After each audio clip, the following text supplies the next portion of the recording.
What would happen if you could peer into someone's mind just by looking? He was just a child when he was kidnapped and forced into slave labor in a warehouse. He was beaten, left hungry, and tormented. Every day was a dreadful nightmare. But in that black darkness, he found refuge through books. He read thousands of books and memorized every word because reading became his life. When finally rescued, he returned, but was no longer the same as before. Now he possessed a real power that let him read people just like books. Your smile, a glance, a hand gesture, and he knew all your secrets. Lies and truths were both visible. If anyone sees something, can they ever live normally? Let's start everything from the beginning. Breaking news appeared on the screen. An incident had occurred. In the 1940s, a man was arrested on charges of kidnapping a child and keeping them captive. Black police cars were parked outside the house. There was an open field all around. The victim was kept captive in this rundown warehouse for 12 years. People gathered on the lawn, all involved in the case. They were rushing to make a deal. The police successfully arrested the suspect on charges of kidnapping, confinement, and labor law violations. This news was reported as breaking news on television and covered in many headlines. To preserve privacy, the arrested suspect was allowed to wear a face mask. The police escorted the suspect through the crowd that had gathered to take photos. The media, of course, was desperate to get a good scoop. They wanted to know whether the criminal personally knew the victim before committing the crime. They also asked important questions, such as who was the first to report the crime. The police tried to push the reporters away from the door. The poor victim showed signs of hearing and speech problems. This made the authorities suspect that the criminal knew the victim personally when planning the crime. They cut through the lock where the victim had been confined, opened the dark room's door, and discovered a pile of books. When they rescued him, they found the warehouse filled with countless books and a boy sitting on the pile, still attempting to read in the dark. Law enforcement immediately informed their captain that they had indeed found the weak-looking victim. Based on the severe injuries on his body, it was assumed that the boy had endured long-term abuse. The victim, identified as Shinwoo, was taken to the hospital and is currently reported to be in stable condition. He is in a stable condition. Reporters were not allowed inside as authorities worked to stabilize the victim. Some media members protested, claiming they had been injured. They also required medical treatment. Shinwoo, who was 18 years old. They finally confirmed the victim's name. The boy was suffering from severe malnutrition and several external infections. The handsome boy with bright eyes looked adorable. When he saw bright light for the first time after a long time, he was astonished. The doctors couldn't understand how anyone could hurt such a beautiful child. That wording is odd because it does not reflect the reality. No other child was responsible for the abuse. The poor boy was kept locked and forced into labor for 12 years. He was also suffering from hearing loss because he had not been exposed to sound for a long time. The doctor took samples and noted the strange situation. He wrote a question, showed it to the boy, and asked if he could say his name out loud. The boy saw the question, understood it, and was encouraged to say his name. The boy finally opened his mouth to speak and repeated the words he had perhaps heard his whole life. He declared that he was truly a bastard. It was a dark response and not at all what was expected. It was exactly what the doctor wanted. Well, the sun kept shining bright in the sky, and a suspicious-looking person was nearby. He was just a farmer working in the hot sun, using a hat and face covering to protect his skin from blisters. He wore a hat and a face covering. Meanwhile, this person was working hard. A lazy man sat and watched. In his memory, he recalled that stale rice and vegetables were occasionally thrown to him. The boy quickly ate the food with his hands. He devoured it desperately like an animal. He ate that way because he had always been treated harshly. Every time the door opened, the person who gave him food called him a bastard and said he ate in a disgusting manner. The poor child always shivered in winter because the windows were left open, letting in cold air. Sometimes when the boy was desperate, he would even catch a rat. He did not catch the rat for food, but it was possible he ate it. We return to the present. The doctors were horrified by the boy's words, shocked and speechless, and did not know how to respond. They believed it was the effect of brainwashing and found countless scars on the child's body. This child had definitely endured a great amount of abuse. Those monsters who did this to him deserved a death sentence, in his opinion. Overall, the situation offered at least some relief. The medical results were not as bad as feared. But the boy looked shocked by his honest smile and gentle touch. Now that he was safe, he could sleep in a warm bed as much as he wanted. The female doctor tried her best to tell him that he was safe. She said she would return soon. The second doctor asked whether he should take care of the child. But the female doctor denied, saying that she could take care of the boy herself. Dr. Shreya managed to exit the hospital room and collided with a huge crowd of desperate reporters who were still trying to get a good news scoop and were asking all kinds of questions. They wanted to know Rohan's condition and whether his family had arrived. They wanted to know Rohan's name. They wanted to know whether he had any disability. They also asked whether he could communicate. They kept asking question after question without stopping. This made Dr. Shreya quite irritated. So she scolded them, saying they were trying to turn someone else's tragedy into their entertainment. Then she asked the police officer how these people got into the building. They were creating a lot of nonsense, and all of their access passes should be checked. All these reporters will be reported for obstruction and unauthorized access. Finally, he was relieved of them. After that, things became a bit quiet, and only the sound of the drip in the hospital could be heard. Rohan was lying on the bed, resting and recovering. After a while, he opened one eye and looked at the white room he was in. He looked at the big white fluorescent bulb, his thoughts drifting, and stretched his hand. The boy's mind was flooded with even more ideas. Suddenly, the boy heard a voice and looked up. In the room, another patient was using his phone. He was an older gentleman and noticed that the boy was looking at him. He had already heard the story and knew the boy had been kidnapped. The poor child had a tough life, and the older man felt sorry for him because of his additional disabilities. The boy silently stared at the older man for a while, but could see the name and all the patient's information posted near the man's bed. He also knew the older man's height and weight. By just looking at the man, he could tell he was left-handed. He was dead and severely dehydrated. His skin was dry.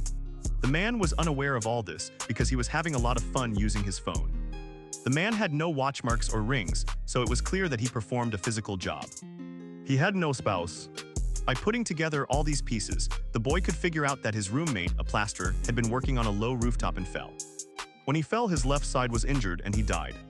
The brain instinctively directed his left foot to land first. But the force of the femur impact was significant. He couldn't cope with it and became withdrawn, leaving the room. The boy could imagine the scene filled with the injured man's image, as if he were there to witness the accident. He could also guess the most appropriate first aid for that situation. But his thoughts were interrupted when the female doctor returned. She had brought food for him. She asked him if he had rested. She knew he must be hungry, and she brought a fork and a spoon for him. Meanwhile, the injured patient was being examined by the doctor. The boy thought the doctor was a man, and he noticed the doctor's drooping eyes and crossed feet. The boy also noticed the doctor's cheek muscles lifting and a symmetrical smile. It was a genuine smile, indicating that she did not see him as a threat. The doctor gave him a spoon and encouraged him that he could eat as much as he wanted. No one would scold him, which shocked the boy. And he was looking at even more food. It was as much food as he had ever been given in captivity. The boy talked nonsense, and the doctor explained that this was hospital food, so perhaps its taste would not be very good. But nevertheless, she encouraged him to eat a lot. Anyway, the boy grabbed his cutlery and got busy. He devoured the food as if it were the Hunger Games. At some point, he put aside the utensils and just used his hands. The doctor and the other patient were shocked at how fast he was eating. The doctor had to tell him to slow down, otherwise he would choke. But the boy had no intention of slowing down, and he just kept eating. He ate everything on the plates clean. He even started picking up the tiny grains of rice. The doctor was horrified. She wondered how this poor child had survived all this time. She got a call, picked up the phone, and greeted the caller. Apparently, the boy's family had arrived. It seemed that they had succeeded in locating the boy's relatives. The doctor, excited, told the boy that his mother and father were here. The boy returned his eager smile. He recognized his mother and father. The people who had come should be his family. The doctor happily told him that she would soon bring them in. The boy saw the doctor as she was leaving. He was speechless and spent time in silence. He was thinking about how long it would take his parents to reach him. He started counting seconds. Then he started counting minutes. Suddenly, a voice said that she would make sure he could hear them. The boy was confused. It felt as if his senses were becoming clearer. His eyes widened. It seemed as if his brain activity intensified. He thought he listened closely. He watched the movement outside the door. His eyes widened. As people got closer, he could now hear them. He could hear each heel step on the floor. The sound was traveling all the way to his hospital bed. It was like a sound arrow that was coming straight towards him. The boy's eyes widened as his hearing suddenly became so much better. And suddenly, everything sounded much louder. The patient's stability was the top priority.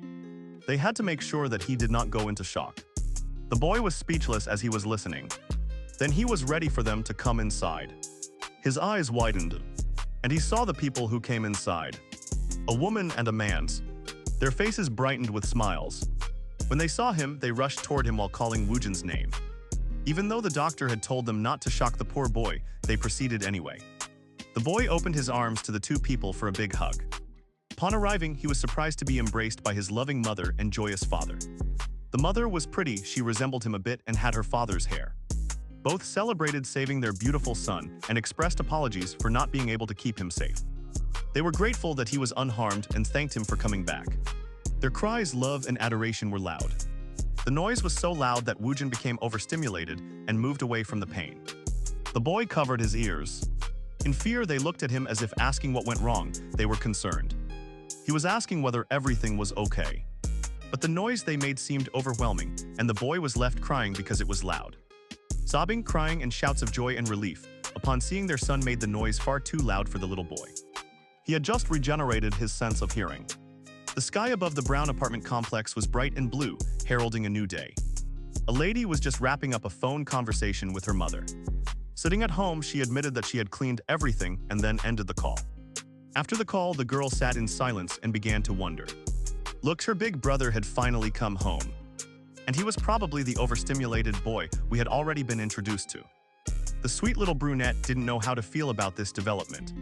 After all, her brother had been gone for many years. She hadn't seen him much because she had needed rest. Plus, his way of speaking and acting sounded a bit unusual. She had caught a glimpse of her brother in the hospital when her mother fed him an apple. And honestly, he had looked so strange at that time. She was just a baby when her brother went missing, so she didn't have any childhood memories of him either. She had looked at pictures of the places where her brother was forced to stay. It was a warehouse, and she couldn't imagine what it would be like to be stuck there for 12 years. The smart brunette reasoned that she too was a bit odd. If she had been stuck in such a place for 12 years, she could relate. Lucky for the boy, he had apparently regained his hearing. But mentally, her brother was still a bit odd. Suddenly, the girl heard a noise that frightened her. Her parents had come home very quickly and had also brought her brother back. This was a significant moment for the small family, and the young girl welcomed her brother home. The mother guessed the young girl would definitely be hungry, so she started preparing dinner. The father smiled as well and called Woojin to come inside. The rescued boy came home for the first time in 12 years and met his younger sister. The boy was a bit taller and gangly because he was still trying to gain weight, and he looked around the spacious house. The girl nervously said hello and greeted her big brother. The boy was a bit confused and silently looked at the house, so a heavy silence fell. Then the boy looked around and saw the girl's pictures around the house. His father gently placed a hand on his back, understanding that coming home after such a long time would be overwhelming. They pointed him toward his room and asked if he still remembered. They reminded him that he lived there. The boy mumbled that he remembered. They asked if he wanted to see his room while spending time with his little sister Bomi. The young girl was surprised, but the parents encouraged the siblings to come together and spend time getting to know each other. The sister wanted to help prepare dinner because she was still a little nervous around her brother. But spending time with her brother was considered part of helping, so she couldn't say no. Without delay, both siblings were asked to spend 60 minutes in the room. The girl tried to protest, but it was too late. Soon the mother got busy preparing dinner and placed the pot on the stove to cook delicious food for her two precious children. Meanwhile, this was happening. The siblings were standing awkwardly in Woojin's room. It was worse than the shy girl's imagination. But she made her best attempt to endure. The boy looked around his room and noticed his neatly arranged bed. He recognized a bed, but he had never had a bed before because he was forced to spend his entire life on books. He also noticed a window next to the bed. These were all things that he had mostly read about in a book. He also saw a private computer and a chair. Everything around him was a little strange. But this was his room. The girl nervously talked to her brother, and he turned all his attention toward her. It caught her slightly off guard. He seemed to be looking into those large, soulful eyes that were almost like her own. The brunette burst into tears because her brother seemed far cuter in person than he did at the hospital. Now that he was cleaned up and finding his bearings, he didn't seem so weird. She called her brother and decided to teach him how to use the phone. The phone she had just given him was turned off, but she could show him how to hold it and turn it on. The boy was attentively listening to his sister's teachings. He was practicing and learning. She taught him their parents' numbers along with her own number so that he could always contact them. He saved his number. She encouraged him to try to help himself. The boy was overwhelmed and tried to speak again. Speaking was something he didn't do much while in captivity, so he was still adjusting to this. The younger sister had no idea what Vyujin had just said, and she looked very lost and confused. Then she realized that he was telling her he had understood the instruction. Bomi appreciated it, but Vyujin didn't need to use such formal language while talking to his little sister. The younger sister struggled to show her understanding. She used words that were more commonly used with the people she was with. She went silent. She realized that this would take a little time.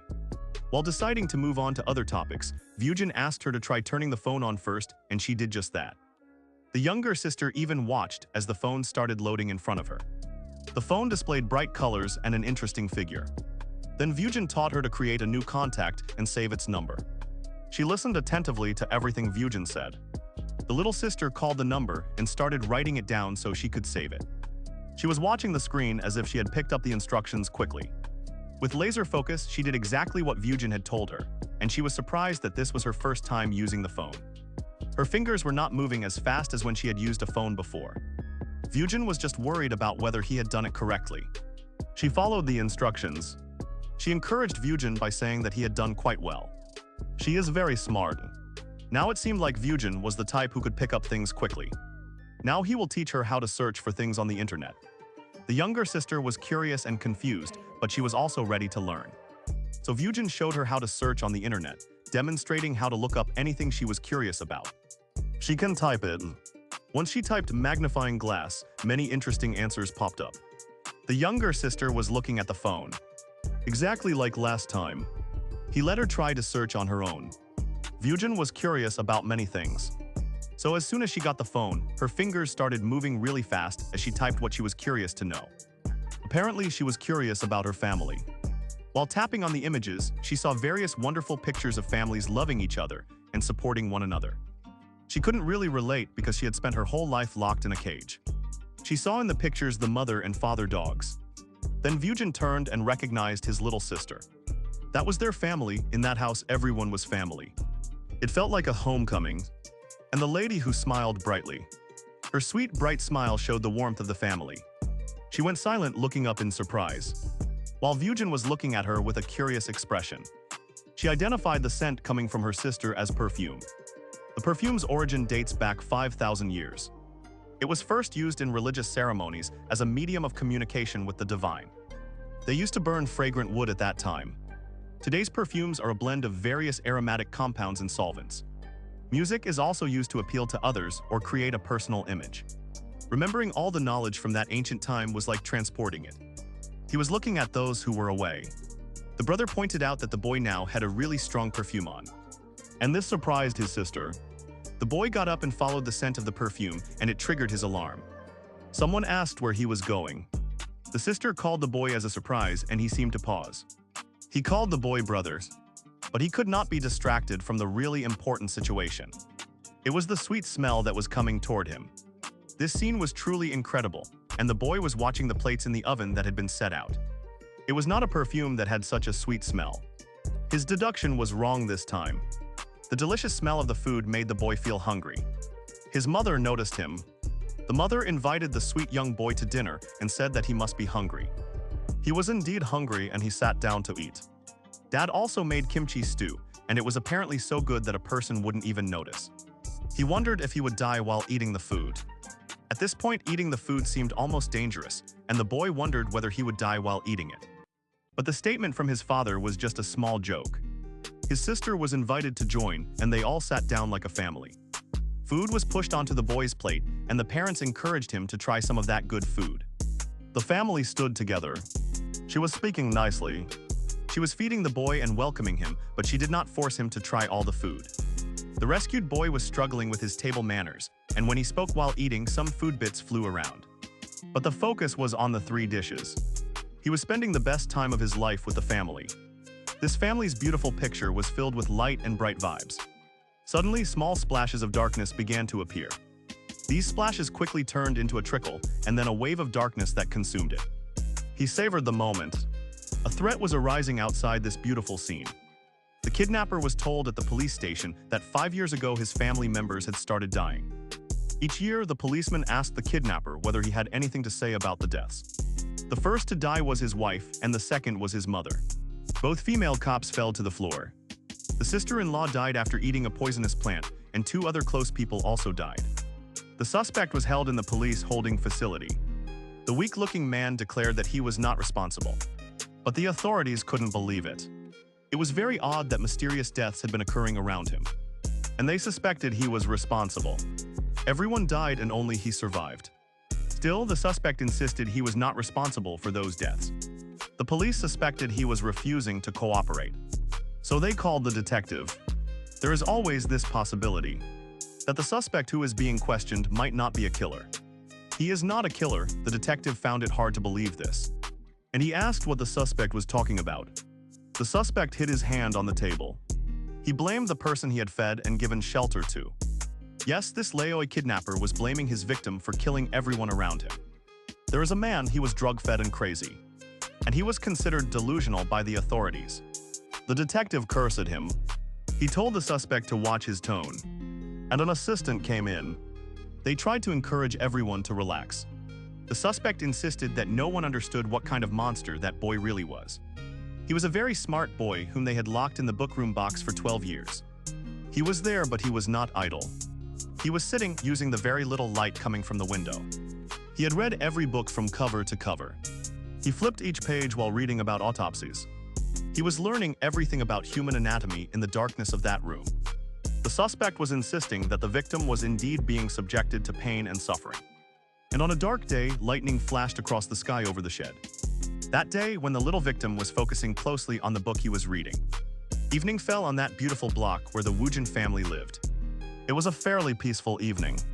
The light in the window of Woojin's room could still be seen. The boy was sitting at his desk. He was still trying to experience all the wonders that could come from the new, fancy device his sister had given him. With a smile, he said that many people use the video app. The app was red in color. It was filled with all kinds of skills and information. For the little genius, this was the first time he had access to video learning content. He was amazed. He watched an interview with a man feeling wonder. The man had gone out to watch a play. The boy greeted the video on instinct and tried to say hello. Apparently, the video was very popular. Grabbing the video cursor, the boy pushed it back a bit so he could pronounce those words spoken by the very interesting gentleman. Slowly but surely, the boy started practicing how to say hello. He carefully sounded the words to himself. While learning to speak, he practiced because he wanted to properly greet his dear family. So the boy practiced hard. Then he was watching a video. He saw a fancy plate of boki mukbang. It looked so delicious. Some ladies were eating it on their YouTube channel because they had been craving it all week.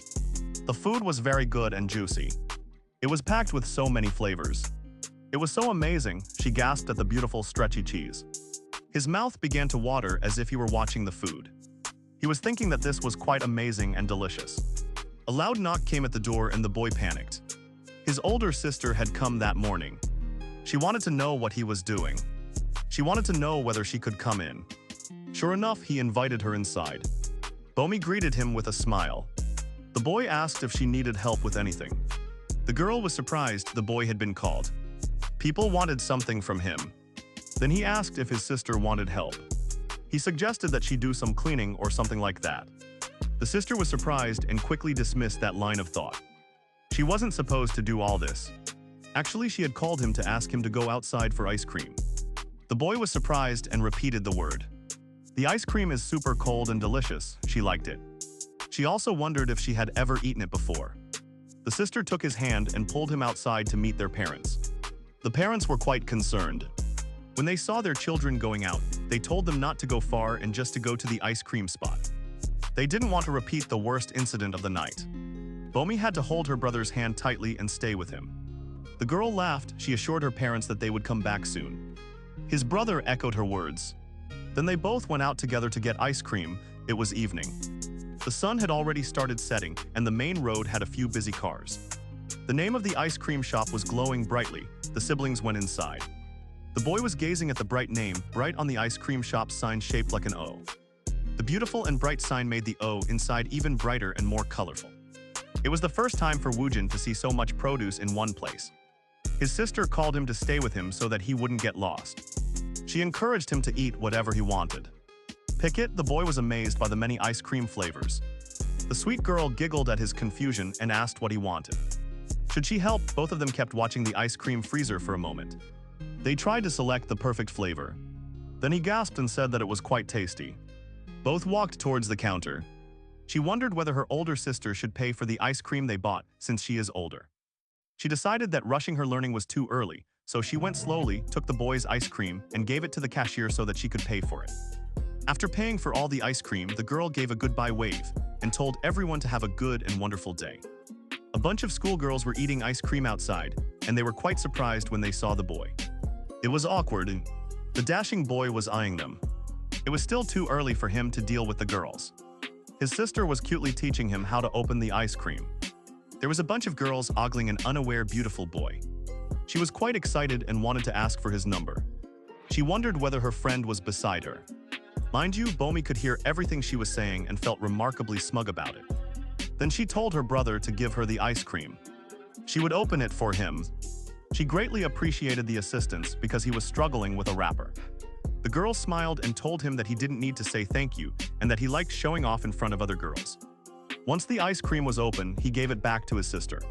She told him to try it because it was super cold and sweet. Woojin took the ice cream in his hand and took a bite. He was learning to eat slowly so he didn't rush. His dull eyes lit up with awe and wonder. He took just one bite of that ice cream. The boy couldn't believe what he had just tasted and for a moment fell unconscious. It was a whole new world of sweetness and treats opening up before him. He had never tasted anything so splendid in his life. She was worried whether the treat was too cold or the taste was weird. If he didn't like it, he shouldn't force himself to eat it. But the boy slowly said that it was tasty.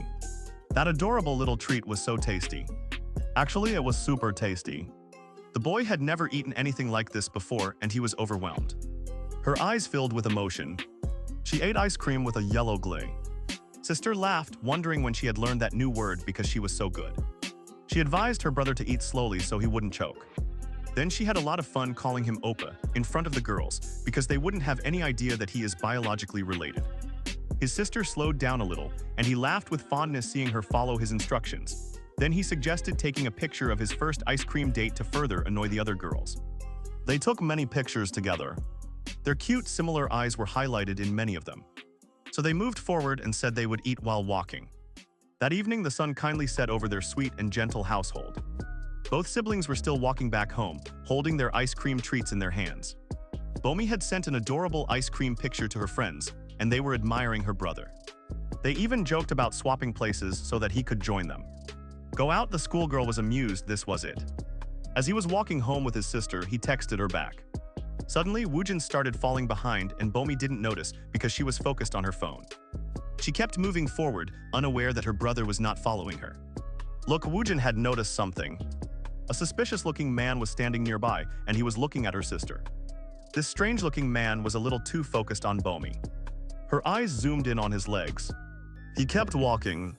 He even dared to look at her behind like a lewd pervert. That obscene stocking-wearing man was like a hen in the wild. He was doing as he wished, preying on people who were unaware of him. Naturally, Woojin could not allow that kind of behavior to slip away. He was determined. There were many marks on it, and he narrowed his brows in concentration. His eyelids were pulled tight and his pupils dilated. On the way home, their family did not realize that the odd man was following them. It meant that they didn't know him and he was an unwelcome presence. The man was not from here, so he had come with a specific purpose. Moreover, the odd and very suspicious-looking man should not be noticed. He was willing to go all the way for that. The odd man made eye contact with the boy, and to his horror realized he had been spotted. The boy still took notes on the man, noting that his armpit was soaked with sweat and that there were wrinkles on the knees of his pants. There were also pedal marks on his shoes. The width of the pedal marks was about half an inch. If there was a main road nearby, the man was clearly riding a motorcycle. There was no dust on the ground nearby, which meant that he had come from the other side. Considering all this, Woojin could tell that the man's job did not require strict time control. The man was in his late 40s, and he used an old motorcycle to run a delivery service. The family probably didn't know him, he was not a local. Instead of using roads with CCTV, he chose to cross the small mountains, and his actions were steady but sneaky. The man was left-handed and lived alone. While compiling all this information, Woojin called his sister Bomi, who finally paused. He asked why she was still standing. Has he seen anything? He looked around for any hints. What he saw could not explain it. But he simply told his sister to go inside first. Bomi was quite surprised by her brother's request and looked around. She was still searching for a possible intruder. She almost felt sure it was still somewhere nearby. The girl asked her brother again if he had seen anything, but he still insisted that she go inside first. Well, it was already too late to leave him outside alone at night. In addition, if she went in alone, her mother would definitely scold her. After all, they had just gotten their son back. Nobody wanted to lose him again. The brother didn't even bother to fight after that argument and basically let himself be dragged home. He was melting his ice cream.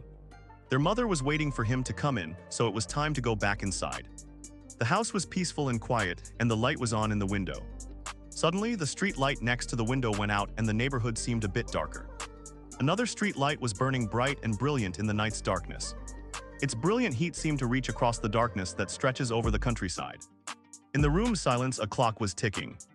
Woojin is standing at his window. He contemplates the darkness as if it were waiting to fall upon his sleeping neighborhood. This was his family, this was his wonderful home. Wooji insisted that he could survive on his own. Darkness should never have been born in this world. It started raining at midnight, and Wooji was looking at the dark sky. The voice continued to mock him. He felt annoyed by the summoning of a monster. But if the dark voice was a monster, what had it turned Wooji into? It claimed that Wooji was not better than it in anything. The dark voice took the shape of a monster through the window. The boy replied that he owned his own body. And he is the master of this body, darkness. It was another self that he created in a moment of desperation. Darkness laughed, asking the boy what he thought. It said the boy was completely the object of the darkness that lived within him. Both of them shared the same body. Thus, the darkness also had the right to claim that vessel as its own. Anxiety and fear fed this monster. Whenever fear and anxiety entered, the monster would take control of them as if possessed. But now Wooji could control the darkness. He could summon it from his subconscious and maximize his knowledge. Now he and the darkness could work in tune. The sharp-fanged fey beast that lived inside him could still be tamed. Today, he called the darkness to come forward. Another beast was hunting his family, and he wouldn't let it slip away. Those whose bright eyes dulled when the monster took control. He cracked his neck and stretched as if the monster had taken his shape. Outside the neighborhood, the bright lights were still on. Even in the pouring rain, an unwelcome figure stood near his house. The creature smiled upon seeing that its target was kind, and it came right up to them. The boy turned toward his door. He was about to go out the front door. But there were many problems. He opened his house door quietly and stepped out into the quiet darkness. Wooji feels this way. He had succeeded and the rain poured down continuously. The neighborhood was covered in steady rain falling on every roof. It was as if the rain itself were a monster. He went down to meet his target. The boy kept stepping outside until he reached the top floor and turned toward the strange figure standing in the rain. The man stood silently there. He wore dark clothes under a dark umbrella, even in the darkness. The boy walked straight up to the man, who tried to turn his face away. He was still avoiding conflict at that moment. Despite being a shameless stalker, he was embarrassing. The boy simply walked past him. After the man relaxed his guard a little, he admired a raindrop in his hand, hiding his presence skillfully. The man was well prepared and had planned this exact day. The man was shocked, looked at the boy, and asked what he meant. The monster was not amused, complaining that the stalker was making the whole thing boring. The man was speechless and alarmed. Then he asked the boy who he was. The man's grip on his umbrella tightened. He was quite dangerous. The monster mocked the man's smile and question. The lights went off at that corner of the neighborhood, and the creature laughed, saying the question hurt. The creature knew this man very well. The man ate jajangmyeon for lunch. Finally, the man delivered food and crossed the hills on his motorcycle. The man was shocked by this analysis, and the boy took a cautious step. He knew that this person was creeping around their villa like a stray dog, with cat fur on his sleeves. Then the creature asked whether the man had killed a stray cat as practice. This person was sneaking all around the neighborhood. It was a dangerous individual. The man's eyes widened in horror. All were shocked by the accurate deduction, and he asked what the creature actually was. The boy ran his fingers through his hair and smiled. His bright red eyes now looked deadly instead of cute. He could mimic the monster's voice very well, and the heavy rain continued as the boy kicked the stalker in the stomach. The stalker crashed onto the ground. With a groan of pain, the streetlight flickered back on as the stalker fell, and his face was now exposed. Meanwhile, the boy backed up the security camera. The stalker was shocked. Looking at his attacker in horror, the boy gagged. When the boy opened his shirt, numerous scars were revealed. The boy's beautiful porcelain skin was filled with dozens of healed lacerations, and the stalker's eyes widened with fear. The lights went out again, and the creature warned the stalker. He told him not to show himself in front of him again. If he saw this stalker again, all these beautiful scars would be carved into the stalker's body. The stalker retreated in horror beneath the rain. If the stalker understood, he should stop prowling around and threatening them. The stalker didn't need to be told twice. He jumped to his feet and ran away. The rain poured on as the boy stood there. So terrified of watching the stalker run away, the boy didn't even take his umbrella with him. Well, the boy left the evidence there and slowly made his way back home. There was a bright light above the boy walking slowly in the pouring rain, and he smiled. Feeling the warm light shining on his face as he soaked in the rain, he felt proud after his successful defense.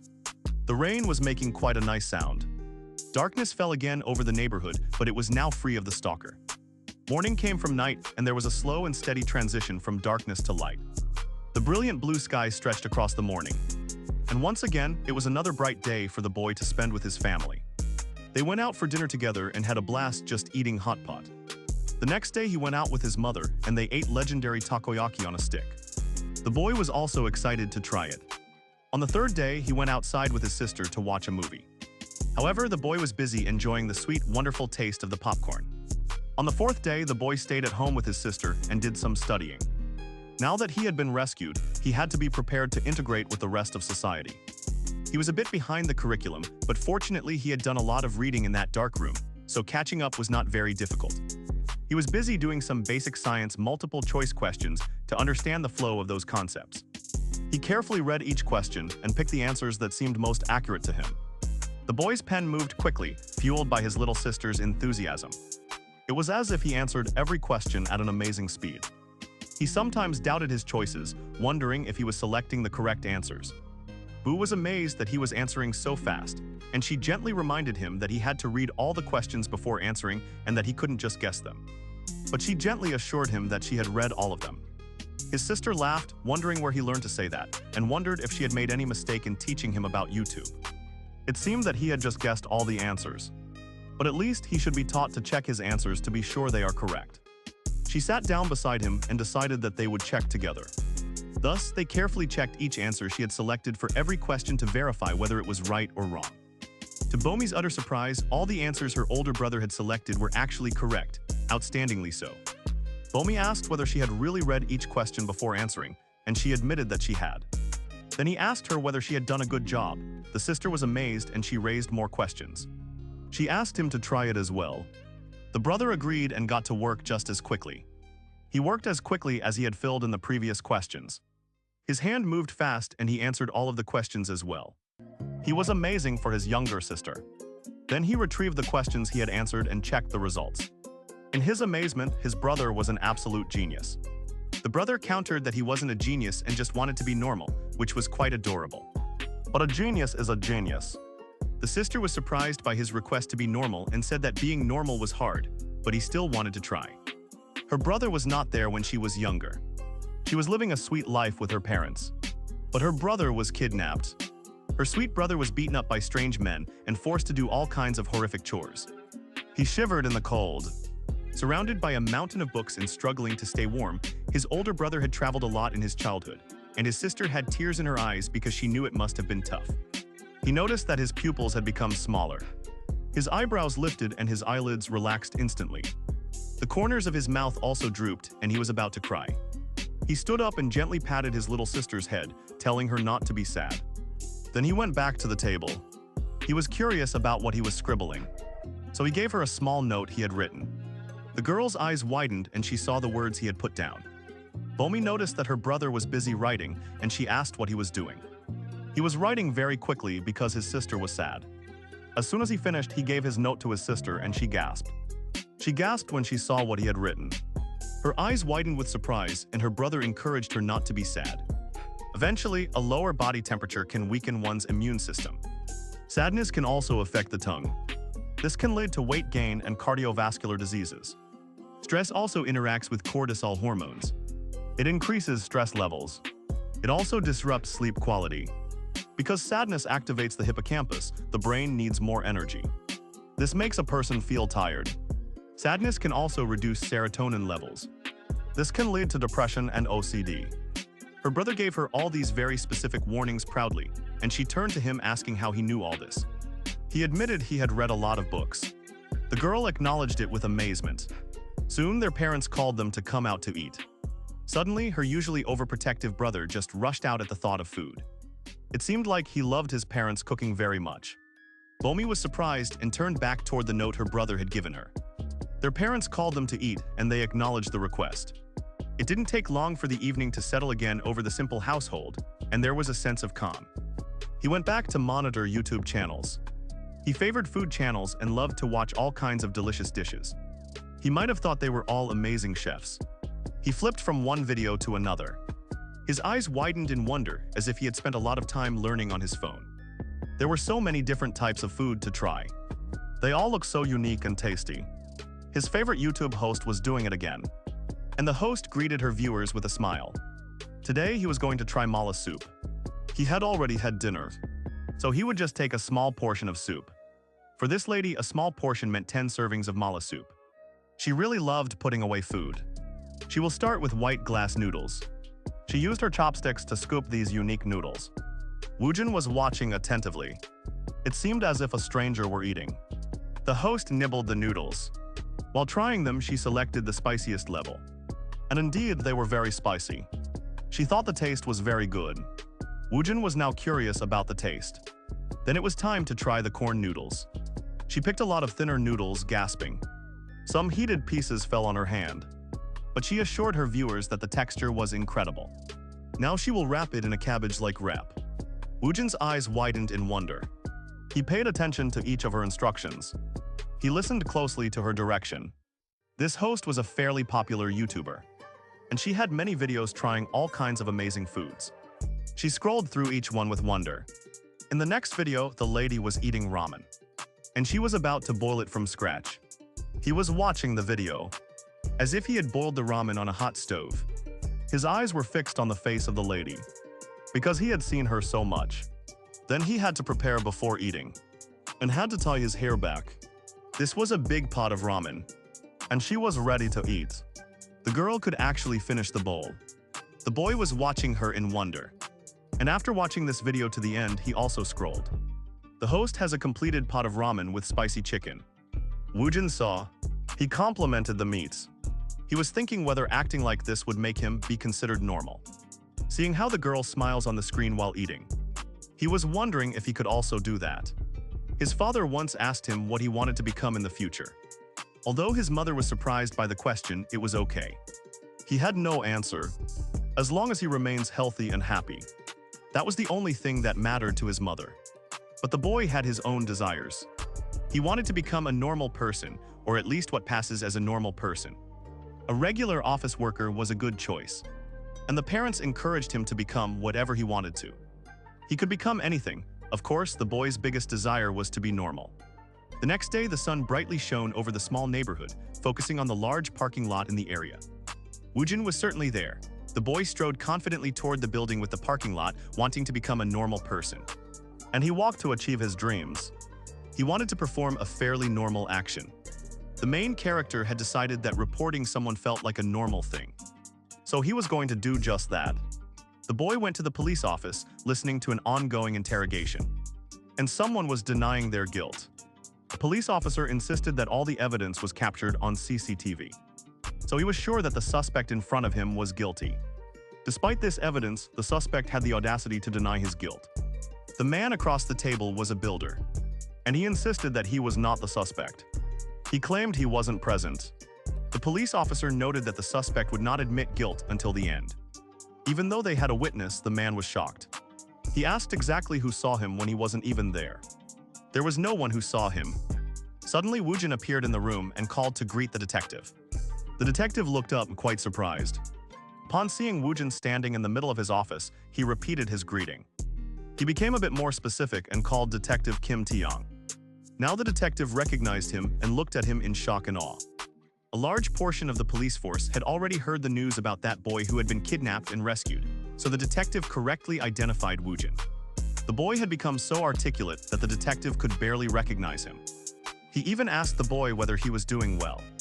The boy seemed so different from that vulnerable teenager they had rescued from the abandoned shed. The poor child was carefully escorted in a police van at that time.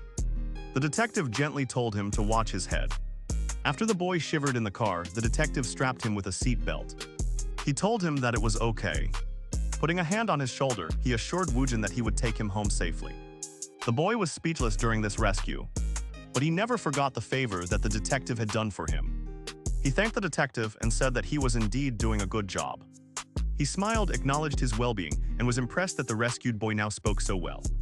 Then the detective called one of his colleagues to take the suspect he was questioning to the holding cell. He chatted with the suspect and led him down the hall. Although the suspect kept insisting that he was not guilty, he claimed he had not committed the crime. The police didn't want to listen to this. The detective took the suspect away in a huff, and Woojin was curious about what charge was being levied against him. The detective was surprised and confused. But the main character explained that criminals always deny their actions first. The detective laughed and said that most of the criminals they catch here deny their actions. They all say the same thing. They say this when they are caught. It seemed as if they are all following the same script. And all this was quite amusing for him. Then the detective asked how the boy had found him, whether he missed him, and if he came to find him. The boy admitted that he had something to show the detective. The detective immediately became serious. He was wondering what the boy was going to show him, and he asked whether the boy wanted a drink. He could have a drink, but the boy was fine. He took out his phone, opened his YouTube channel, and told the detective to watch. The man was surprised after watching a video about mukbang, and he asked what the problem was. He asked who was in the video, and the boy started an ordinary YouTube channel. Of course, this was just Woojin's favorite YouTuber who was doing food content as usual, and she waved to her followers as usual. The beautiful girl also greeted and waved. Woojin explained that watching her videos reminded him of her. Her eyes usually shift to the upper right first.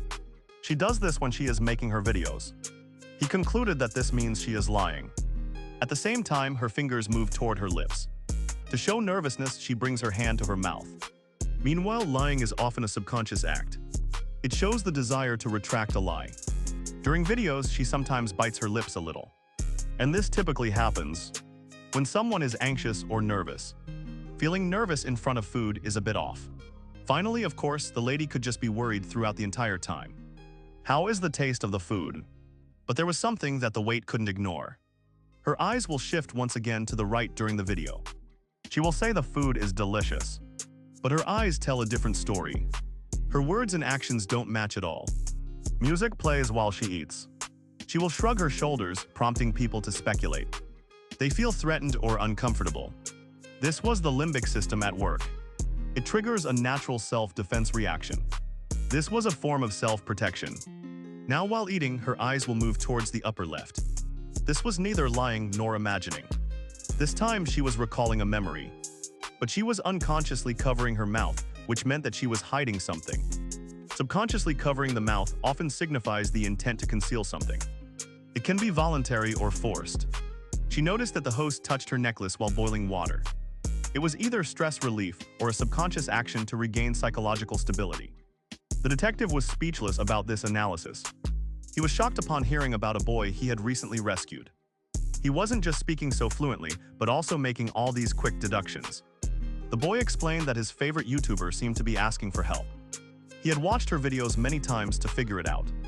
And he noticed the small S that she had placed on the table. He also left another noticeable S in the corners of the videos. One S, one O, and then another S. If someone puts all of those together with all the micro-expressions and unconscious behaviors, a pattern emerges. This was too big of a coincidence to ignore. Hence, he had come here now to report it. In other words, the detective strongly believed that this host was being kept captive somewhere. Exactly as he had been kept. He had compiled all the evidence from every video he had watched. And now he was sure beyond reasonable doubt that this lady needed help. This lady also signed various letters in each of her videos. He caught the letters, which were very discreetly present in every passing image. But all of this was still discouraging the detective, and he truly did not believe that this girl was captive. Yet the weight of the evidence did not decrease. He moved forward to prove it. First, he gave hints with his hair. Then again, he was blending into the background, his hair tie loose. She always succeeds when she posts a video. She was showing excessive caution. The detective told the boy again to explain in clear terms exactly what he meant. The victim is probably in her early 20s, and she probably has no family. She grew up in a troubled environment. The perpetrators are not just one person but multiple. They are probably between their teenage years and early 20s. The gang's ringleader has kept the girl captive. She is quite likely in her 20s. The girl probably hasn't even graduated from middle school. The detective was speaking slowly, admitting he didn't understand. It was a long shot, however. It was a possibility worth investigating. The detective couldn't believe that a young girl had been kidnapped. She is being forced to create YouTube videos. The boy admitted he did not know the perpetrators. After all, he had been locked up for a long time. He had spent days, weeks, and years as a slave in the cold without proper food or a proper bed. So he was now working hard to save someone else from a terrible fate. Therefore, he could recognize the behavior of a person who was being confined. The boy asked the detective again what he thought. Can coincidences reveal the truth? The detective is still in his skeptical phase. We were right, but he didn't believe it yet. So Woojin decided to bring his deductions a bit closer to home. The boy could guess that the outfit the detective wore was bought by his mother. His own mother never bought his clothes either. The detective was surprised by this accurate deduction. So the boy explained that it was just the first coincidence. The suspect is probably not a professional yet, but he is probably passionate about playing the violin or viola as a hobby. He could mention that, and the detective was surprised to hear that the suspect might play an instrument as a hobby. If the boy was right, it would be a second coincidence, and he could have continued. The detective laughed and asked the boy if he wanted to become a profiler or something like that. But the boy shook his head. In truth, Woojin just wanted to become an ordinary office worker, and right now he was only here to report something he had noticed. That's why the boy was currently explaining things to persuade the detective to confirm the legitimacy of his detection skills. Woojin asked the detective to ask the suspect about his hobby in the holding cell. If the detective was wrong after asking, they can charge him with obstruction of justice. He will take full responsibility. The detective grimaced at the thought of accusing the boy of obstruction of justice. The detective eventually just shared his theory, and that was all. The detective didn't see this as such a big deal. If they went back, they could at least ask about the suspect's hobby. The detective told the boy to wait a moment. The detective will just go there and ask. So the detective moved forward and went to ask. The detective strolled toward the holding cell.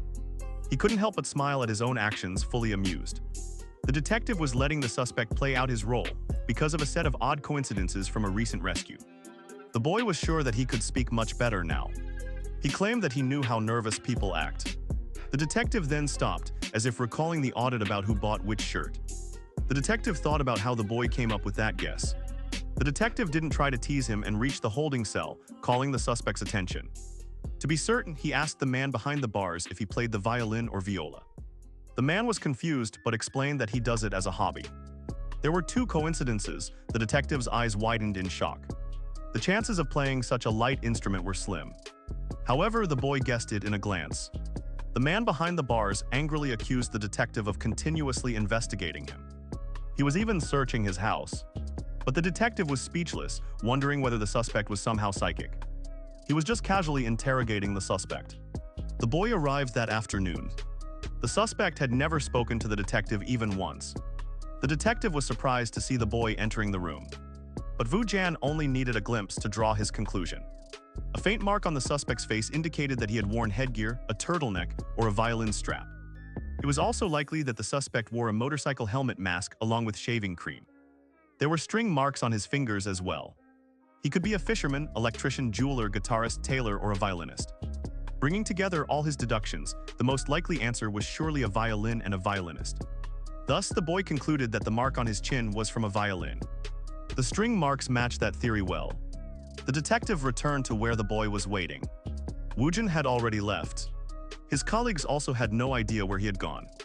The detective found a sticky note on the table. He went to investigate it. Of course, it was left by the boy. It made a second coincidence point. It meant that the third coincidence was worth investigating. He hoped the detective would consider the high school mukbang girl when seeing her desperately asking for help. It was a strange array of events and coincidences. But at this point, the detective could not overlook it. He called his colleague. He told his colleague to immediately search for the high school mukbang girl's YouTube channel. Meanwhile, the rest of the neighborhood moved on quite peacefully. A bus drove up to a certain bus stop. The people waiting there were prepared to go inside. Those who were at that bus stop waited. He prepared his transit card exactly as his mother had taught him. It was the second time the boy paid for his bus ride with his card. The careful boy entered the back seat. He sat there looking out the window and could still remember the clinking of glasses. The boy sat eating meat. Meanwhile, his father and another man made toast. The man smiled. It was noted that Woojin wants to become a simple office worker. The boy admitted that he indeed wants to become a normal office worker. He wanted to work at a regular company. Adami laughed because he didn't exactly work at an ordinary company. Nevertheless, his father's friend had heard that the boy is great at studying, and he solves problems in seconds. It sounded wonderful. It meant that his office might be the right place for him. The boy was curious and asked if he could tour the office building. His nephew wanted to see it. So when he wanted to, his uncle invited him to the office. He had promised to visit that day, and Woojin noted that he would go to the office via 4 stops. Each would take approximately 6, 10, 7, and 9 minutes. The total time to reach his destination would be 32 minutes. The office building was located in a joint tower skyscraper. The boy called his uncle to say that he had arrived. The staff member on the other side of the phone said he would be downstairs in a moment. Woojin saw the joint building opposite him in the office wing. He finally arrived at the Shinwa General Trading Building. It was a large conglomerate where many office workers moved in and out. The boy saw all the people in the office who were passing by him. He saw everything normal around him. Living like these people normally was his dream. Then his uncle called him, greeting him as if he finally got his nephew. He asked the boy to come inside because he should wait in the lobby rather than outside the building. The main character was grateful for being allowed to visit, but his uncle said that it was nothing. He was happy to be given a tour. So the two of them went inside. The interior lobby was as large as expected for a company located in that joint tower. It was quite fascinating, and the boy was impressed by the construction. There was a cafeteria in the basement, and this was Shinwa headquarters. They will also have branches all over the country. There were branches in Gwangju, Pyeongchang, Daejeon, and Busan. His uncle was impressed that he had looked it up beforehand, and the boy admitted that he wanted a normal life. He realized that he needed to know many things. Therefore, he thought that being normal is harder than it seems. The man laughed and acknowledged that the boy is really smart. He said that they should go beyond the stairs. The boy saw his uncle checking into the building with his card, and they went inside using the elevators. As they were going up, the department head suddenly appeared. Both turned and a beautiful young lady noticed them. But the man corrected that the woman was not his son. Rather, it was his nephew. The man just needed to deliver something. The lady smiled with amusement and Woojin saw her. They were both surprised to see a high school student in the office building. The lady was surprised and asked what the boy was saying. Obviously, from his uniform, he was a high school student. The elevator was now there, and they couldn't spend any more time chit-chatting. He guided his nephew inside. He said goodbye to the girl. He waved and told her to enjoy her lunch. As the elevator doors began to close, he sighed in relief when they could no longer see each other. They went to the 7th floor where the man was waiting. The uncle brought his nephew inside. The boy watched in surprise and shock, amazed. It was as if he were seeing the normal office where he dreams of working. Over there, people were speaking every kind of language. And it was so interesting. People around the office were engaged in completing all kinds of different tasks. Some people were sending emails and others were canceling orders. His uncle called, asking how it felt to be in the office building. He also asked whether he felt like a real office worker among them. The boy admitted that he does not feel that way, but he will work hard to become a good office worker. Then the manager received the message that the contract was canceled. He was horrified, saying that he had previously asked to schedule a meeting. He immediately called everyone to come to the conference room. The uncle wanted to have a meal with his nephew in the cafeteria, but something urgent happened. The boy said that it was fine and that he had seen a lot. He will go down alone for now. So the boy went to the 1st floor and stepped out of the elevator. Unfortunately, the girl started running again. He first noticed her and then smiled at her. He remained silent as if he had already seen her. It was morning and a high school student should not have been there. She didn't look like the type who was intimidated by adults. She was a high school student with a calm tone and a relaxed expression. She walked in long strides and asked whether he had met her. She was the one sent by the department head. She walked confidently, but her path was blocked. She controlled the space as if it were her domain.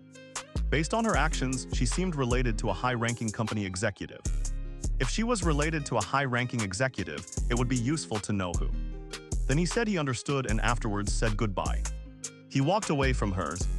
Without looking back, he startled the agent and the pump's princess, yelling that he should be in class right now. The agent demanded to find out whether he was skipping class. Honestly, he could have asked her the same question. He didn't go to school first. With that, he started walking again. Of course, she didn't like being interrupted, but he didn't like wasting time. He saw no benefit in talking to her. So he politely asked her to stop bothering him. The girl was shocked. But he knew that when someone dismisses others like that, it reveals their attitude. So he felt the need to prove his worth. Now he wanted to know who he had connections with. Thus the girl declared that she was the CEO's daughter. Vyujin had successfully tricked the girl into revealing who she was. He pretended that spending time with her was a waste. He also said that he thought there was nothing he could gain. Naturally, it motivated the girl to once again reveal her true nature as the CEO's daughter. Now she was an impressive figure, exactly as the man had expected. In such moments, it was best to widen his eyes slightly and part his lips just enough to appear surprisingly confident. The girl was now thrilled, believing that she had caught him off guard. She smirked confidently, asking if she now looked different. The girl stood directly in front of him. While noting his shoes and his clothes, she seemed to be making some kind of assessment. He did not appreciate it. After revealing her identity, the girl shamelessly inspected him. She inspected him as if she were superior. He quickly regained control of his emotions. He asked again about school because he didn't want it to be jeopardized. She told him that she was on board and wanted them to go out together. Her dilated pupils shifted slightly upward to the right, and the corners of her eyes also drooped a little. Her lips curled like a snarl. It was a picture of the grid. After identifying her position, the girl now regarded the main character as nothing more than a toy to play with. But she didn't know that he was playing her like a fiddle. He could use her grid like marionette art to control her. He hadn't eaten yet, so he asked whether she would go eat something with him. It was framed as a choice. But Wajin better knew. Wajin accepted the girl easily anyway. Marking the main character as a possible narcissist, Wajin really didn't want to deal with him. But she was not completely impossible to handle. Of course, the CEO's daughter immediately took the lad and chose where they would eat. Before leading the way, she did not even provide basic location details. The world revolved around her. The chosen restaurant was quite large and already populated with people here and there. The girl then turned her attention toward the main character, asking if he was studying to become an idol. Because he isn't going to school. But after dinner, he asked what he does. Then the boy explained that he studies. And he is preparing for the GED, perhaps a special exam. Then he asked about her and why she wasn't at school. The girl flipped her hair, mumbling that she got a leave because of that day. Her pupils shifted left, which might indicate she was lying. She brushed her hair back. For an unconscious reaction to stress, people exhibit involuntary signs. These signs appear when they lie. Thus, it was a possibility. Naturally, the weighty curiosity was about what it meant for that day. Suddenly it clicked, and she realized that it was the monthly shedding of the uterine lining in response to hormonal changes. Indeed, the terrified girl was on her period, and the waiter came to ask her what she would like to order. The CEO's daughter was thrown off by his very casual response. Her face turned red. Before he ordered a 2-course meal, she hadn't even considered choosing her own meal. She had a strong desire to dominate others. The CEO's daughter just remembered that she had to ask for his name. And she admitted that he was Shinwajin. She then analyzed his name, saying that it wasn't bad. In any case, she was Hyerim. Hyerim picked up her phone and they sat in silence for a while. As time passed, the silence became increasingly awkward for her, and she kept looking at him, wondering why he was speaking so little that day. The boy admitted that he simply didn't speak much. The waiter brought the soup just as Hyerim waved her hand and brushed past the server. It almost spilled and the rich girl seemed like a victim. The waiter apologized hastily. It was not meant to startle them. And the rich girl got soup on her. Hyerim said it was fine, letting the waiter keep apologizing over and over. Hyerim saw the waiter walking away and noted that he was fairly sensitive. Other than that, nothing particularly actually happened. So Hiram didn't need to make such a big fuss about it. Naturally, Hiram huffed, saying that the incident made her feel a little uncomfortable. She kept recalling that day, and Shinwajin wondered again whether the girl was lying. His rubber band fell off when he tried to fix his hair, and the girl internally thought that it just wasn't his lucky day. She reached out to pick it up, and was surprised when she realized she had almost knocked her head on the edge of the table. Of course, the rich girl was obviously overwhelmed by this, and couldn't understand what he was doing. It was cool, however, he explained it to her. He gave her a suspicious look, and she was looking back blankly. He must have eventually hit a rough spot, and the girl protested, saying that he was overreacting. As if he knows everything. Well, he didn't know everything. But he was quite good at reading people. His face looked a little tired. Hiram told the goofy boy that he should take his own turn. His face was so pale that it was practically see-through. Then he told him to try the soup. Before it gets cold. He was pale because he had been imprisoned for 12 years. But he didn't feel the need to mention it. Instead, he took a sip of the soup and was instantly struck by wonder. It was something that would always wow a young genius. It was definitely a rich choice for eating. It doesn't matter how many times he eats. Trying new food will never get old. The CEO's daughter beamed with pride, asking if the soup tasted good. And the soup is definitely worth the price at Top Burson restaurant. The lady was very talkative, like a fish. He effortlessly caught her in his trap. If she backtracked from there, repeating the other person's words could help build the rapport, so she asked about the restaurant and who she went with. The lady beamed that she went with an old friend named Kimina. Naturally, he had never heard of her. The girl protested that actress Hina is very popular. And the main character proceeded with his approach to repeat her words. He said that he had never heard about it at all. He annoyed the CEO's daughter. He then asked whether she also watches movies or YouTube. It was regression therapy, reviving past memories through questions. It is for evoking PPI emotions. So he said that watching the ocean would have been nice. The girl smiled, and he added that he also loved the fireworks bursting above the Guangzhou Bridge. It was like a pure art painting. His body and brain, while reminiscing about the past, were then flooded with dopamine and norepinephrine. At that moment, it felt as if the human brain could not distinguish between reality and imagination. Just thinking about a lemon will make a person's mouth water. That was the state in which the CEO's daughter Carly was. She was lost in that wonderful moment when she had seen the fireworks. Although she was sitting with him, she spoke as if she were watching fireworks on a yacht. Just by leading her memories and listening, he could have become a source of her joy in that state. He could also ask her about the oddly shaped fireworks, and she would gleefully laugh about it. He listened intently and insisted that he was hilarious. He pushed the memory further. He guessed that it was literally a heart-shaped firework. Their main dish was prepared and ready. How many spare plates of this food were there? But the main character made a show of enjoying this high-quality food so much. Then he asked whether she had traveled anywhere, and she admitted that she had never traveled. The last course was mango soba, and he insisted that she definitely should try it. Last year, they went to an island called Holbucks. The boy continued mentioning random words to trigger more nostalgia from her. Like in Mexico's Yucatan Peninsula, the state of Quintana Roo, she smiled and described the beaches, saying that the night sky was packed with stars. It was almost like an aurora. He also recalled the beautiful shimmering waves. Suddenly, her eyes widened when she noticed the boy standing on her feet, telling her he needed to study. The girl was surprised that she suddenly needed to leave. He was just having fun. Then she asked if he was doing some shady stuff. Obviously, he would not admit it. Even if he were doing some shady stuff. At any rate, she needed to study for JD. So he bid her farewell. And he went his own way, leaving her behind. He asked her to wait, and she waited for his surprise. Harriman couldn't believe that he wanted to go that way. And he even asked for her number. He hadn't gone to Holbucks Island the way she had, and when he eventually travels, his knowledge will be helpful. She knew everything about hotels and also knew all the best restaurants. The lady was addicted to the hormones that brought her joy, and she related those hormones to her own experiences. In this way, she was desperate to lose him. The girl probably has attachment issues, and there is a lack of strong family bonds. If she uses it properly, then all that she knows can easily become hers. She stretched her phone towards him. After manipulating her to ask for his number instead of the other way around, he was surprised that she didn't have a phone password. He was dangerous. Finally, he said thank you for the meal and then left. Harriman saw her getting into the car. Nervously playing with her hair, she followed him out again, thinking they should at least walk together since he had come with her. He asked where she lived, and the boy did not respond. Instead, Wajin was focused on a tussle that appeared to be taking place at a distance. It looks like a fight between two grown men, and the CEO's daughter asked what he was doing. Immediately, the boy used his gauge shield, telling her not to look.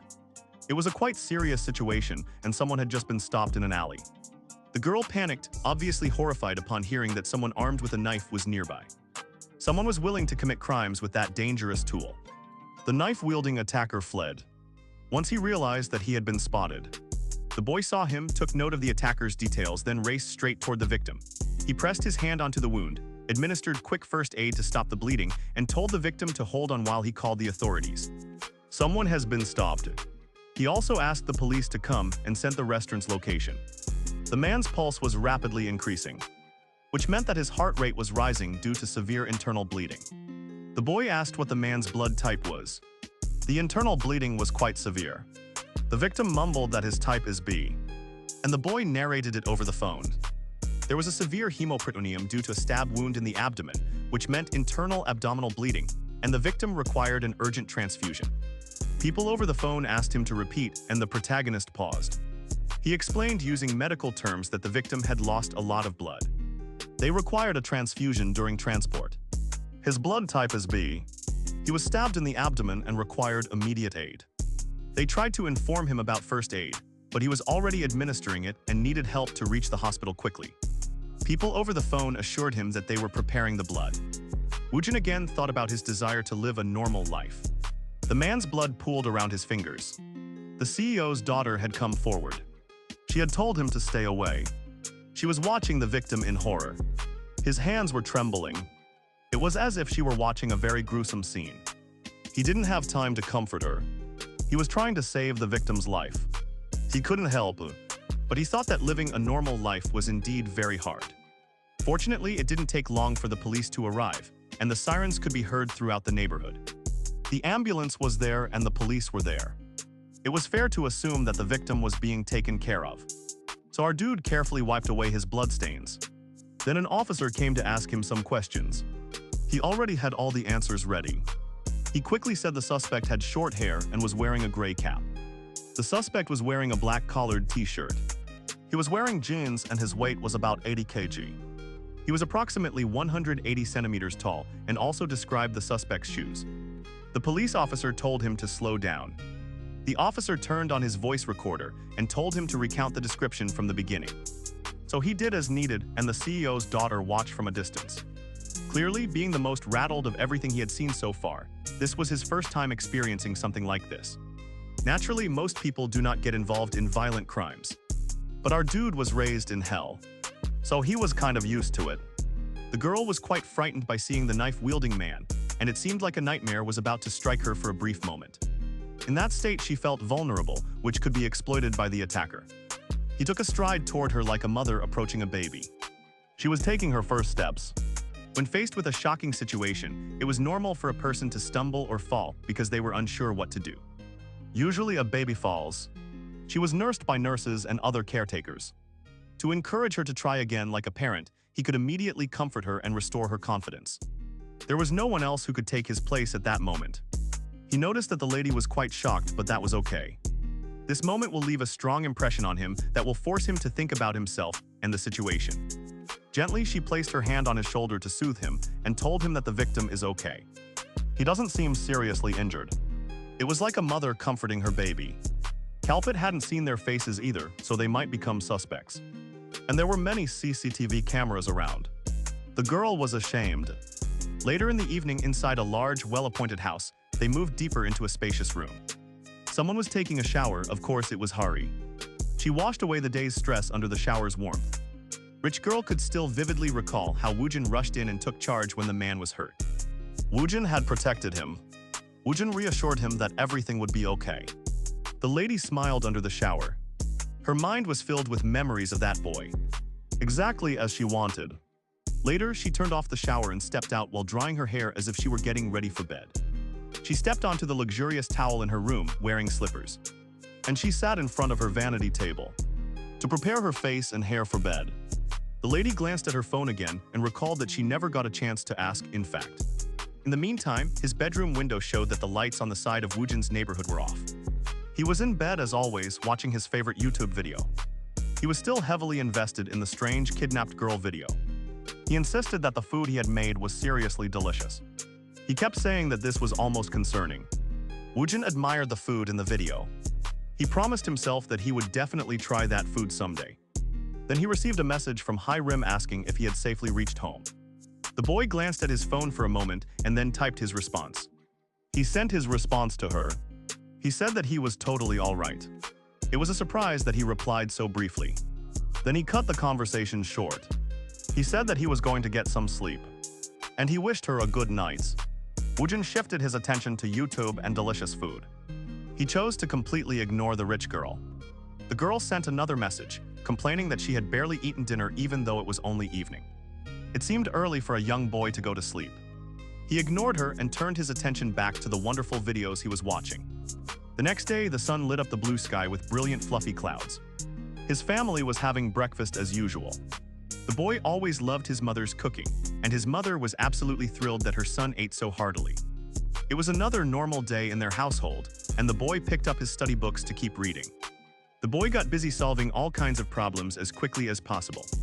She had to keep her phone close because it was a golden rule to follow in everyday life. Sure enough, it didn't take long for her to receive a message, and it was from him. She wanted to say hello. Ignoring messages was also a part of her daily life. Woojin formally turned his attention back to his schoolwork. Someone wondered why he considered her his type even though he didn't seem to like her much. She noticed some movement outside her bedroom window, and it was a bird. Just a bird singing on a wire. It was a normal, peaceful, ordinary day, exactly as she liked. Because living a normal life was difficult. He had to work very hard on this. The boy received a phone call, so he had to stop his studying for a moment to pick up the phone. To his surprise, he received a message from Manager Kim at XX Capital. The manager was calling about business or money fund loans. The boy paused when this call came. He stood up excitedly, thinking that he might have won something. But it was very clear that it was a scam call. He was smart enough to recognize it as a scam. However, sometimes he was oblivious to such things. He was lucky to have a general idea that it was a phishing scam. He put on a serious face. Meanwhile, the man on the line told him that he had about 100 billion. The boy gasped in shock. And then he gave up. He was interested in such scams. The proper way to deal with it is to stay calm. He received a call immediately afterwards.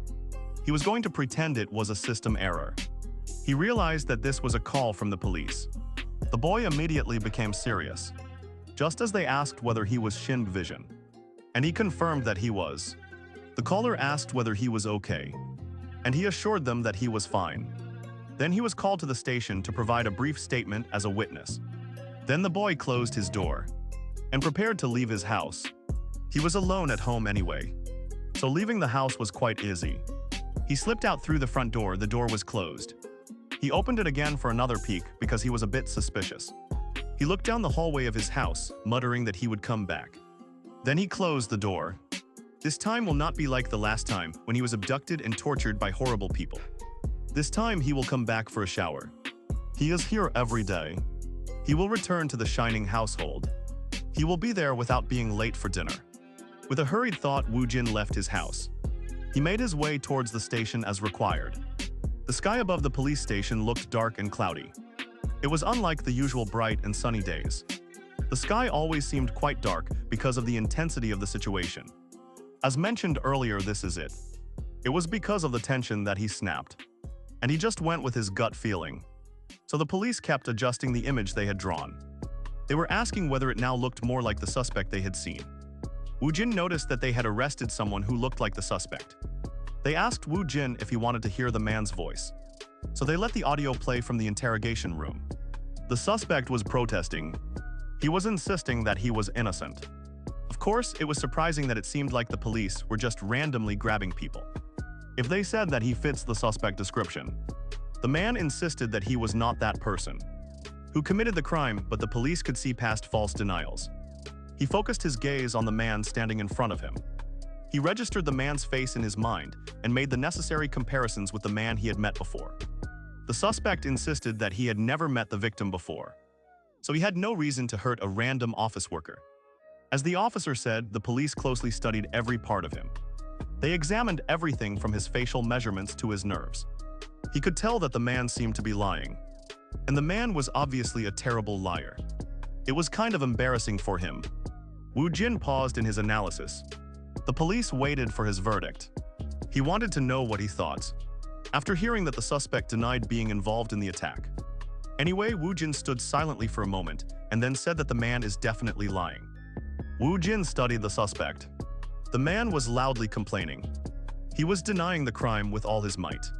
He was a fairly dedicated denier of his crime. He was vehemently insisting that he had not committed the crime. The police officer studied the youth's expression, trying to guess what he was thinking about all this.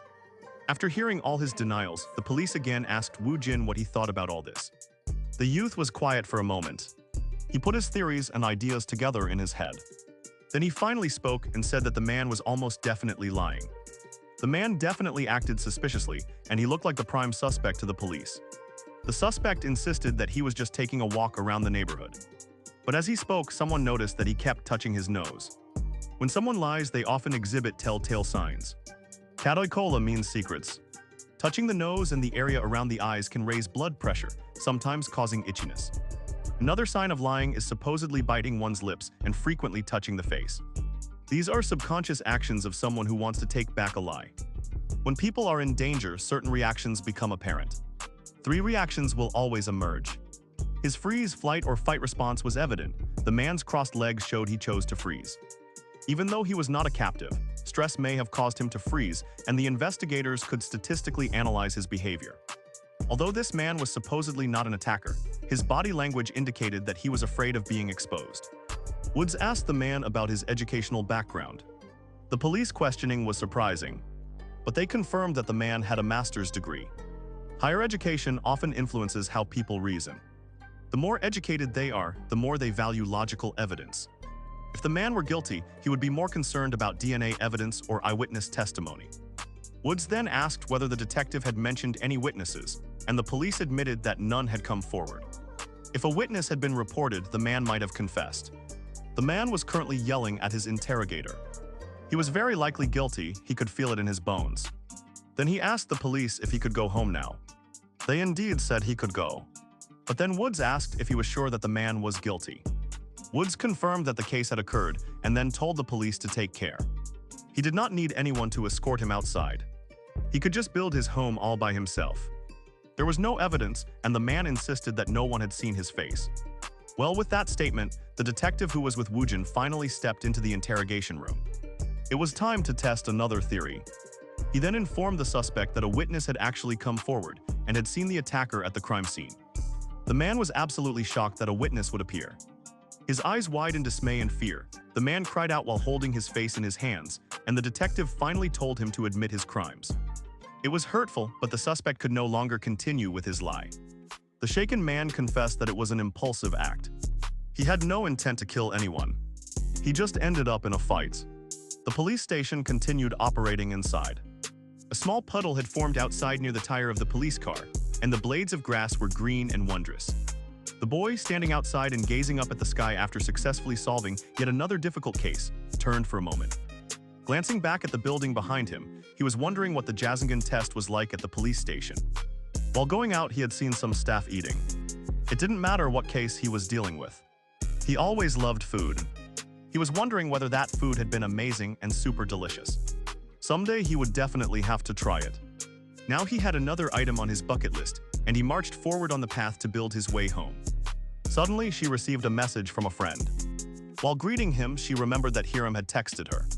So she finally texted him back. Woojin informed her that the captive had been caught. So she can finally relax now. The girl was quite surprised by this message. Her classmates asked where she did her hair because it looked amazing, and she had changed her bag. They wanted to know how much the new bag cost. These were the same superficial and boring conversations over and over again. Hiram felt that she couldn't care much about the shade of her lip balm because she was now texting Woojin. He asked when the suspect was caught and why the main character on Earth was only now replying to his message. The girl seemed quite nervous about being left on read for ages. Woojin then shamelessly replied that he was busy ignoring her. The girl was shocked and couldn't believe. She was seeing the reply as horror, and then she responded that ignoring messages is quite normal. Finally, the girl was speechless. She had no idea how to respond to it. School was almost over. So he told her that he safely reached home, and she was wondering how he knew that when she didn't go to school. Nevertheless, she asked what he was doing. And the main character informed her that he is going to take a challenge. Now it interested her, and she told him that she might succeed with his support. Naturally, this gave Hiram enough motivation that she showed up at the restaurant where she was a bit disoriented and was asking if she really had to do it. It was a series of life challenges for Wait. And if there was any opportunity, someone always had to take it. The boy entered an eating challenge. He had 20 minutes to finish everything on the plate. If he fails or throws up, then he will lose. The failure penalty was pretty high, and he was just willing to dump the failure cost onto it. Nevertheless, the weight wasn't decreasing, and he held his chopsticks high over the food on his plate. While getting ready to dive, there was no limit to the portion size. This kept increasing. The factor, of course, was the leptin hormone. That very special hormone is secreted during eating. He had to finish it to beat the game like a rush of aliens invading Earth, while sending signals of brain fullness to the brain. Before that, leptin should tell him that his brain is full. The timer was ready to start whenever the boy was ready. He instantly declared that he was ready. The timer was pushed and the game started. Woojin diced on the plate in front of him. He deep sticks his chopsticks into the juicy food, scoops noodles, and pushes everything out, serving them into his mouth as if he were a black hole. The girl squealed in shock at his sudden whirlwind eating, and both she and the timer were watching in awe. As Woojin stacked all the meat slices together and chewed them down as if there were no tomorrow. He yelled at himself to eat one slice at a time. But he was still going. He sliced the noodles. Once he had chewed the bits down, he grabbed his ball from the table. He tossed the soup into the air and followed it like a vacuum. This was the most intense way of eating that the timer had ever seen. He again slammed his ball with immense satisfaction onto the table and stretched his hand. It was a huge success for the surprise present, and the boy relaxed in his chair, relieved. Thinking that he should tell Bomi to compliment him afterwards, because he had finished the meal with 12 minutes to spare. He was also wondering if the timer was trying to become an Uber or something like in Rich Girl O, where she had eaten all of that food so quickly. The boy said that he indeed didn't think it was normal. Finishing all of that food wasn't normal either. The food at the place was amazing. He said thank you to them for the meal. The restaurant also said thank you to him for coming. And they hoped that he would visit again. Hiram was unable to believe that despite all that, Woojin was still interested in going out and eating dessert. Dessert after a meal was a must for Woojin, especially when one is with a girl. He is going out. The rich girl thought that Woojin was very weird, and she wanted him to know that his actions were not very normal. He was just about to feel hesitant, but it was too late for that. She told him to hurry. He went out for dessert. The boy was impressed with the sweet treat. At this point, he felt that he should seriously stop watching YouTube. He was indeed mostly reacting to the food he was eating. Like an Uber CEO, he talked about how insanely good the cake was. Well, they had a small snack together. She opened the car door, smiled, and offered to give him a ride home. The boy insisted that it was fine because he wanted to take a short walk to digest. So he nodded and later agreed to watch later. The boy saw her stepping into the vehicle. He thought that it was indeed quite weird and unusual. She smiled at him. The night sky over the neighborhood was dark. Woojin was back in his room. He was watching YouTube videos again. He never intended to stop. He was amazed and loved the look of the food. Suddenly, he received a call. He saw the unknown number, wondering if it was another scam call. He picked up. Once again, the caller asked him to confirm his name. He admitted that it was him, and he was wondering whether it would be another phishing scam or someone asking for a loan. It was his friend, Detective Takum. The boy recognized the detective. He got slightly more interested in the call. The detective asked whether it was a good time to talk. He wanted to talk about the small tidbit Woojin mentioned about the YouTube channel High School Mukbang. It was exactly as he said. The victim was 20 years old. The assailants were not just one person but a whole group. They were all found through the runaway gang. The victim had frequently tried to escape, so her family rarely looked for her and did not report her as missing. The victim was now 20 years old, exactly as Woojin had guessed. Even though they were locked up and appeared on YouTube, no one will suspect or question. This runaway gang must have known about it and committed the crime. The boy just watched videos on YouTube, saved someone's life, and asked how he knew and whether he had any special power. The boy really didn't want to talk about all that. and instead asked whether the victim had safely reached home. It was especially important to him because he was also a kidnapping victim, and it meant a lot to him. If the victim was able to reach home safely. The detective smiled and agreed that the victim indeed reached home safely. She was fine now. Thanks to Woo Jin, the case was solved and the detective wanted to take him out for a meal when he was free. It was exactly the kind of thing Woo Jin wanted to hear, and the opportunity was created just as planned. So the boy asked whether a meat dish could be possible instead of a regular meal. There was something he was craving, and the detective, with a laugh, agreed while asking what the boy wanted to eat. It turned out that Woo Jin wanted to try the number 9 top dish. So the boy said that he wants the Han A++ number 9 special. The detective was absolutely astounded hearing this order and wondered whether the boy was asking for bulgogi. Music plays, which is basically a Korean beef soup dish. Prepared with marinated beef, which is called bulgogi. Served with carrots, mushrooms, and digumyeon noodles. But the boy rejected it and repeated his demand again. He wanted the meal to be top-tier beef. The detective had definitely never heard about it before. But he agreed the boy had done something impressive. So Han, it wasn't a big deal. He got busy arranging a meeting time, and they agreed to meet up that Saturday. The boy agreed and said that he would keep his schedule open. It wasn't that he was busy anyway. But he had a particular rich girl who liked to spend time with him. In Korea, there was another bright day, and people, as always, were talking about their busy day. Once again, Woo Jin stepped out of his house. He also had another very special appointment that he wanted to attend. Today was finally the day when he would get to eat the Have Apps number 9. He spent the whole night dreaming about that delicious delicacy. Someone popped up behind him. He called out to him for a moment because he wanted to ask something. Genius really didn't have time for this. But he was taught to be polite, so he slowed down to listen to them. Strangers beamed and told him that he appears to have a lot of good fortune. It seemed that there was a group of scammers. Showing up in person was their bold move. Energetically, Dodo told him everything about how they couldn't ignore him. He was radiating so much good luck. The boy asked whether they were talking about luck, blessings, or good fate. When they said fortune, they wanted to move the scam along with it. So they agreed with everything. Apparently, they studied these things and thought that her energy was very bright and beautiful. So they wanted to share some good words with her. There were many kinds of studies, and learning was a lifelong journey. So Woo Jin curiously asked about the kind of study they do. Dao said that they mostly focus on the principles of the universe. And now it was very interesting for the genius boy. He didn't know that the topic could be defined as a branch of science. Exactly like physics, the scammers were a little taken aback as well, and they rushed to correct themselves. They reminded him of the saying that mountains were mountains and water was water. People simply didn't see nature as it was. They also assigned meaning to it. A mountain was a term used to describe a highland area that was densely populated with trees. Water is chemically defined as H2O. It is a compound of hydrogen and oxygen. Then the boy sweetly asked if there was any error in his knowledge. The scammers realized they were out of depth with this cow, but they were not the type to give up. They insisted that his energy was so bright and his insight was different. They were truly doubling down on scamming him. Then the male scammer asked if people often told him that he was attractive. That's dope, of course they did, he had a pretty face. It was the most obvious thing at the moment.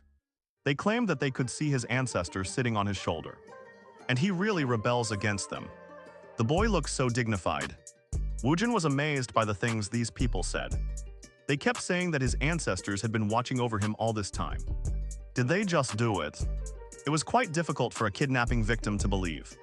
Nevertheless, Woo Jin put on a huge show of looking around for them. It seemed like he hadn't paid proper respects. Now Woo Jin was amazed and asked them if they could see ghosts. He backed off from the question, and the lady nervously said that they didn't call them ghosts. They mostly called them ancestral spirits. Now it was strange for Woo Jin, but they were always hungry to learn. They asked them how they could perceive spirits. If they were not biological organisms, how could they be perceived? Surely this simply meant that they could see ghosts. And they just need to accept their newfound power. Normally, the human eye's macula, blind spot, and optic nerve process information before the brain recognizes it. He knew how the cornea works. He understood how the iris works. And he knew what the pupils do to the lens to create that function, which is necessary for a person to see. Then they asked if they have a special visual organ different from others. Did they evolve by chance? There were 2 or 3 possibilities. Or perhaps they had a weird genetic mutation. Both were now looking very freaked out. They should have quit while they were ahead. He clearly did not perceive energy through wavelengths. The male scammer began to feel nervous, shouting that if they took that dude with them, something bad would happen. So the female scammer laughed and said that they would continue the conversation another time, because something urgent had just come up. Wait realized that they were trying to leave, and he read all of the woman's nervous body language. She seemed scared and reserved as well. It surprised him, and he said that she is not a scary person. He was just a youth who was eager to learn. But now the woman was scared of him. The scammers protested and lied about encountering some urgent thing. So they really had to leave. Woojin was just really curious. They were really disappointed that the scammers wanted to sneak away. So they asked the scammers to stop and tell them more about their very interesting powers. The scammers acted boldly without a moment's thought, and Woojin saw them running away. Feeling a little downhearted, at least they could have had them arrested. Meanwhile, there was the dude who had seen the whole thing happen and had also recorded it. The man laughed, saying that the whole interaction was very hilarious for him. The man greeted Woojin, saying that they were from a YouTube channel, and Woojin immediately got interested. Many people sometimes fall for scams. So the man was the type of person who recorded it as evidence, just in case it was a really good cow. But Wait never scammed anyone. I hadn't seen it while doing the deal. Watching it was hilarious. The young genius silently stared at the man, and the man beamed, asking if he could use that video as footage for his channel. Woojin immediately protested because it would not look completely normal, and he just wanted it to be normal. The man also offered to blur his face to hide his identity. Nevertheless, Woojin insisted that the video be deleted.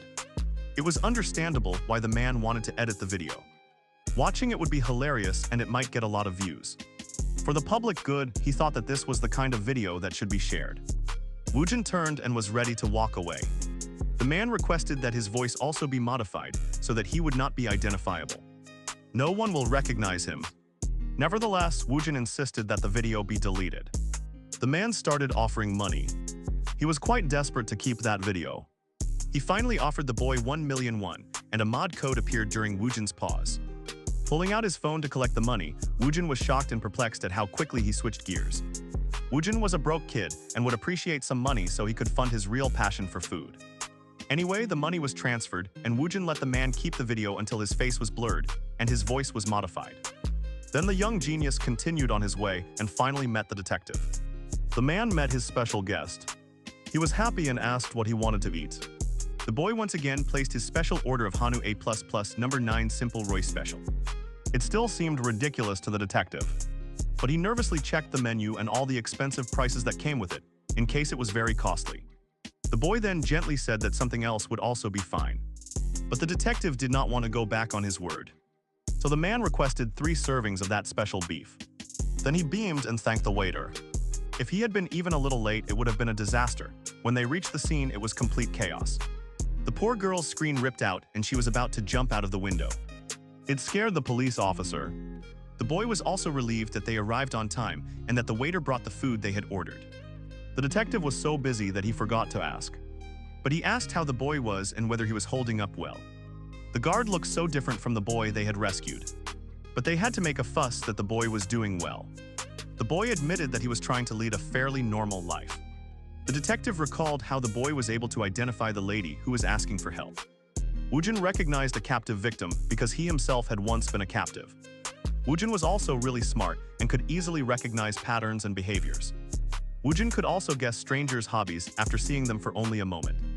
The boy was unusual but not normal, and he wondered whether it was a trauma from an accident that made him so invested in studying crime. The simple meat was ready to be served, and both saw its beautiful shining surface. Woojin was just drooling while watching it fry on the heater. The waiter encouraged them to first try it with just salt. The meat was served on a plate, and Genius cried tears of joy seeing his dreams become true. A delicious bite transported him to a world of joy and wonder. It felt as if he had been struck by holy and wonderful inspiration, and the boy gasped in wonder and delight. This food was definitely 100% worth it in every way. The detective was a little bewildered by the boy's awkward expression and asked if he had bitten his own tongue. It was not a case at all. The detective, hesitant, took a bite of his food and also experienced a legendary divine encounter. His eyes popped wide with shock and amazement. That food was unlike anything they had ever had before. The meat melted in their mouths and it was worth every penny. The juices were incredibly good as well. The detective had to remind Woojin to stay focused, otherwise he would eat the rest. The boy told him to hurry and grab another piece. Genius enjoyed trying the meat a lot and sincerely thanked the waiter. Every time the detective was served, the boy's good and polite manner thrilled him. As expected, the food was crazy delicious, and both of them were having the time of their lives. Then Woojin asked whether he should also order something else. According to the detective's expectation, he knew the golden rule that a meal is not complete without garnish. If there wasn't enough meat, they could simply order something else. Both laughed because they were having so much fun and insisted that it was fine. The night was very good as the sun set over Korea. Darkness turned into day and fluffy white clouds reappeared in the sky. The young genius was studying at his table as usual. That day most of the family were at home, and the mother enjoyed a pop-up watermelon treat. Later in the day, the brother taught his sister a little about her work. He did this to help her learn better at school. Later that day, Genius went out to enjoy the world around him a little. He was at a cafe with Hiram and then left. Even though he said that he was just using her, he finally seemed to be enjoying her company. He left the library to read and study a bit more because he enjoyed it the most, and daily life continued to be hard. Each day that passed, the students went to school, sitting at a desk and looking out of the big window as they studied. The leaves on the trees began to fade from green to yellow, and they gently let go of their color. Leaves scattered all around the roads and snow fell down. Seniors were greeted and wished good luck, and everyone was encouraged to do their best and stick to the test like glue. The young boy looked ahead. He had prepared all summer for this exam, and he was finally taking the college entrance exam. People of all kinds had shown up to cheer for their children. He walked inside with the other students, and like the other students, picked a seat. Everyone sat in the exam hall and was ready for the test to start. The papers were for everyone. They were called out and they quietly started passing the examination papers so that everyone would get one. Then the exam started and the youth was ready to answer some questions. It was time for them to start. Seniors were wished good luck and everyone was encouraged to do their best in the exam. The exam finally came to an end and the boy started walking away from the exam location. The boy turned pale with horror, realizing that perhaps he had made an irreversible mistake while writing his exam. Other students were making their way home after the exam. The main character recalled that his mother always said that he was okay, as long as he is healthy, and she even said that he doesn't need to be good at studying. She just wanted him to be normal and live a happy life. He made his way towards the house and he was already there. He could picture happy smiles that would greet him.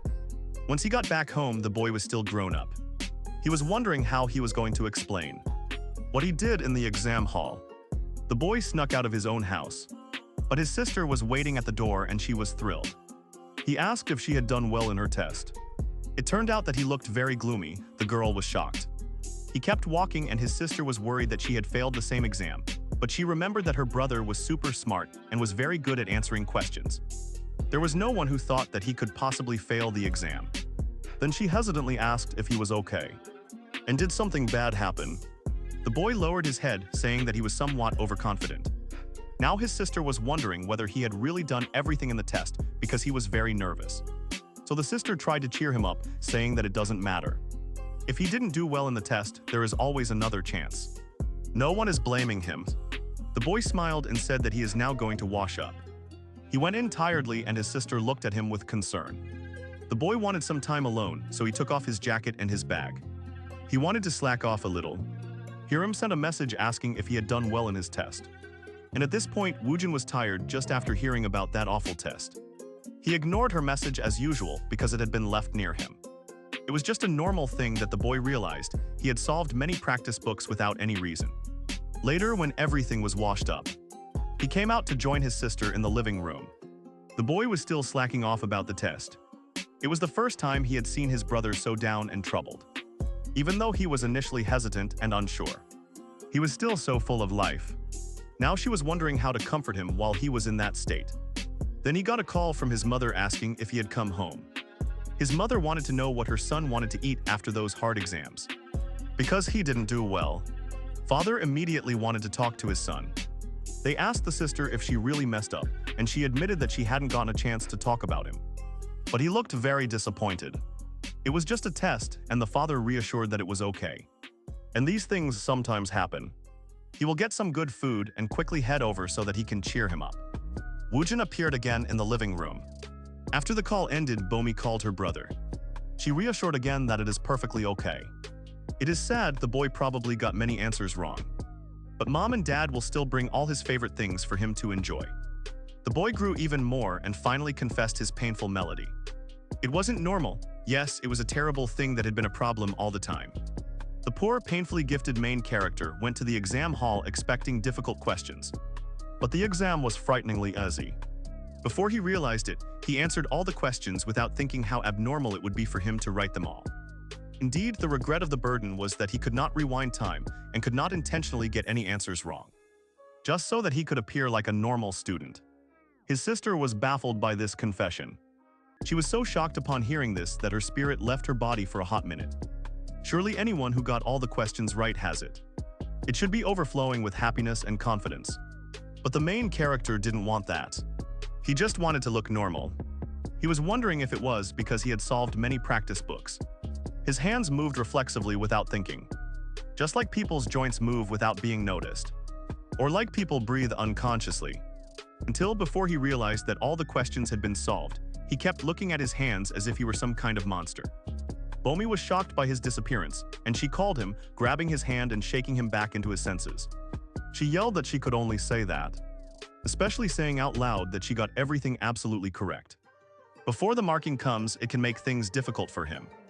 Both siblings took a look, and then tried to hope for the possibility that perhaps they had gotten some answers wrong.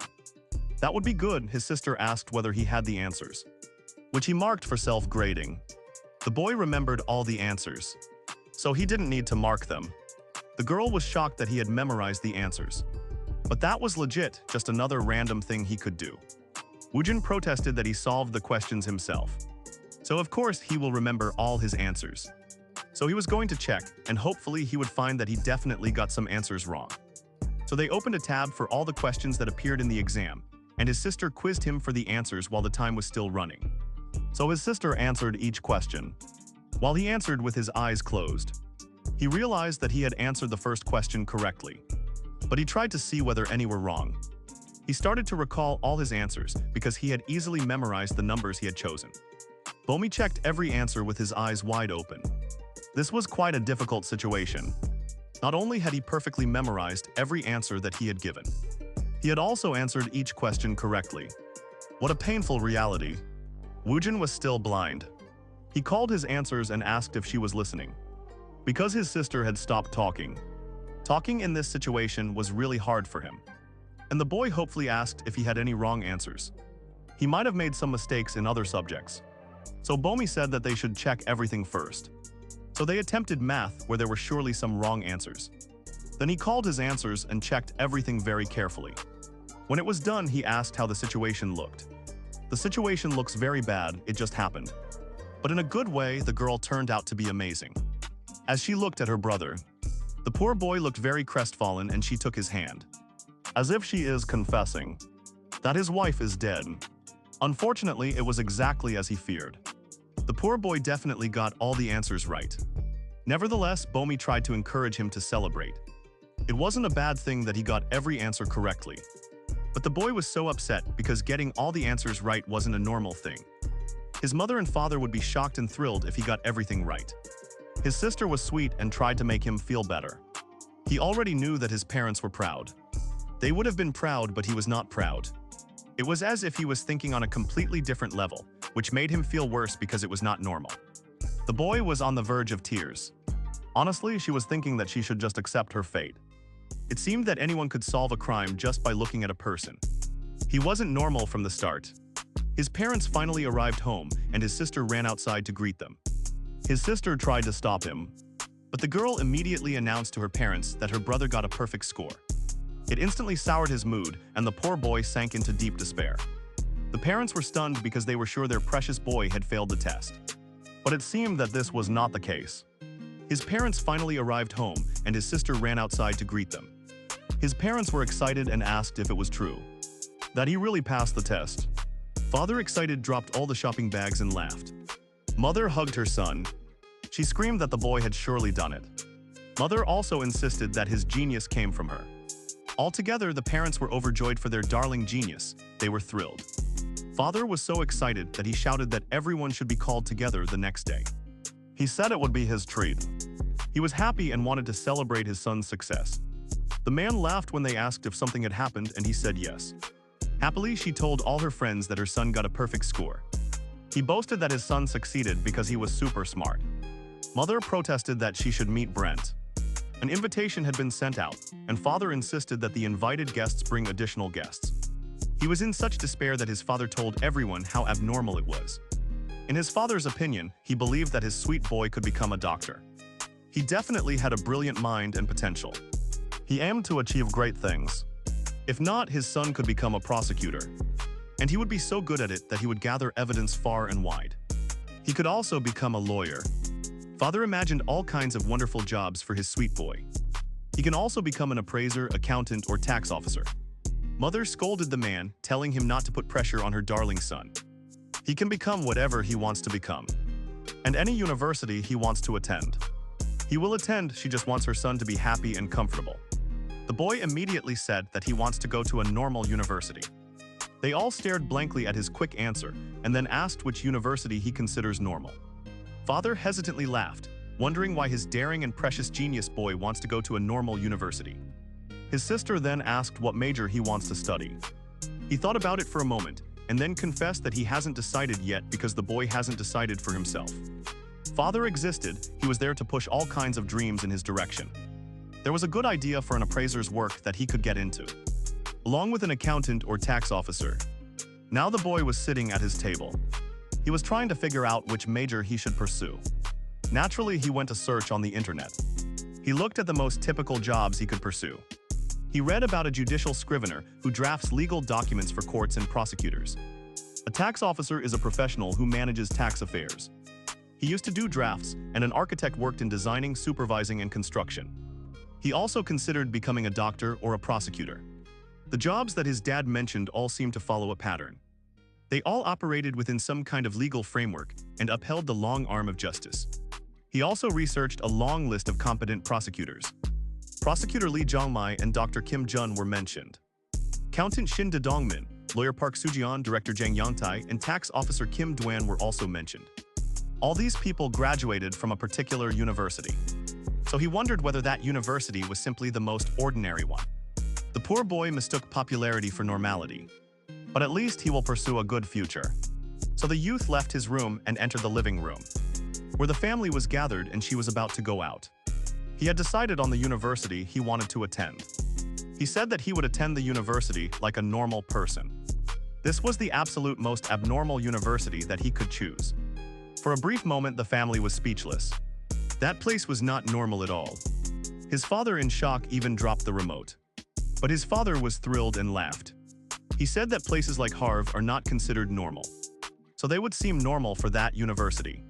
He knew very well that they were lying to the poor boy. But at least this was better than watching him limit his own growth. The night fell over the normal household, and the neighborhood at night was beautiful as always. CSD score reports came out, and families of all kinds reacted to the news differently. Of course, our cow was ranked #1 for its ridiculously over-the-top scores. There were celebrations with other families, like when students graduated, and they moved on to university to continue their studies. Time passed, and now we moved to a very important scene on a train in the snow. The train kept chugging along the long snowy track. He was sitting inside the train, determined on his non-stop journey toward his destination. The boy beamed as he rummaged through his bag.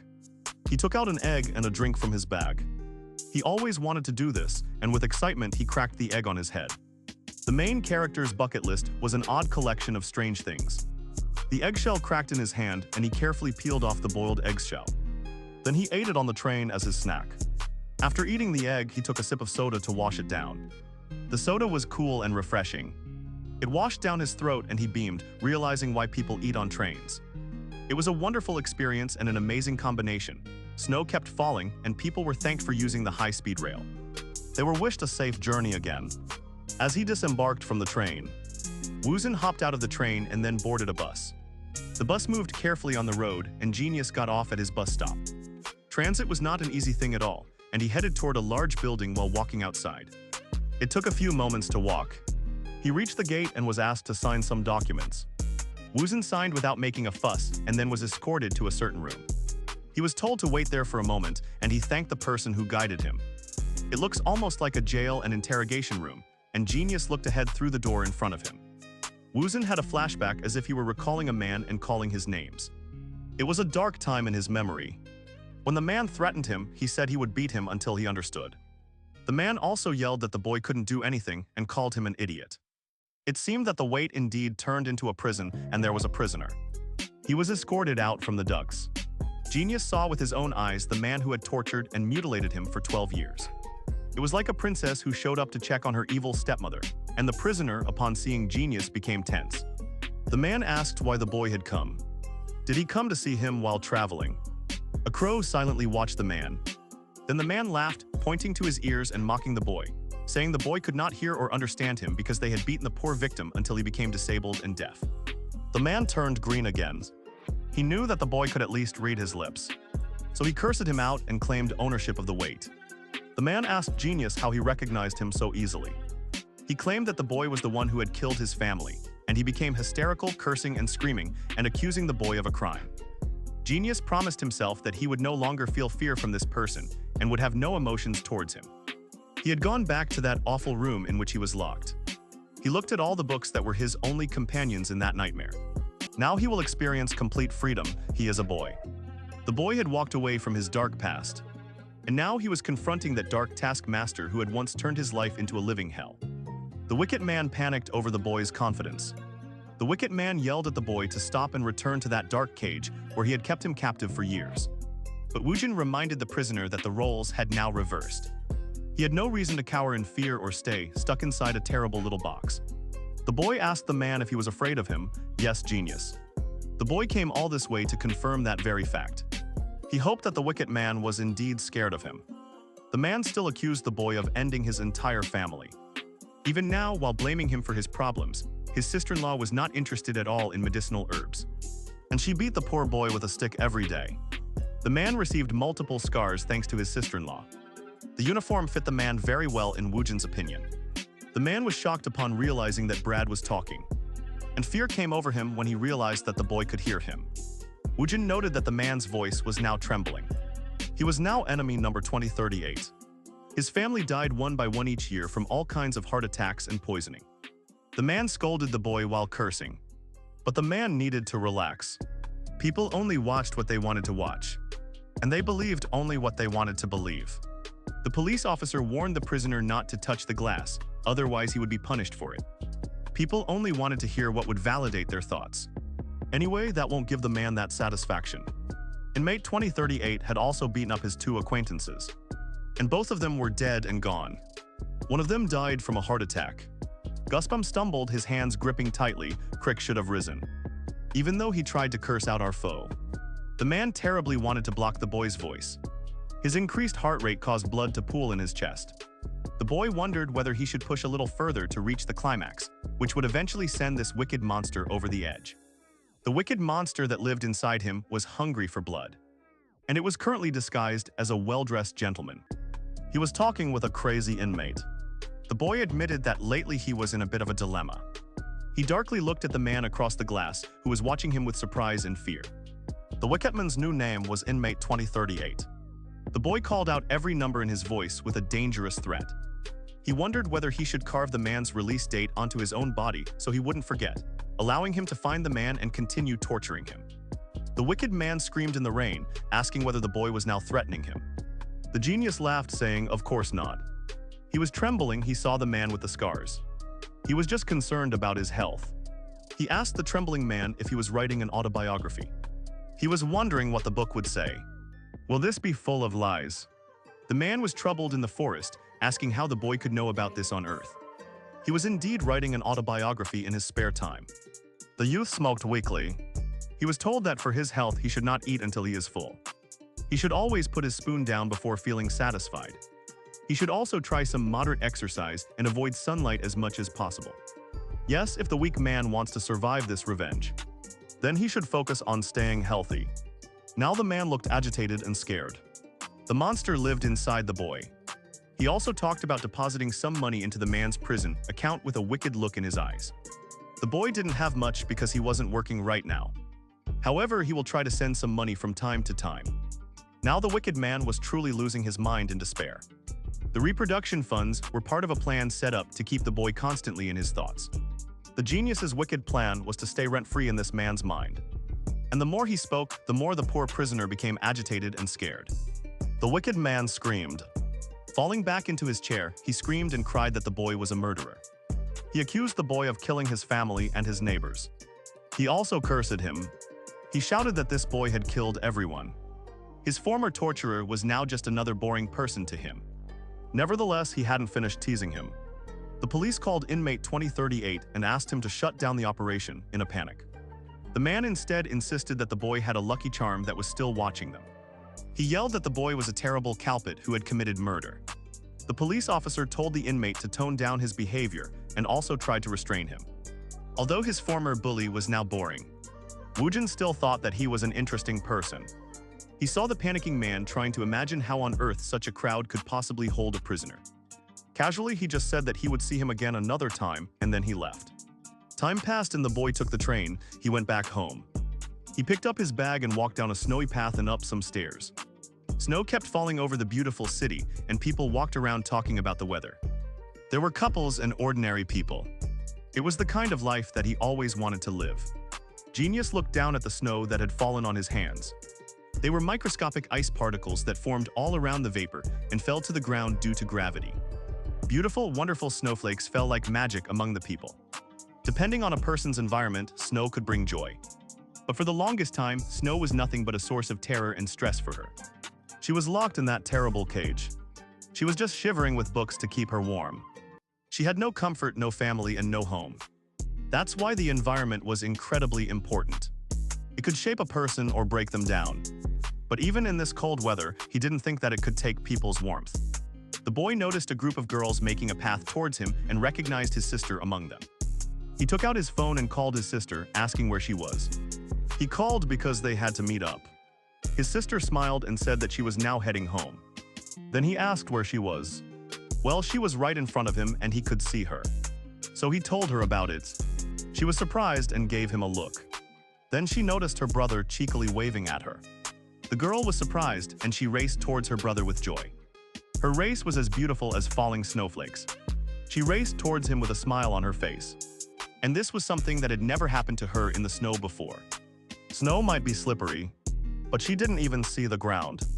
She was just focused on it. It was the kind of life that Woojin enjoyed. It was a wonderful, peaceful, normal thing. That's why the environment was so important for people. His sister's brilliant smiling face was everything he had ever dreamed of while locked in captivity. So in this environment, he could properly enjoy himself. His sister threw herself into his arms and he immediately caught her. Genius was wondering if by living this way he had finally become truly happy. Happiness had been attained. The girl, while smiling, asked her brother where he was coming from. And he simply said that he had gone to see someone he knew. It was as if he hadn't tortured a grown man a few minutes ago. The girl was surprised to hear this because she knew that her brother didn't know many people. Meanwhile, his friends watched the exchange with awe because they had never before seen their friend's brother. Genius claimed that it was just someone he had known in the past, and he no longer needed to see that person. His sister was kind of confused, but she had become quite used to her brother being totally weird. So she just accepted it. Then she reached into her bag. She pulled out a box before rummaging a little. She had something for her sister to try. She was wondering what this was, and she opened the box to reveal some glazed and tasty takoyaki. The takoyaki was really good. She wrapped it so it wouldn't get cold. Her sister was impressed and ready to try something else. That's it. She thought she was just saving it for her. And she encouraged her to try it because it was really delicious. Snow kept falling over the environment. And this is one for the siblings. It was a happy atmosphere. The next day the sky was bright and the clouds were fluffy. And the flowers bloomed as winter turned into spring. It was time to have a resume for work and school. And people made their way, living their daily lives in the calm and peaceful neighborhood where our genius lived. He was on his path with a bag on top of another bag. And he noticed a poster which he stopped to look at for a moment. He could already guess the real purpose of that event. But then he knew that there was no such thing as a free lunch. The young boy kept walking towards a big brown building. Inside the big brown building, he realized that he had entered a lecture hall. Sitting in the middle felt normal. So naturally, he chose a chair. He had to wait before he could sit. Someone came to say hello. It was a man and his name was Park Young-wook. The boy smiled and he met a new student. He gave a peppy wave, saying that meeting him was nice. He officially made his first casual acquaintance at school, and the boy was surprised. He was added to the S University Business Administration freshman group chat. Freshmen in the group chat helped each other answer all kinds of questions. Genius recognized the name of Park Youngwook from the freshman group chat to help them settle at the university. Genius said that it was good to meet him. He said that they should get together and not fight. Bespectacled boy laughed at that introduction and agreed. Genius also wondered why the second boy seemed like a textbook. But he didn't address it. The boy asked his classmate if he knew about the gathering after class. He replied, "Yes, the one I know." Then the attention shifted to a girl who had just walked into the class. Her name was Songi. Many new students were finding their seats in the class. They wanted to know if any seat was available. He talked about sitting next to his friends, and some of them also met up with their own friends. Just normal students were doing normal things. Genius was excited for his first university lecture. He always wanted to experience it. He sat breathing steadily while waiting for the teacher to arrive. Eventually the door opened, the teacher stepped up onto the podium and welcomed everyone in the class. This man addressed the class and said that he would be their business administration professor. Genius saw the professor smile and say that he would introduce business to everyone, and he asked if they knew what business was. What is business, or what does business mean to them? He asked if anyone wanted to answer. He said that they would have to raise their hand to answer. There was silence because no one wanted to answer the question. The boy reasoned that raising a hand felt unusual. So he lowered his hand. Suddenly, the teacher decided to point out random people in class to answer questions. He asked a student in a blue shirt to answer. The boy panicked and mumbled about leading a company. So the teacher appointed a person in a white shirt and asked them to describe the business. That person said it was about managing and operating a business. Well, these were all valid answers for the teacher. And then he asked what a good business leader should be good at. He pointed to the students behind him. He picked the nervous girl. He said they should be good at planning and giving directions. Those were all quite clumsy answers. But the teacher was encouraging and said that the answer was good. Then he asked the student sitting next to the previous student to answer the question. And unfortunately for the entire class, his neighboring student was our genius. The disgruntled boy was wondering why he was called. Because he was sitting in the middle seat. Well, he was picked, so he could also give an answer.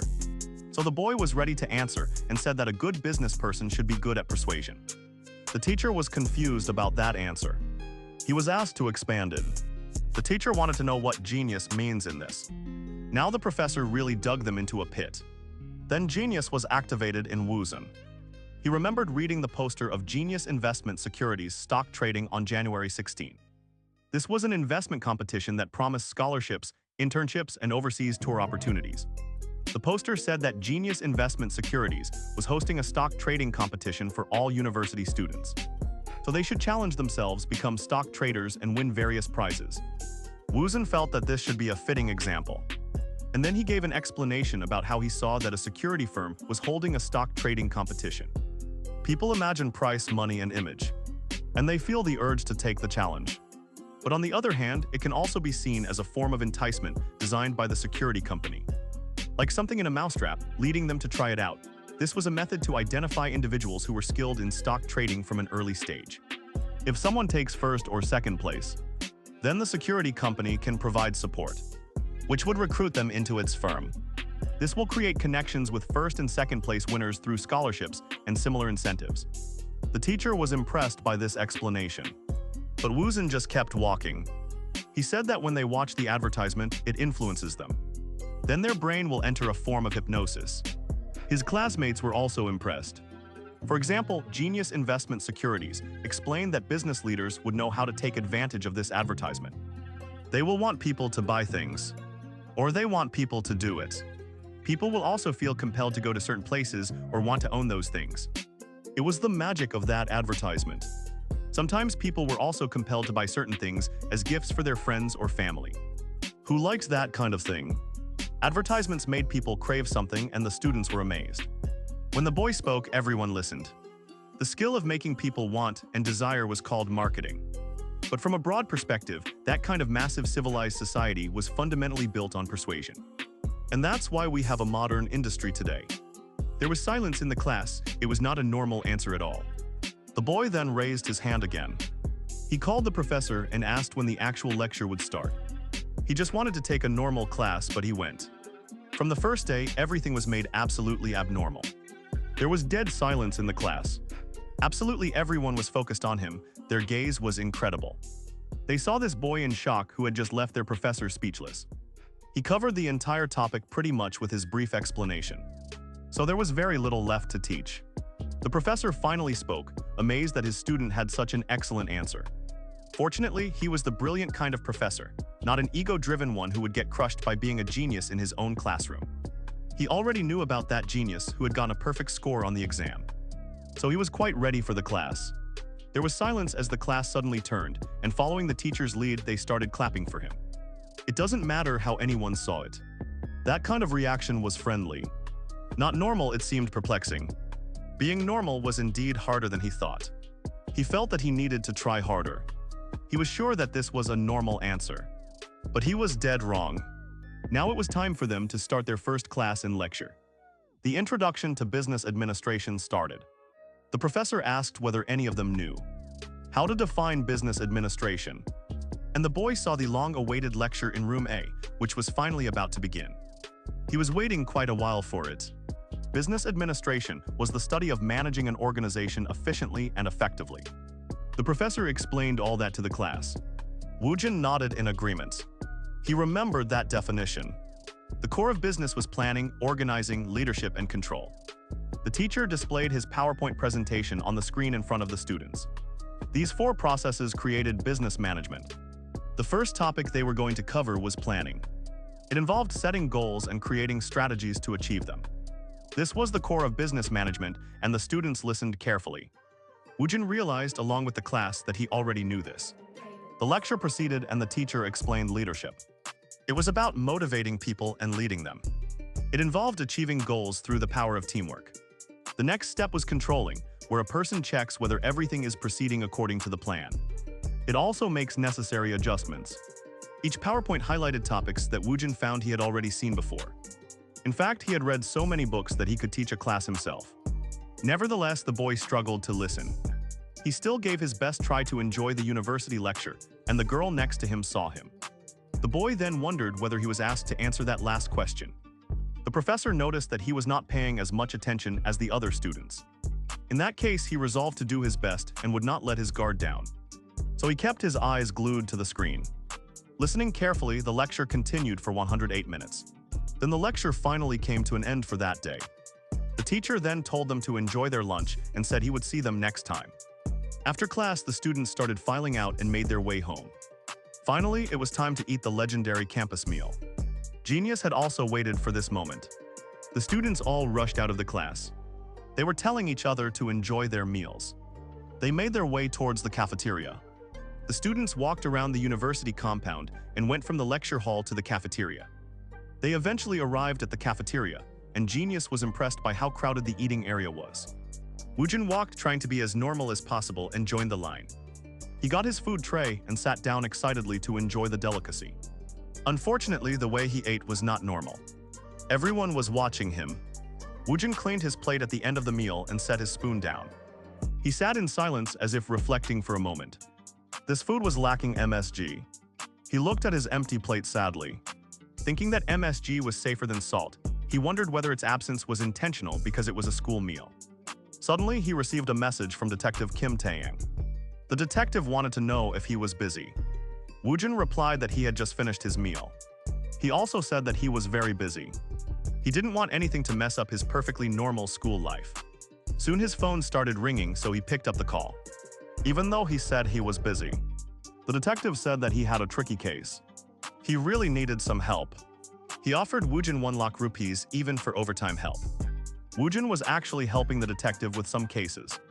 Sometimes the detective would come and show him something, and he helped identify whether it was innocent. Other times, he determined that it was not innocent. In fact, Woojin had solved several cases, and each time the detective took him out for lunch. Whenever he solved a good case, the detective bought him a nice meal, and it became a good business for both. Every time Woojin solved a case, he received a reward. He got some free meat. He couldn't resist good meat. Besides, he could eat as much as he wanted, or the detective would give him some money. Meanwhile, someone thanked Woojin. It was an easy way to make money. So of course Genius kept taking cases. He told the detective to send the case, but the detective said he wanted to talk in person. The detective then asked what Woojin was doing and when he would finish. Genius was surprised to hear this and felt a little confused. Suddenly he received a message that the afternoon lecture was cancelled due to the professor's circumstances. With this sudden change, his schedule became free for the case. Woojin said that he was free. He asked the detective where he was. He also asked where they should meet up. Genius walked among the trees on the campus. The detective said he would come to pick him up, so Genius waited. That afternoon in Korea was a bright summer day, and the detective waited near his car. He messaged Genius trying to figure out where he was. Vajin spotted the detective, came over, and the detective waved him toward the car. They greeted each other and the detective was present. He was saying that the boy looks even better now. He is a college student. He was so impressed that the boy seemed very grown up. Because S University was not just a school. Then the boy asked what kind of case this is. And the detective said they should talk inside the car. It was very confidential, so the two of them had to go inside the car. Then the detective reached behind him. After rummaging through a bag, the youth gave a suggestion to the detective. Instead of just watching videos or movies, they decided to act because it was a very important case. He wanted to ask if they could visit the crime scene. The detective was surprised by this request. Usually people act based on experience. It was like tracing a path on a map or measuring a mile on the street.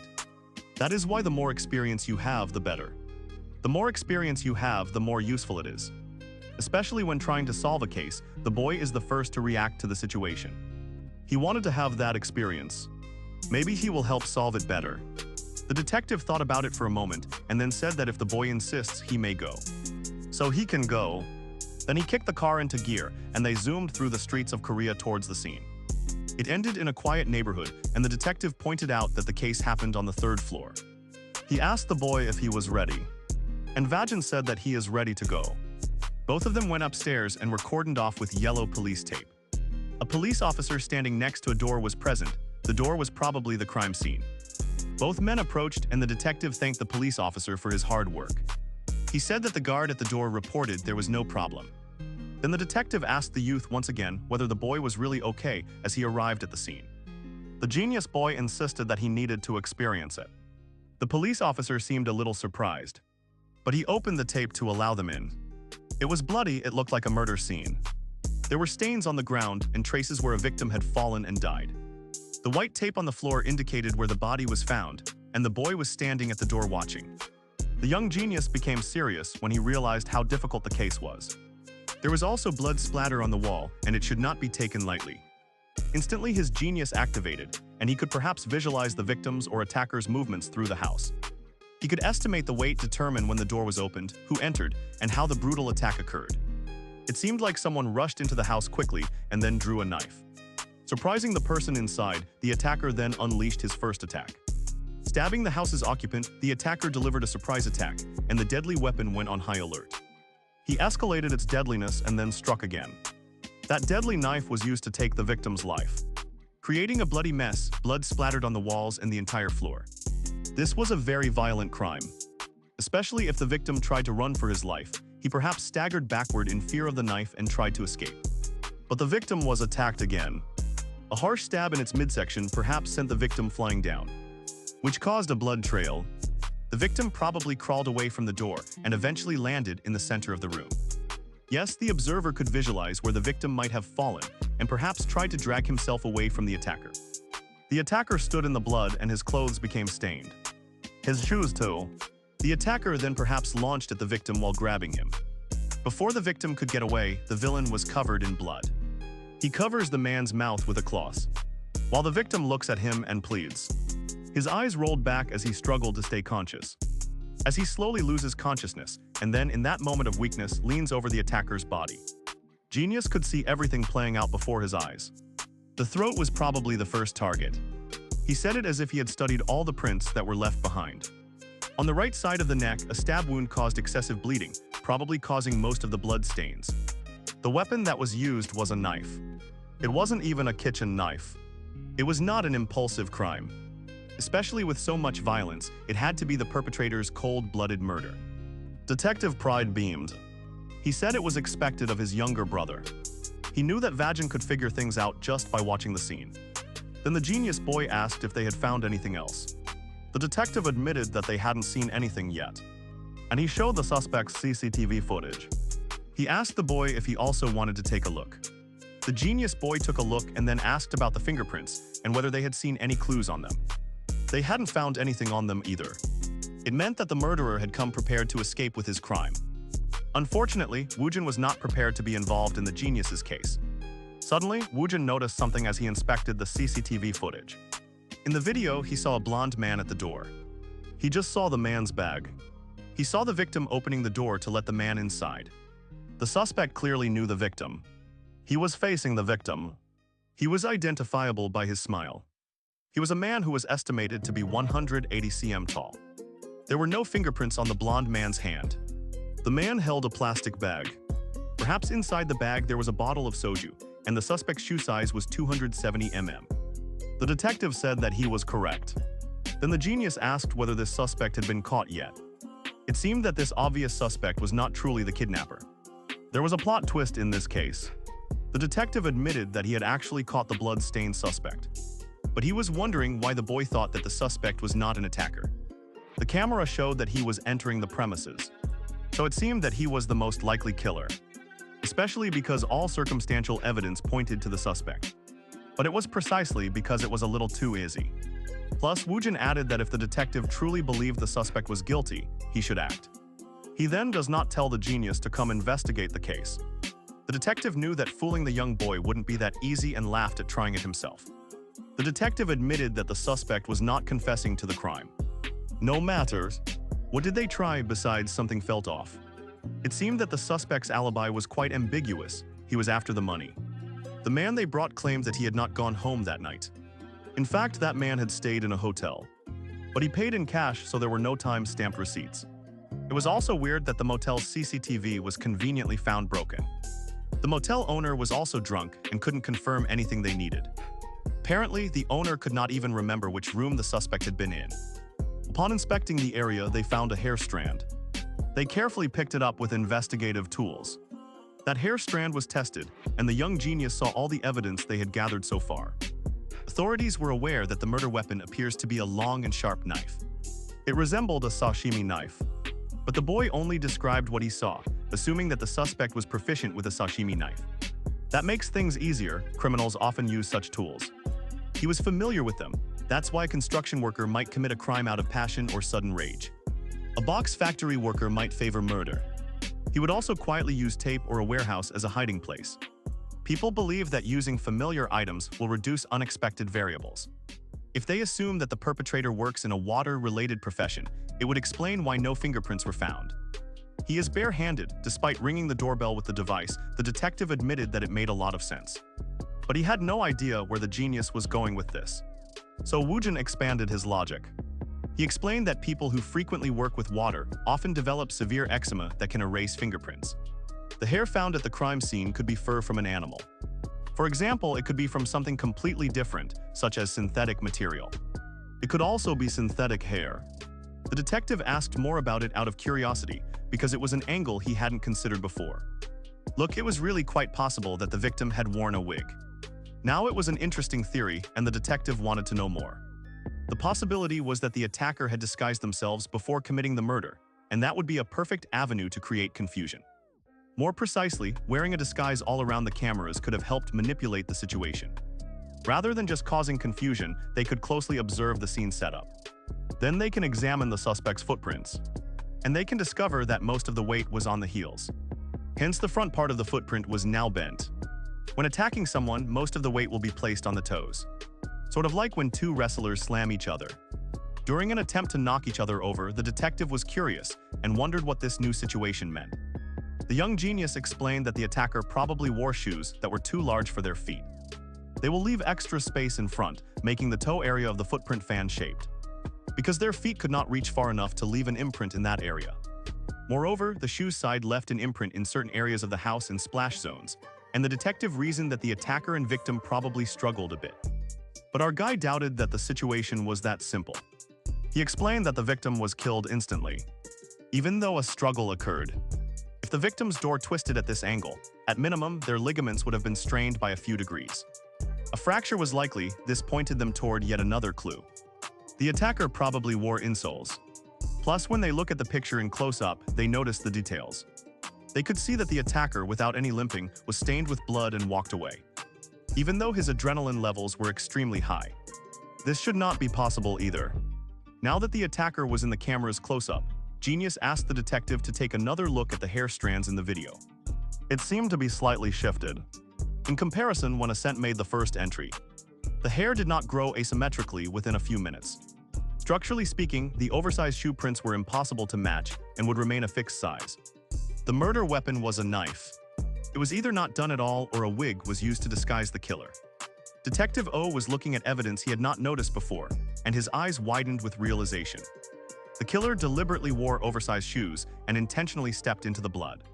To create oversized prints and hide behind a wig, the killer went to great lengths to avoid detection. Detective O needed to deal with both the victim and the suspect, who are currently in custody. The suspect and the victim are both in custody at the same time.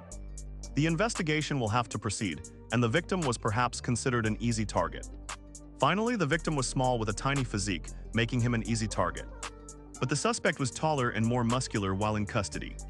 The killer probably thought that eliminating the suspect wouldn't be that easy. That is why the perpetrator avoided him. In custody, the suspect's height is 184 cm. When he was arrested, the suspect, whose shoe size is 270 mm, was noted to have black hair and looked confused and surprised. The police found the sudden hair color change suspicious, and Detective O was shocked to realize it was accurate. They immediately accused the suspect of dyeing his hair to avoid suspicion and demanded he tell them where he had done so. They yelled at him, asking whether he thought there would be no court and whether he thought the police were a joke. Obviously, all that yelling got them nowhere. Detective O was stunned again and realized he had become a bit carried away. Using the obvious evidence and the prints left on the carpet, Detective O was able to deduce that the suspect's actual shoe size was probably between 255 mm and 260 mm. The perpetrator probably had a personal connection with the victim and a strong reason to frame the suspect. Now they have a lead to follow and need to determine the motive. Kalpit probably felt the need to eliminate both together. The motive will help narrow down why the crime occurred and why Kalpit felt the need to disguise himself, frame one, and kill the other. Sometimes a crime is committed because of money. It can also be committed because of revenge. Or perhaps a genius had many options. The conclusion was that Kalpit was a highly skilled sushi chef. He perhaps also suffered from chronic asthma. He erased his fingerprint patterns. Besides that, he probably had at least one college degree. Considering all the lengths he went to disguise himself, his planning was meticulous. The youth was truly a genius. This led to that conclusion. This was because criminals from lower education levels related to impulsive crimes. They did not think about it. Before they knew what they were doing, they just reacted. It ended with a body in their hands. The higher the education level, the more systematic and premeditated the crime, which pointed to all the evidence they had collected up to now. The detective thought about it for a while. Then he called Gekul. He asked his partner whether anything had been found. The partner sent back the hair strand test results. But it was not human hair. It was synthetic, in fact, and it perfectly matched the genius suspect's profile. The detective was surprised and the genius walked away. The victim lived in a studio apartment. The suspect stayed at a motel, which meant that neither of them was in a great financial situation. The real Kalpit's shoe size was submitted to the detective. Considering Kalpit's shoe size, statistically it places his height between 166 cm and 170 cm. Likely Kalpit will be in his 30s. Now that the detective thought about it, he saw a man who roughly fit that description. The man was heavily questioned about the incident. He mumbled that he had seen both the victim and the suspect, but it turned out to be a wild idea. This was a man who worked at a sushi restaurant and seemed very suspicious. It was very likely that he was the guilty culprit. The detective called his partner to apprehend that man quickly. Well, as the case was resolved, it was once again a normal day in the quiet neighborhood. The young boy was sent back to school. The detective gave him a warm, caring shower. He showed almost too much love, and the boy politely turned him down. But Woojin thanked him for 1 lakh rupees. He felt unappreciated. Then it was time to wonder about the motive. It turned out that Kalpit had borrowed money from both victims. Then he eliminated them because they were spreading rumors that he was not paying them back. But those rumors were true. At any rate, culprit had been caught.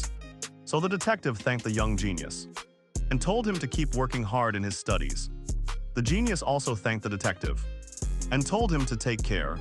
Suddenly, someone called out. The young man who called seemed like a fellow classmate when he saw the young genius. He was happy. The classmate smiled, and Woojin noticed that this stranger was about 178 cm tall. He had a short haircut and one eyebrow was slightly thicker than the other. And he had slightly tanned skin. He had a slim but well-built physique and wore a gray hoodie. Woojin noted all of this down, just in case he needs it later. He recognized this boy as one of the members of the freshman group chat. His name was Kim Manso, and he was 20 years old. Judging by his wrinkles, he looked older than his actual age. He was of the same age. The boy said to the young genius with a smile that he was amazing in class, and it felt as if he was watching a professional lecture. It turned out that many people saw him that way.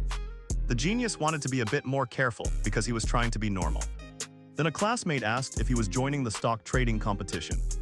Many students from his department were participating because many students were doing it. He thought the workload was pretty normal, so he also decided to join. If he doesn't, he will stand out. He had no idea that he would make things even worse. Then he wondered how to enter this competition in the most normal way. If he was deciding to join, then he was wondering how to approach it. Finally, if he was somewhat exceptional and won, then he will stand out. Antlion larvae are also known as doodle bugs. They are a perfect example of that situation, in which the antlion preys on ants, sucking their fluid and discarding bodies, often leaving their poor victim to die. This behavior was not limited to insects only. According to the data the boy had, many people conducted chart studies. They were trying to figure out the right time to buy or sell their stocks. Some people bought quickly, while others desperately prayed to the Lord and Buddha for a win. If the stock suddenly plummeted, then the investors would scream in agony or punch their screens in rage. They were like ants, on whom the antlion preyed. Sometimes they even feel the urge to take their own lives and are escorted by security to a safe place. In the stock market, even the people called ants had their money drained. Their bodies lie empty in front of the ant lions that preyed upon them. If most normal people were ants, then, considering the situation reasonably, Woojin thought that he should also be one. But if he lost money, his mother, father, and Bami would be sad, and that was the last thing he wanted. So instead of being drained, Woojin decided collectively that he would be the one draining. He raised his chosen straw high in the air. With a determined look like a bee sucking honey, he plunged his straw into the opportunity and self-rationalized, believing it was simply part of being normal. Ultimately, self-rationalization was a part of being normal. Kim Mansu asked about the morning class at 9, and Genius agreed. It seemed that they would attend that lecture together. They both were in the big brown building and walked down the long hallway. It was as if they had all joined the stock market. Some of their classmates were checking their wins. They noticed that they were already up 3% in profits. This was amazing for some classmates, and Woojin was seated next to his new friend. One of the other classmates wondered how he was down 7%. Not all eggs should be put in one basket, and some classmates laughed about their business strategies. Genius reasoned that he should also join the stock game. He had an afternoon class tomorrow, so he needs to start in the morning. The teacher entered the class again, waved to the students, and as the professor stepped onto the podium, he smiled and asked if this was already their third lecture. Then it was time to start the lecture. They began the class together and the professor taught. The students paid attention. It was a good and interactive class about talent acquisition, market share, and brand image. The professor confidently taught everything they needed to know.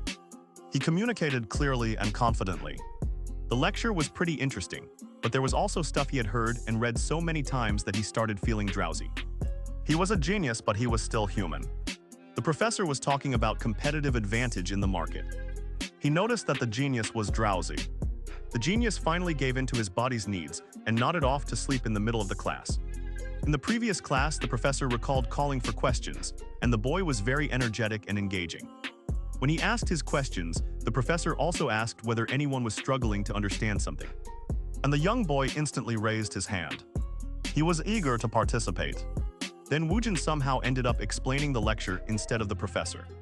He talked about the scientific approach of management studies, mathematical statistics, and corporate performance that could result in losses. It seemed that today the boy had finally used up all his energy and was now sleeping in class. Truth be told, the professor had no patience at all. He would prefer if the genius were sleeping, because talking to him often turned the lecture into a debate. In truth, the young genius was not sleeping at all. Instead, the boy was resting, thinking that he needed to put in a lot of effort. He wanted to appear convincing as a normal student. Sleeping in class was quite a normal thing, and he wanted to experience it at least once. He had watched dramas where some kid sleeps in class and the professor wakes him up. According to expectations, sleeping during a lecture was not easy. But he was willing to make all necessary sacrifices to be normal. Well, the end of the class finally arrived, and the professor was about to give everyone an assignment. Upon hearing this, Woojin's ears instantly perked up and he became alert. Awakening like a zombie, he raised his hand high and eagerly asked what kind of assignment he would get. The boy always wanted to do an assignment and he was absolutely thrilled, as anyone can imagine. The professor was not exactly thrilled that Woojin was again conscious in his class.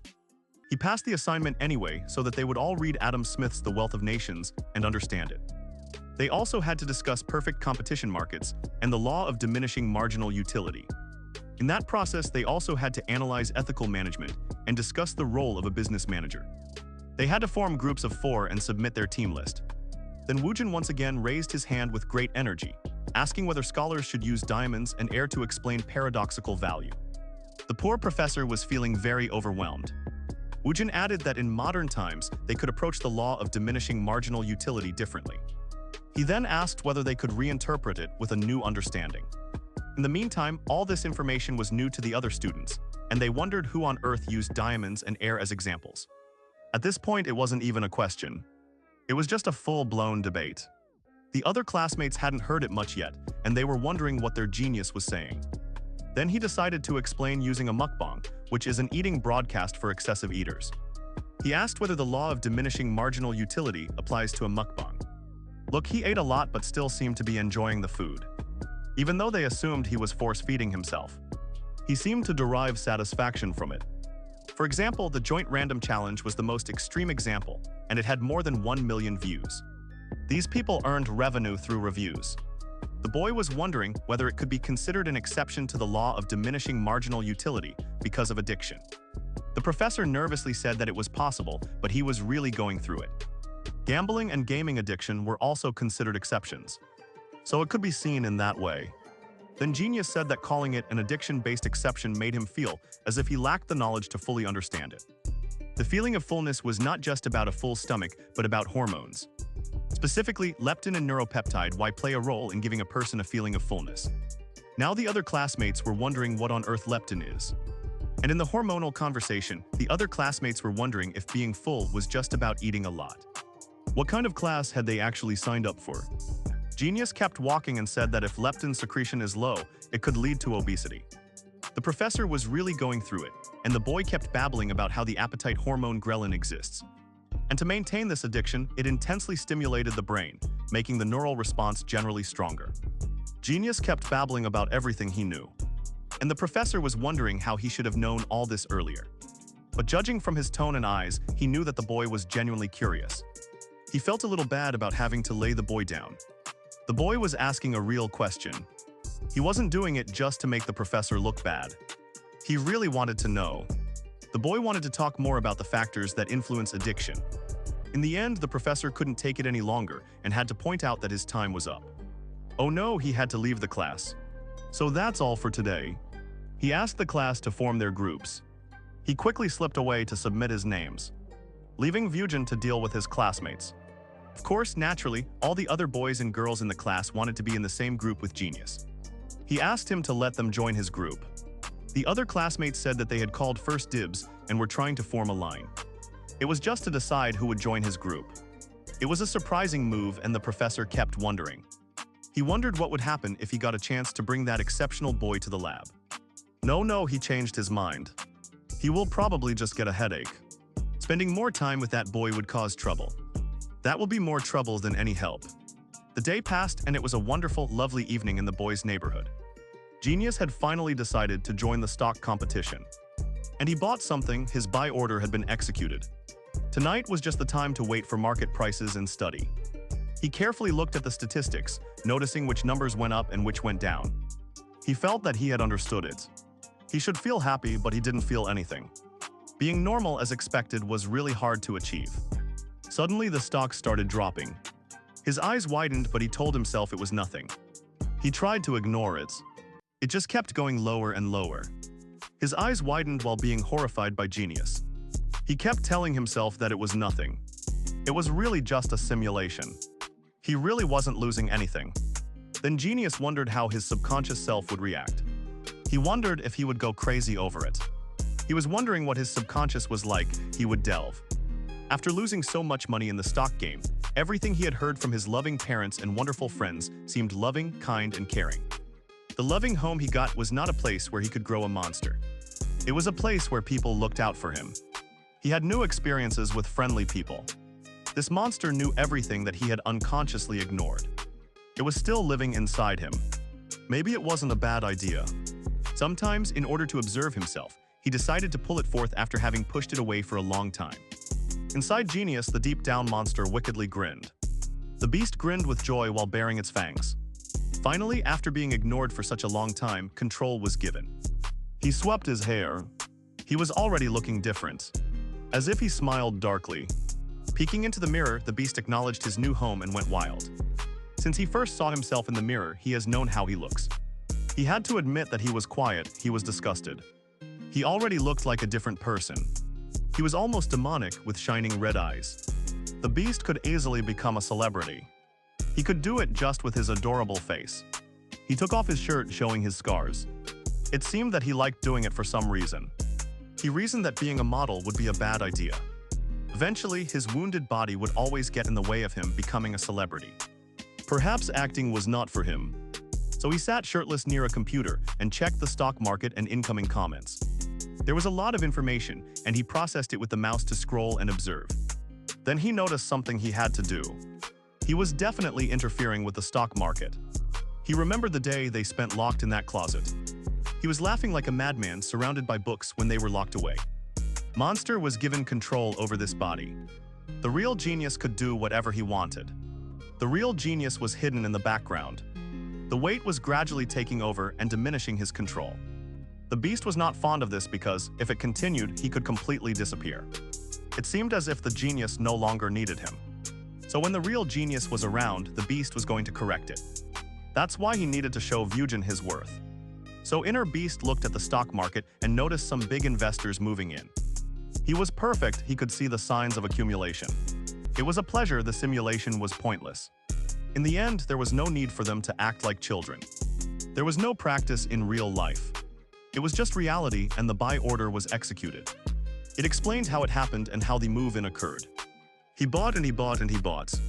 Oh God, he was just gambling away his money. Demand was reckless in the stock market. But it also seemed that he knew what he was doing. He wondered what he was doing. Suddenly, the stock started to rise. Like a miracle, the beast vaulted up from the ground, turned green, and he was determined to show that money was not something earned. It was something that others had created for it. He spoke like a true capitalist. Yes, the monster could clearly see that the big investors were now moving in, and the signs of accumulation were visible. It was time for them to execute the buy orders. The youth activated multiple buy orders simultaneously. To prove their usefulness, they placed large bets, sitting proudly with multiple scars on their bodies and backs.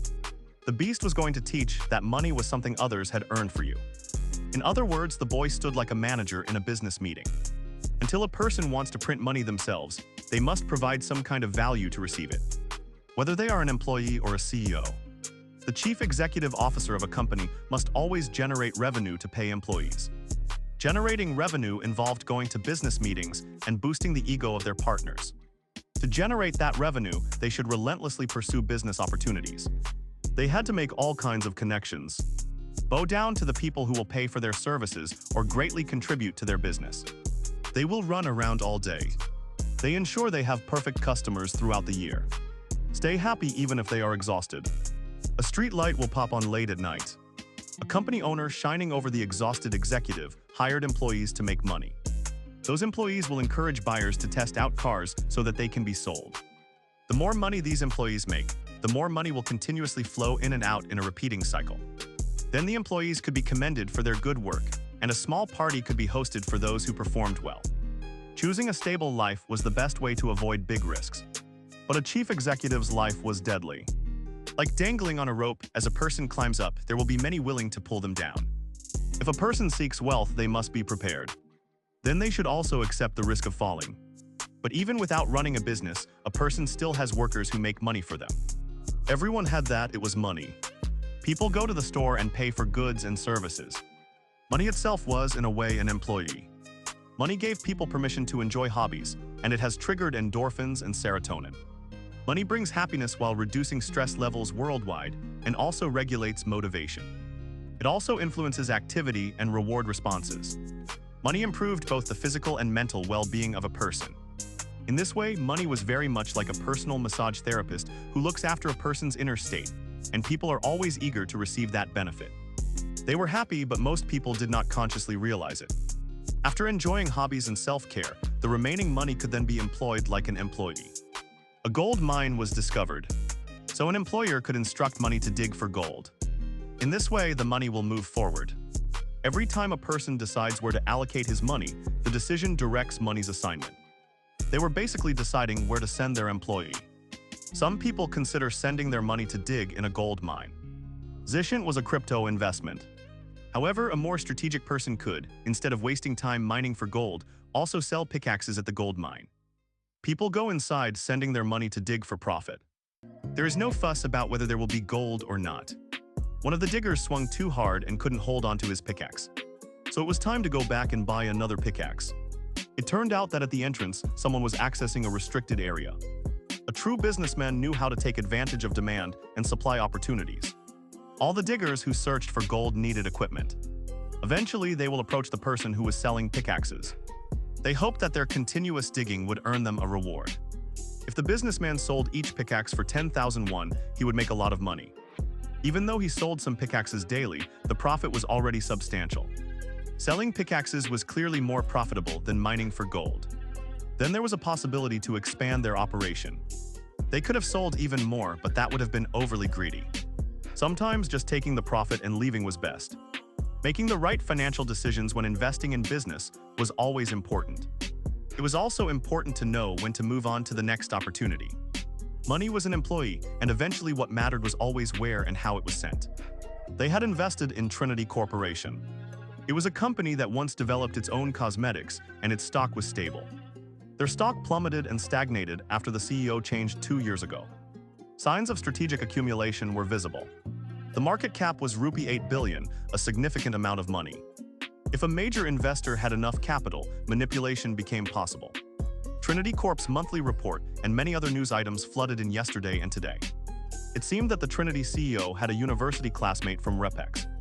Foreign investors were now showing keen interest in Trinity Corp. If the youth doesn't buy at that point, it would be a loss. Now only the grand reveal was left. It was just like the moment when the stock suddenly converged and shot up like a fired arrow. Soaring high, a domestic company was collaborating on a world-first drug development project. International processors were involved in the project. People speculated that this could be a cure for cancer. They wondered whether real trust could be placed in it. But no one cared because the price was going up and national pride was rising. People couldn't register a good short-term trade. Arjun rushed to buy and sell as much as possible. While trying to make as much profit as possible from this sudden rise, Arjun and the crowd rarely rationed. And the herd eventually calmed down together. Moving like marching insects, the herd followed trends embodying herd mentality. Instead of making independent decisions, people followed Ria's recommendations for amazing hot places. And they wanted to go there immediately. Or when they saw something that looked huge, they felt compelled. They wanted to try it out. They checked out trending items. And they immediately wanted to partake in it. It didn't matter whether the trending thing was food, clothing, or just something they casually liked. If everything was there, then Arjun couldn't have missed out alone. Vikram's reservation was confirmed, giving his business a boost. The trend mentality helped the herd act in unison. This surge boosted the particular business, as many people hopped on the same bandwagon. There were so many people there, all gathering together and doing the same thing. When the herd moved that way, the stock suddenly plummeted as demand shifted downward, causing panic about whether they were on the right path. Neha was scared and asked what to do now that she found herself in a difficult position. They all tried to jump ship as soon as things looked bad. Sanjay panicked, blamed others, and warned that everyone would surely die at this rate. The prices kept falling, looking bleak. Anyone who saw the decline felt crushed by the overwhelming despair. Arjun's voice trembled like tears flowing from a waterfall. It was as if it turned into energy. Just listening to their panic and despair, Woojin smiled as if everyone started jumping ship. He refused to sell. Woojin laughed, wondering if the stockholders thought they were fools. People fell into the stock market waves and sank. But he sat still and steady on his rock. He looked at the people below as if they had swooped away. People were rushing to sell. They were struggling to escape while searching for the first way out. But Woojin was determined to do that. People continued struggling to escape. He steps on those people. They will cling to their misery and disappear. As far as the beast was concerned, the chaos was inevitable. These people will be his stepping stones for greatness. All of this would be much more credible if he wore clothes. Woojin marched forward regardless. He wore a very satisfied smile on his face, as if he had carved his path for greatness. The sticks rose and plummeted like ocean waves. They rose and fall under a force's command, unable to persevere. The stocks rose and fell. The blue and red lines moved up and down. They dictated the fate of those who had bet their money on success. In this unsteady, topsy-turvy time, the youth did not waver and instead marched forward. His target price was fixed, his goal, and he smiled with joy each week. This whole situation was quite boring for him. Yes, it was nothing, it was just amusing. The monster smiled as if he finally located exactly what he was searching for. It was a big red arrow.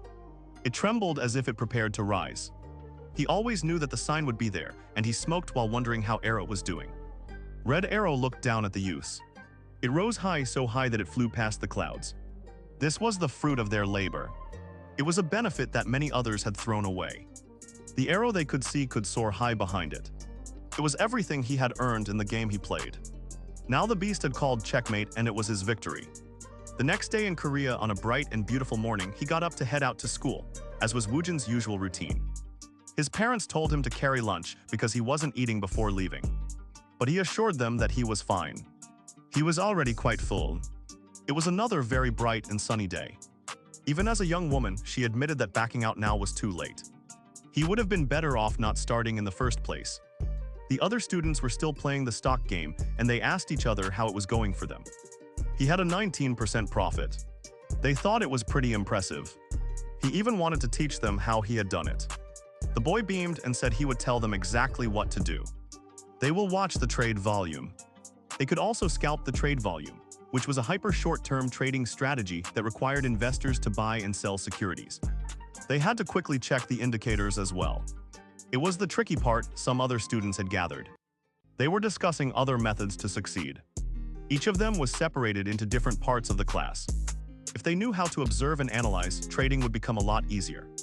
Others mumbled. They talked about reading Wealth of Nations. Some other classmates had already finished reading that book.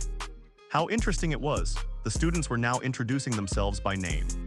It seemed that they would become important later. Some girls were asking him about his strategy techniques. She was impressed by his skill. The boy recalled how everyone on the team had rushed to team up with him after class.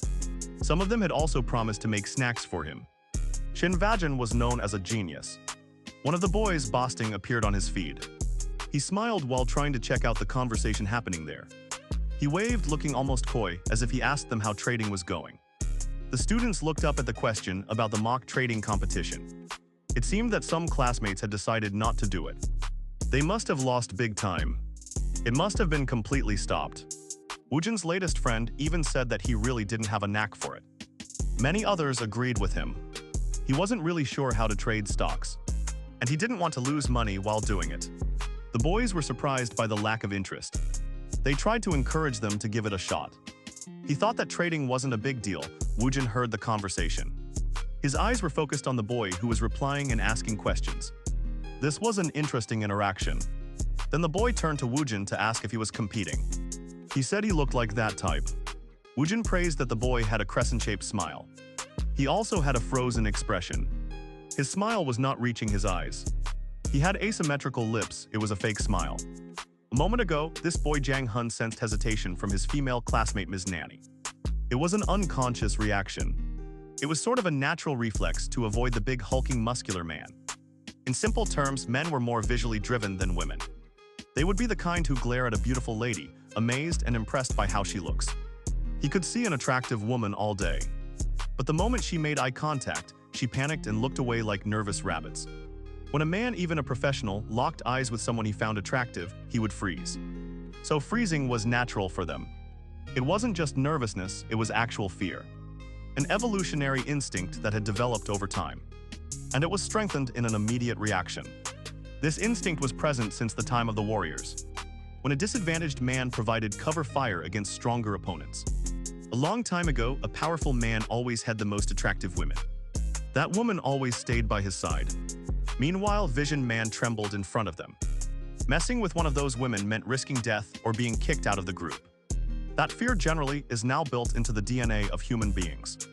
It greatly explains why at such times the warlike instinct of humans was to cower. That kind of instinct was automatically triggered. So the boy turned his attention toward Ms. Nanny. He then asked how it was going. He also asked if he was losing any money. He asked the question with a forced smile and stiff body language. Shin Vajin knew that the boy was bragging about his guns a few seconds before coming to their table. The boy clearly liked to show off. That's why he came to Shin Vajin's class. That poor child definitely had to come to the wrong place. It felt like a man who had his own belongings. The boy held a knife in his hand. He was showing off how cool he was to the girls, so that Amina would appreciate him and love him. The boy was probably trying to impress Amina. He was about to make the other boy his bruised and bloody target so that he could step on him and show off some more. Anyway, the kind genius finally decided to give the boy what he wanted. He admitted that he had messed up the class trading simulation. Now Jungun was excited and asked for more details about it. He asked whether the boy's profits weren't as high as expected. But when it came to the trade, the outcome was always the opposite. The boy mumbled that he had to do mock trading. He had accidentally used real cash. He let the game improve on its own. The other boy was surprised to hear this, then he started laughing. Hey, this was going to be the next big loss, he laughed. Actually, it was to bet real money on a dangerous stock game. The boy loudly asked how Genius possibly messed up like this. He even went so far as to ask the boy how much he had lost, because his stomach was already hurting from so much laughing. Meanwhile, Genius let the show-off continue laughing. He waited for the boy's trade to go down. After a brief pause, he talked to Genius. Lying was not normal behavior, even though it seemed normal. People used to lie all the time. Perhaps there was a bug in the system that also wanted to show off. He admitted that he had made a 30% profit. A 30% profit was absolutely shocking for the laughing onlookers.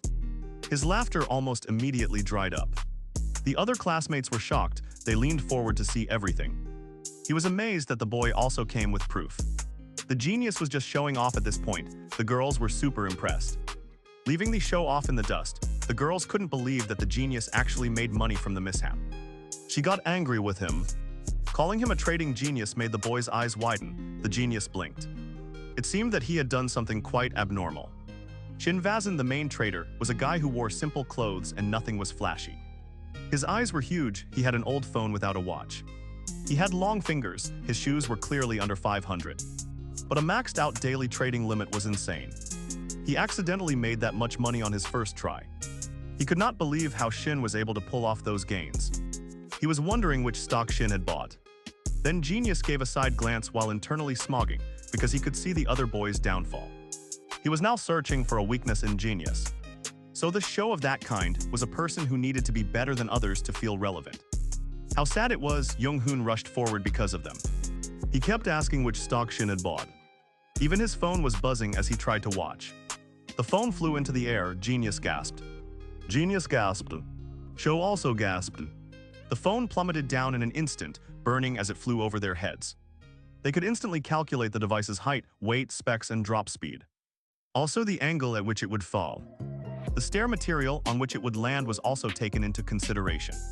They had to calculate all the variables added together. There was no need to calculate anything else because the phone was sure it would break if it hit the floor. His eyes widened in horror as he realized that he had to catch his precious phone that his family had given him. Shin instantly moved forward, racing. As if his life depended on this. As if he ducked to reach the phone in time. Shin instantly caught the device. Before it could shatter on the stairs. The girl was amazed. There was applause because Shin was able to catch it. There was nothing left to say. Not only did he fail at pretending or proving that he was better than Genius, but he also made a mess. He accidentally dropped his phone. It was a big blow to his ego. That reflex was a pretty good catch. The other students were very impressed by it. Instead of apologizing or showing even a little remorse, that pathetic pretender told Genius to be careful next time. Genius breathed a sigh of relief. The fight stopped. In confusion, Woojin did it again. The show-off was half gone. When he saw the mark on Genius's lower back, he thought, absolutely correct. He was actually covered in marks from head to toe. He asked him about the marks on his back. Naturally, Genius was quite sensitive about the marks on his back. This was a kind of weakness that the pretender could now use. If he was that small and pathetic, Young-hoon could have left the case. But he pushed and asked again about the marks he had seen. The girls listened with curiosity, and a smile appeared on the bad jerk's face when he asked about the marks. Honestly, the boy was planning to exploit that weakness and asked Genius whether he was in a gang. He truly took full advantage of this weakness. It was even said that if the boy went to the bathhouse, the gangsters would stay away from him. He had just seen some marks on his lower back. He kept talking about them continuously. Young-hoon was a terrifying person. He kept saying that if anyone tried to pick a fight, they would run away. They would react as soon as they saw the boy's scars. The funny thing was that he said this because he himself was picking a fight at that time. The bad boy even had enough courage to say that they should treat Woo-jan properly. Otherwise, he would jump on them. Now the girls hadn't seen any marks, and they wondered whether the markings were really as bad as the pretender claimed. One of the boys had seen it. He admitted that it looked like a fairly serious injury. Genius immediately realized that the boy was just trying to take advantage of his weakness. The boy also kept saying that they should be prepared to face the consequences. If they showed negligence in any assignment, they would be punished. At this point, it was bullying, and the reserve boy's inner beast began to stir. Woojin was wondering whether his moment had finally arrived. It was a very important moment for Woojin, and he had watched many dramas to convince himself that bullying is normal. This all takes place in school.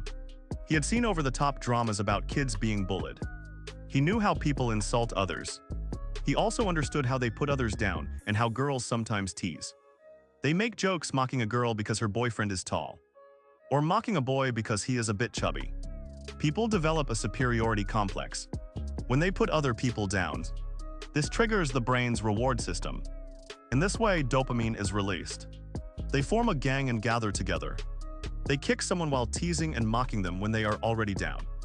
Music, they even mock someone who shows emotions that match the behavior inflicted on them.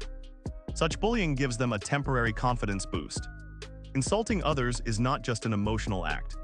They also tease. They ridicule and belittle. Because this is a learned behavior. It is linked to biological pleasure. Young-hoon, for example, would clearly flaunt his high and mighty attitude. He wanted to be better than others. He wore designer shoes and watches. He did this so he could always appear superior to people. That moment clearly helped him flourish. He teased the poor victim. He laughed and asked if the victim had fought 17 people at once. Then the boy jokingly asked whether Genius was that 1 or 17, or whether it was just number 17. This is a horrible excuse for a human being. He was laughing at someone else's trauma. People like him clearly thrive on putting others down. He laughed, mocked, and pointed while ridiculing the poor boy. Today, this show-off was obsessed with the fight and wanted to mock him as much as possible. Now the boy wouldn't stop. The boy was the type who forms a gang to bring people down. If this show-off continues, he would be the type who, after school, waits and messes with a person he considers weak and inferior. Bullies always target minorities. Things have always been like this since the beginning of time. Now the person who wanted to bring the show down was a genius. The victim is always a minority. That's why they are bullied. They are not considered normal. If that were so, Woojin was not interested in becoming a small victim. He wanted to live a perfectly normal life and needed to side with the majority. So the boy stood ready to mentally confront his bully. Before starting the project, the boy smiled and suggested that everyone have some drinks. He offered to pay because he had made some profit. In a smooth statement, he not only won the class's admiration, but also reminded everyone that he was the genius who made money in the room. The girls and the other boy became interested immediately. It was easy for Genius to lure the girl into his space, shining the light he provided while leaving Bully in the darkness. That meant he had captured the girl's attention. Chung-hoon was running after that. Then the boy transformed into a much better person than Bully and invited Young-hoon to come along with him. He also added that he was just lucky this time. Speaking more normally to cement his place as a regular member of society, the boy said that he actually wanted to learn a bit more about trading. He probably gave Bully an avenue to get closer to the girl he admired. In a more reasonable way, he also confirmed that Bully was quite good at stocks. Genius was sure that if he boosted the boy's ego, it would be easy to bring Bully into his circle and trap him with a honey trap. Jung-un really was a problematic bully, but he could be lured with a little honey. Bully walked into that blazing light that was Genius, and he found himself overwhelmed by its bright shine. Once he was inside Dr. Woojin's zone, he would flash a light on the patient, like someone using a microscope to inspect a tiny bug. The bully would feel trapped and scared, and Genius could then seize the chance to see what lay inside him. It was as if the bully had been stapled to a medical table. And the nurse informed Dr. Woojin that the patient was still conscious. Well, Dr. Woojin didn't mind because he was the head of the operating room and had seen all the dark, disgusting things hidden behind the bully's smile. It was like an anatomy class. He would dissect the bully piece by piece until everyone saw what he truly was. He couldn't even feel sorry for him because the bully had tried to crush him under his foot. Dr. Woojin said smugly that it made no difference. If the patient was conscious and asked for a scalp, the procedure would continue. Before starting the project, Genius was willing to take them out for drinks that night. He wanted them to bond a little. He had earned some money, so he would pay for the drinks. Using this method, he was able to attract his classmates to his side. Now everyone was on his side. Leaving the bully in the dust, he then invited the bully to join them to make it even better and said he had just gotten lucky with his profits. He added that he wanted to learn more about stocks. This especially interested the bully because Genius complemented his skill with stocks. Now the bully had something to latch onto and said he would go with them. So Genius actually took them out to the streets. There was laughter and the shops were open. There were many lights, many people, and many available shops for them to stop at. Many shops were also inviting them inside. Meanwhile, the rest were settling. Genius took a call from someone nearby who later wanted to stop by. This person wanted to meet the friend he had made. Genius agreed to ask his friend for permission and then went inside the shop. Genius checked the vibe and claimed that everything was really cozy. He was showing off as usual, saying that everything was petty popular. Unfortunately, Mansu couldn't come to join them. Apparently, she had to help her cousin. She hoped she was at least getting paid for that extra help. Then Genius arrived there and asked if they had already placed the order. They received an appetizer for each person, and if there were any leftovers, they would pack them up.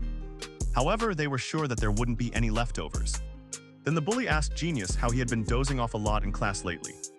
Genius asked whether Dr. Woojin was sleeping because he was losing stocks. The waiter came with everything they had ordered, and Genius was there. The bully was there because there were many people. Then the bully wanted to talk about how the boy had probably stayed up all night checking stocks and news. The bully laughed, mocking the boy and saying that of course this happens to everyone. Meanwhile, Genius didn't care about talking about stocks. He just wanted food. Naturally, being ignored by the bully didn't feel good. So Genius finally talked to him. Dr. Woojin admitted that he had indeed accidentally bought stocks with real money. Then the bully started insisting that the boy should quickly sell his stocks because that type of stock was risky. In fact, Genius said that the stocks seemed manipulated. He was just really trying to find a way to cause Genius's downfall. The bully added that beginners usually don't make a lot of money on them, and even asked how Genius had picked him. Dr. Woojin then confessed that he was looking at 19 different indices and had checked commodities like gold, silver, copper, and WTI oil. He also looked at foreign exchange rates by country. Then he came across some news articles and rumors about this, which impacted the bully. He ran and was shocked that the boy's choice was based on that. Once again, Genius repeated that it was just an accident and he just got lucky. Even though it was a mistake. There was a 30% profit, it was pretty huge, and the girls were impressed. They started telling everyone that it was incredible. They had never ordered so much food before and they were pleased. Now, of course, the bully was feeling intimidated and frustrated because he somehow couldn't get the better of Genius. Nevertheless, he was not the type to give up so easily. So he started gossiping. He said that it was seriously an impressive mistake. And then he was about to tell everyone to drink. He was going to pour drinks for Genius and others as well. Genius noticed that the bully was placing his hand on his waist to make himself look bigger. Like a cobra puffing up its body, he was really bad news. Instinctively, he was trying to appear more dominant. In other words, the bully was feeling threatened. Anyway, the girl said that it was even more amazing because the boy had made that much money from a mistake. Clearly, the bully didn't like that the girl he was interested in was featured on Genius's page. His body language was offensive and he was addicted to showing off. So naturally, he wasn't going to back down. He is still there, he wasn't dead either. And yet he was about to pour a drink with his left hand. Just to keep bragging, he was going above and beyond. The bully said that if he made some more mistakes, maybe he could buy a watch exactly like the one he was already wearing. Genius had already shifted the conversation to his side. Trying to make herself the center of attention, she asked everyone to toast and raise their glasses, and they all raised their glasses to cheer. The first drink was going to be a shot. The girls were excited that she was finally going to drink for the first time, as she had always wanted to try it. They all cheered with joy. After the toast, Genius took a sip of alcohol and his eyes widened. Apparently it was his first time trying alcohol, and it was the worst company to keep him with. People around him were talking about how good its taste is. Meanwhile, Woojin didn't like its taste at all. The alcohol wasn't sweet at all. It is bitter and it is terrible. The poor Woojin couldn't understand it because people always said that when you are an adult. So the taste of the alcohol is wonderful. He was wondering if he was just a child in a big body because its taste was like crap. Nevertheless, the boy tried to keep it down so that everyone's fun wouldn't be spoiled. But still, it was useless. His phone started ringing. It turned out that Hiram was calling him. Oh no, that rich girl, a nearby friend who wanted to stay and meet Woojin's other friends. Genius first asked everyone if it was okay. His friends, everyone connected with them, were curious but welcoming. He said that they could indeed be invited, even if they had declined. She was the kind who would show up anyway, and Woojin could already tell that Bully was interested in how alert she was. This was going to be bad news. In any case, his classmates were fine with it. So Woojin called Hiram and told her that she could come. They were all excited because it was a girl. Then the boy hung up and they waited while the party kept going. It was still a wonderful cold evening. And they were sharing stories about how they started in class and how some of them couldn't even find the lecture hall at the beginning. Then the door suddenly opened and the main character looked up. Hiram had arrived wearing her fancy and posh designer attire. As usual, she was impressive. Ran was there because she didn't know that the boy would like food in a place like this. She, of course, welcomed him, and he introduced himself as her friend. The rest of the people were left speechless. When they saw him, they started introducing themselves. I am Hei-na said hello. She complimented the second girl's outfit. Chael also said hello. And Lee Jiwon shared his name. The new girl admitted that she had no idea that her genius friend liked wine, because the group was drinking soju. Anyway, the boy explained that Bully had said that this place is popular. So they all arrived. He told him to sit properly, and Bully immediately introduced himself. He was enthralled by the lady's beauty, Ran. And then he asked whether they were truly just friends with Woojin, basically asking if they are dating. Hiram directed her attention towards this cheeky boy. She looked at him from head to toe as if she was scrutinizing his clothes and accessories. Then he said that they are indeed just friends, and it felt good to meet them. Then he took a seat. The girl was the type who extremely disliked people who tried to present themselves in such ways. That didn't match her actual situation. Naturally, the rich girl herself was also a show-off. So she immediately started showcasing her own designer items. Her hair, clothes, and fancy watch intimidated the boy. Now the poor bully immediately hid his own watch. Feeling scared, the girl wearing the watch had a price range far beyond what ordinary people could afford. So now the bully looked away and was not interested in talking to him. Once again, Jang Hoon wanted to push the topic to ask if they were really just friends, saying that they looked great together. She said that when she felt threatened, she wanted to threaten other people. Nevertheless, Genius just smiled and said that he is not actually like that, even though Bully felt that this was suspicious. Eager to advance the conversation, Genius turned towards the other student at the table and noted that his physique is good. Then he asked whether the other boy does swimming as a hobby. The other boy was there. He got angry and asked Genius how he knew. Genius then moved on to ask whether the big boy is really good at free driving. And he is also very good at snorkeling. All of this was correct, and the big boy, happy, asked whether Genius is also interested. He would happily take them to a swimming class and teach them everything about snorkeling and scuba diving. It was fun for everyone at the table. He was going to teach them wakeboarding as well, but only when Chance is ready. Then Genius asked Ni if they were interested in swimming. And the girl laughed that she actually has no hobbies. She just likes watching movies. Normally, questions are for gathering information. Amina had recently heard about a crime thriller. She encouraged others to check it out because it was so good. Genius laughed and said that he would add it to his list. But he realized that he wasn't actually going to watch it. He usually laughs when the conversation gets a little lively. So people find this more fun. They would like to talk about birthdays. They will exchange things about movies they have seen. They even discuss who played the cop in the crime thriller. He will also ask for movie spoilers. All kinds of questions were asked when people gathered.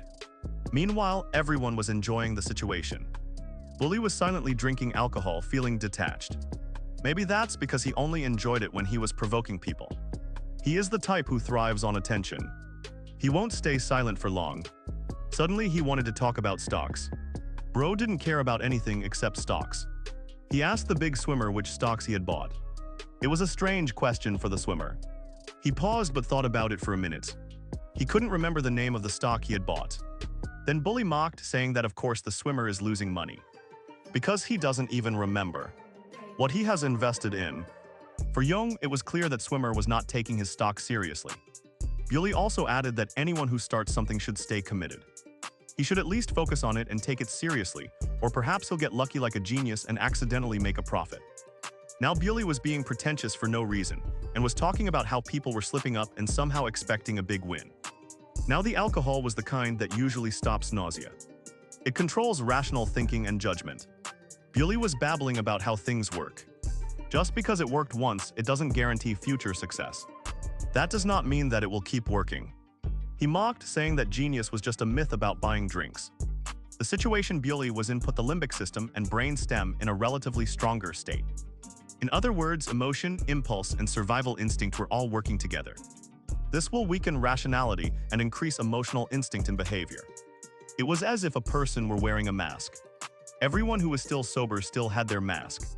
But the jungle's veil had fallen. Everyone reacts differently while drinking. Now Bully was focused on the bracelet that Swimmer was wearing. Swimmer explained that it is called Hakuna Matata. He had heard that wearing it brings good luck. Alcohol does not change people. Actually, it just reveals. It shows who he truly is. Now Bully was teasing. He laughed at Swimmer for thinking that a cheap bracelet would bring him luck.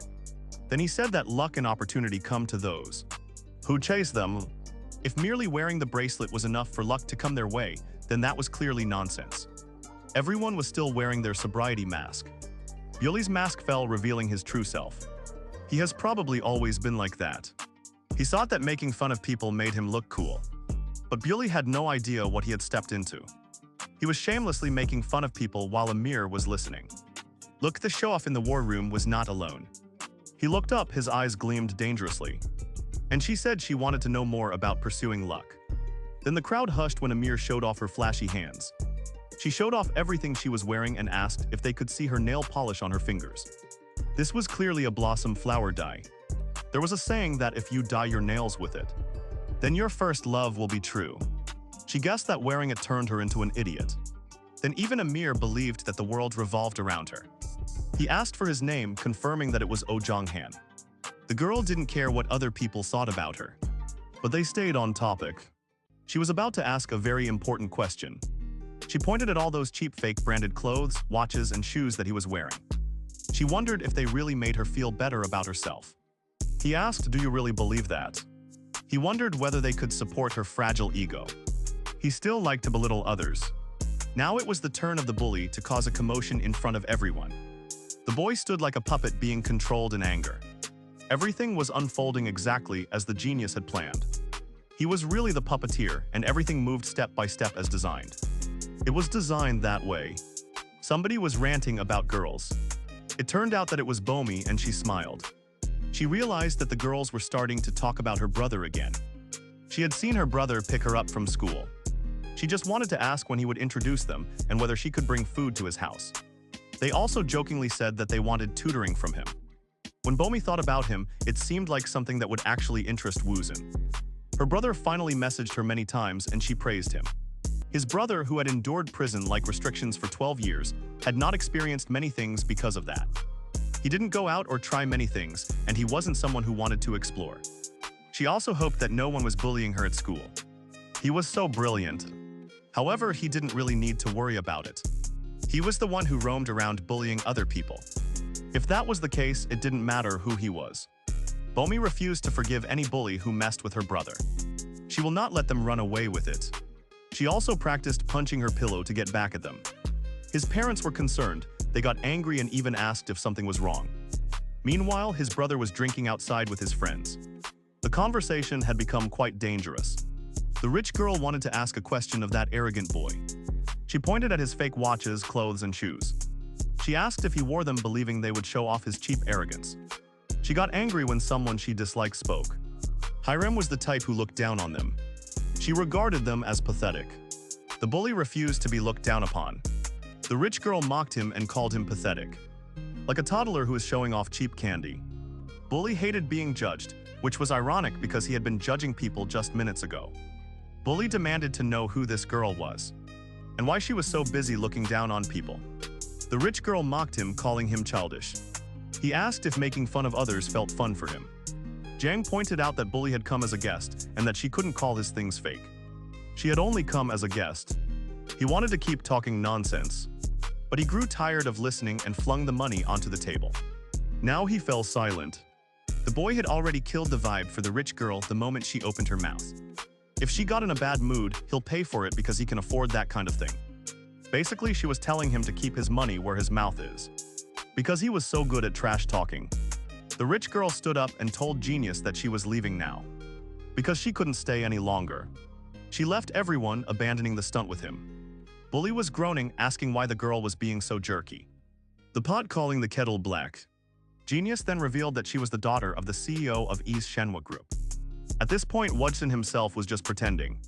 The others who were gathered were shocked that she came from such a large company. There was shock and amazement all around the table, and Genius shrugged it off as if it were no big deal. Of course she did, she is a girl. Ronnie was half taken aback that Bully knew someone like that. They thought it was pretty interesting, which is why she looked so beautiful. Now Bully was feeling a lot of regret because he had been dealing with someone so important. Now everyone was looking at him because he had called her things fake. Obviously, the CEO's daughter would know exactly what she was talking about. Plus, Jang wasn't nice in the first place, so nobody was crazy enough to take his side. They wondered why he had all this luxury. But there was no car, and now they wondered if his whole story was also a lie. How could that be? Everyone read Bully's identity and character like an open book. The boy still wouldn't let go and kept babbling that he was upset. And he said he would go out for a while. But he was suddenly caught by Swimmer.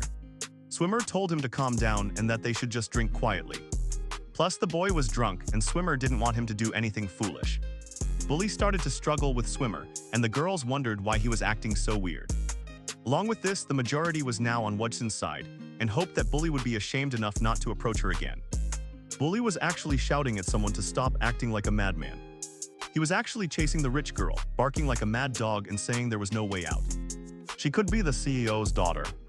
The girl mocked that this wasn't any of his business and asked who he was. And she didn't feel like doing a deal with him. In any case, she felt that his smell was terrible. And there was a suspicion that he even used fake perfume. With that final jab, she got into her expensive car. Nevertheless, Bully didn't want to let it go, being high on alcohol and anger, but he couldn't approach the girl because the bodyguard stopped him. They demanded to know who he was. The boy tried to protest and explain, but it seemed pretty violent. It melted during the night and morning, and fluffy clouds were again in the sky. It turned into a wonderful blue color. The project report has been submitted, and the members of Wu Giant's team are impressed. They were stunned. They couldn't believe that he had done all this research himself. They even asked whether he had written a thesis. And when did he get the time to read all this? Wu Giant simply explained that he does such things just like that. He took the pages and quickly scattered them. The papers were flying everywhere, and as each one floated in the air, he quickly scanned every word on every page. He was reading, digesting, and learning. As soon as he scanned each page, the papers fell down and he could compile everything perfectly.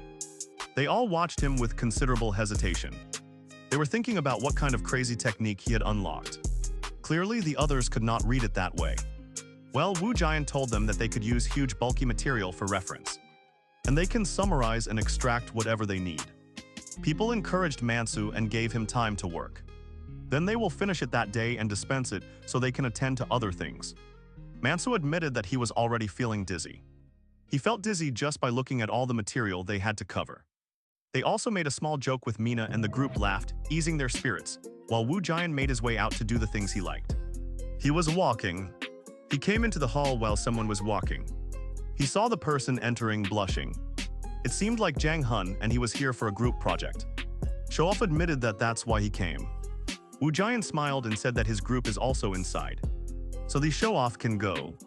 And it can be busy. The conversation from the other night was still hanging outside in the sort of amphitheater. Of course, Wu Jian didn't feel the pressure, but the disgraced bully made noise. He remembered the humiliating way he had shouted at the girl, and it was funny how childish he was. So Zhang Hun struggled to clear the air. Trying to earn an award for clean air with his actions, he said he had left his laptop in the classroom. It seems that Zaline Bully was very embarrassed to face the people who had witnessed her humiliation on the second night. Especially since one of them was the girl she liked. She wished them good luck and basically hurried away, trying to avoid confrontation. From now on, no addictive cravings will affect him. However, he can team up with others. Well, as long as the genius is left alone in the room. And he had restored his ordinary daily life. For him, solving this problem felt like a major breakthrough. Some classmates were passing by. They were trying to decide what they would eat for dinner. They wanted to hang out somewhere. It was suggested that they try some black bean noodles. The black bean noodles looked absolutely wonderful to the genius. They looked so delicious that he was drooling just thinking about them. Suddenly, it was exactly what he wanted to eat. He wanted to eat some of it at the police station. It wasn't just black bean noodles that he wanted. He will also order some sweet and sour pork.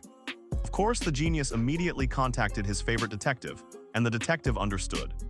He said he just needed to smoke one more cigarette before going inside. His partner asked what was happening to him. The detective noticed that his partner wasn't eating enough and told her to have something before going out. He only had a cream bun and milk, which was not healthy at all.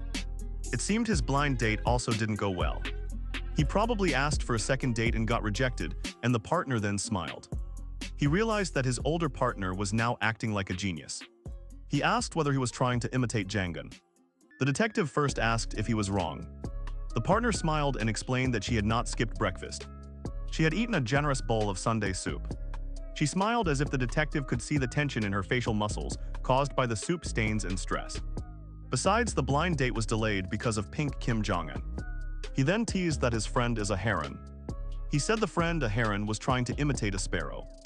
He also joked that trying to imitate a sparrow would make his legs burst. The detective mocked that it was backwards. Anyway, his mood had soured, so he was ready to go to his partner. He was still teasing the detective for not doing anything right, but the detective was determined to ignore him. It seemed that many incidents had occurred in his area recently, and the detective was wondering whether some kind of death deity had entered. It was complete chaos there. Those jerks were set on finding them all, separating them, and then locking them. So the detective and his partner jumped into their sleek black car and left. The sky over the nice neighborhood that evening looked dark and very cloudy. It seemed that another concerning police case had occurred, and the detective was on the scene. They scanned all around, checked the area. Meanwhile, an olive-colored car managed to fit through the narrow street. The detective stepped out of his own car and flashed his ID to prove that he was there. The photographer walked in proudly and looked around the area. The detective continued to scan the area. He walked boldly, looked around, greeted the chief who was working hard, and asked why the photographer was taking so many photos. The photographer told the detective not to ask. Then the detective stopped. He got scared by the horrific scene in front of him. He couldn't believe how dark and bloodthirsty these villains were becoming. The photographer asked whether the identity had been discovered yet. Even his partner was scared intensely. It was a boy who was 21 years old, and his name was Park Young-yug. The boy was the son who lived in this house, and he was killed in his own home. The detective was thinking whether this was some kind of enmity and asked about the parents. The photographer told the detective that the parents were in the living room, so the detective took off his shoes and entered the house. His nervous partner was following behind him. Their faces showed anxiety. They went inside the room to see two distressed adults. Meanwhile, the police inspected and photographed the area. They inspected the area to address the sad parents. It was always the most difficult part of the operation. However, he wanted to comfort them. It was a priority to quickly gather information to catch the culprit. However, doing both was always possible. The detective moved forward, admitting he didn't know what to say, but he understood the situation. The situation is difficult, but he needs to ask some questions. Father was hysterical and he shouted at the detective, telling him to hurry and to quickly catch the one who did this. Sometimes catching the perpetrator is the greatest comfort. That is a comfort a police officer can give. Mother could barely speak and seemed on the brink of collapse. It was as if the kindest thing they could do for her was to take her to the hospital. They asked about the ambulance and it was already on its way. They moved the mother gently. Knowing how to move her safely, they also got another person to help make the move smoother. They had to keep their balance and be careful of the bricks on the floor. The necessary teams were contacted, and it was best for them to work throughout the night. If necessary, the detective wanted to be informed of any forensic results or other findings. So far, nothing has been significant. The area inspectors admitted that they had never before seen any perpetrator who would treat a living person so poorly. Make the call, observing the crime, this definitely wasn't the offender's first time. Dismembering the body and sending it to the victim's house was a very sickening act. First, they will start by checking the nearby CCTV footage. The detective, concerned about the case, was looking around, and when he suddenly received a phone call, he wondered what the boy wanted to eat this time. Because that is often why the boy calls him first. But it was the perfect time because the detective was ready to help the boy with anything. If it helped solve the case, the detective smiled on that stormy evening, dreaming of black bean noodles. The detective also greeted Genius happily because he needed to solve a case. Calling Genius first was always rare. Genius asked whether the detective had eaten. Meanwhile, his team walked behind him exhausted. They were ready. They felt defeated after reading the books that Genius had given them. The detective admitted that he had not eaten. But it seemed that dinner was off today. This was because they had another case to solve. Genius guessed correctly that the detective was at another murder scene. And the boy asked whether it would be okay if he came there. It was exactly what the detective was hoping for. Woojin barely finished her request. Before that, the detective loudly agreed that the boy would definitely be able to help a little. It would be great if he came. The detective was so loud that the whole street could hear his powerful voice. The voice was so strong that it sounded like a booming noise that created a big gust. Even his classmates were wondering who he was actually talking to. The detective was definitely sure that Genius would be helpful in this case. In the end, the boy was essentially their profiler. On the scene, some other profilers looked quite offended. He cleared his throat and the detective quickly apologized to the boy. But the detective then asked whether the boy would be all right in the end. The crime scene was quite terrifying and it could be too much for him. The body they were confronting was dismembered this time. Genius said that he would be fine. If that was the case, the detective was happy about Genius's arrival and joining them. If this case goes well, they will be able to return to that prime meat spot that Genius likes so much. But Genius had something else in mind. He didn't want to go there. The law of diminishing marginal utility may apply. So they should eat a variety of foods. Even if it is delicious, if they keep eating it many times, they will get tired of it. The detective was very confused about this because it didn't seem like it was about food. But Vajin's craving today was very specific. He wanted food at the police station. The detective could not believe the request for Jiazing Main, sweet and sour pork and fried dumplings. This seemed so simple for the case they were dealing with. Yet it seemed that Genius was only willing to come to the crime scene to get free Jiazing and sweet and sour pork. On the ground, one of the officers, a team leader, was coming to check out, and the detective was just confirming with the boy whether a little food would really be enough because the boy was okay with it. The officer had to accept. He got excited upon hearing about partner Genius's arrival and even asked whether he should go and pick him up. The detective agreed and said that he definitely should go and bring him. They acted quickly before the menu changed because the mission was inexpensive. They should do it quickly and bring him. So the detective communicated that his partner is coming to pick up Vajin. But Genius just said that he will come soon and they should just send him the address. The evening over the quiet neighborhood was pleasant and warm. Genius walked, making his way towards the restricted area, and he was able to identify the place because of flashing lights. The detective met him on the stairs and waved at the boy. The detective was quite impressed that he was able to find the place correctly. Even though he was going to pick him up, the boy pointed out that it is not ordinary for police to keep picking you up at school. Just coming here is not ordinary. Music, but it would have been better if he had just walked there, as they would have had plenty of time to go to the gruesome crime scene. The partner also laughed. The boy looked somewhat like a student and he pointed out that he is a student. So as a warm-up quiz, the partner asked whether the boy could guess what he ate today. The boy correctly guessed that it was blood sausage soup. It was exactly, just as they had expected from Genius. He knew everything. The boy even pointed out that Genius had tried to brush his teeth to conceal the evidence. Then they succeeded in going upstairs, and the detective met them and greeted the boy. They called out to the detectives that the boy had arrived. The detective was happy to see the boy and told his partner to look after the victim's father. The boy then asked where the body was. Well, the body was being moved by the National Forensic Service for examination. So the boy asked who was the first to discover it. And did they take photos? Of course, the detective already had the photo that had been taken. The body was first discovered by a mother who was returning home from work. The perpetrator, of course, had not been identified. There is a young forensic genius on the team. The forensic genius then asked who he was. The detective said that he was his younger brother. He had told them about his brother. The genius said hello.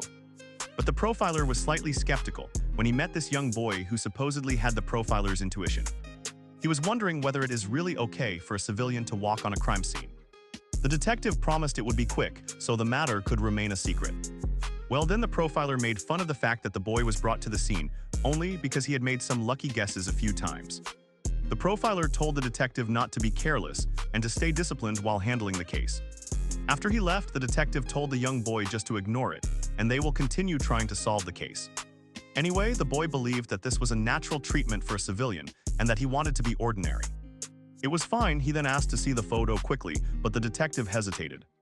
He asked whether the boy was really okay with seeing it. Because it was really gruesome. It was a photo of a body cut into pieces. He had never seen anything like this before. Woojun assured the detective that it was okay. The detective said that if he feels sick or strange at that time, he should tell immediately. When the boy agreed, the senior officer also said that the boy should not force himself to tolerate it.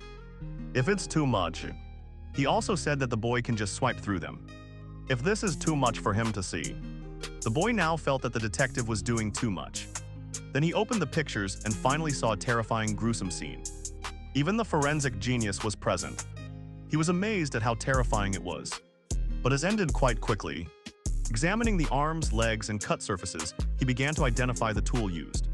The fastest way to identify it was to exclude what was used from what was not used. He removed the big chopping knife. He also removed a possible cutting device. He reconsidered the possibility of a machine tool. It was plausible. But the cut surface was not as clean as machine work. So it was probably not that. It made more sense that the perpetrator probably used a saw. This will explain the gruesome, i.e. bloody mess that was left behind. Then the boy looked all around for more clues to identify what had been done. He picked up a bit of nylon and asked what it was. The detective explained that it came from the body and that they would have to analyze it as well. The boy looked at it and said it looks like thread and lint. Even the detective admitted that it looks like that. The victim's body is handled with cotton gloves. Then the boy saw the cover. It was the box in which the body was found. This box was clean from the outside. It was found out that this was an ice box. So the body was buried inside. Then the boy asked whether the people living on the first floor or the victim's family usually lock their front doors. This was going to be important information for the case. The detective explained that they locked their doors and that they should have been even more shocked that it happened. This meant that the perpetrator knew the patterns of the people living here very well. There was a very high chance that this was someone they knew. The perpetrator likely climbed over the wall from the other side. Part of the wall had been cleaned of dust. This proved that it had been brushed with something. When looking at the wall again, they saw that it was not just hand friction. The person went on his stomach, leaving a large dust distribution. Therefore, the perpetrator's height was likely around 170 cm. It was also possible that they had less athletic ability than an average person. So they could consider an older age range. There were marks and they drew a possible outline of the perpetrator's face. When they tried to pinpoint how the perpetrator would look, it could likely look like that. No, this seemed very correct to the boy. Then they wanted to know who is inside. He studied the layout of the building in front of him. The victim's aide was taken to the hospital by bus, leaving only the father behind. So the boy now wanted to look inside the house. The detective hesitated. It was thought that the boy wanted to go inside. But the boy insisted that he had to go. So he was going inside.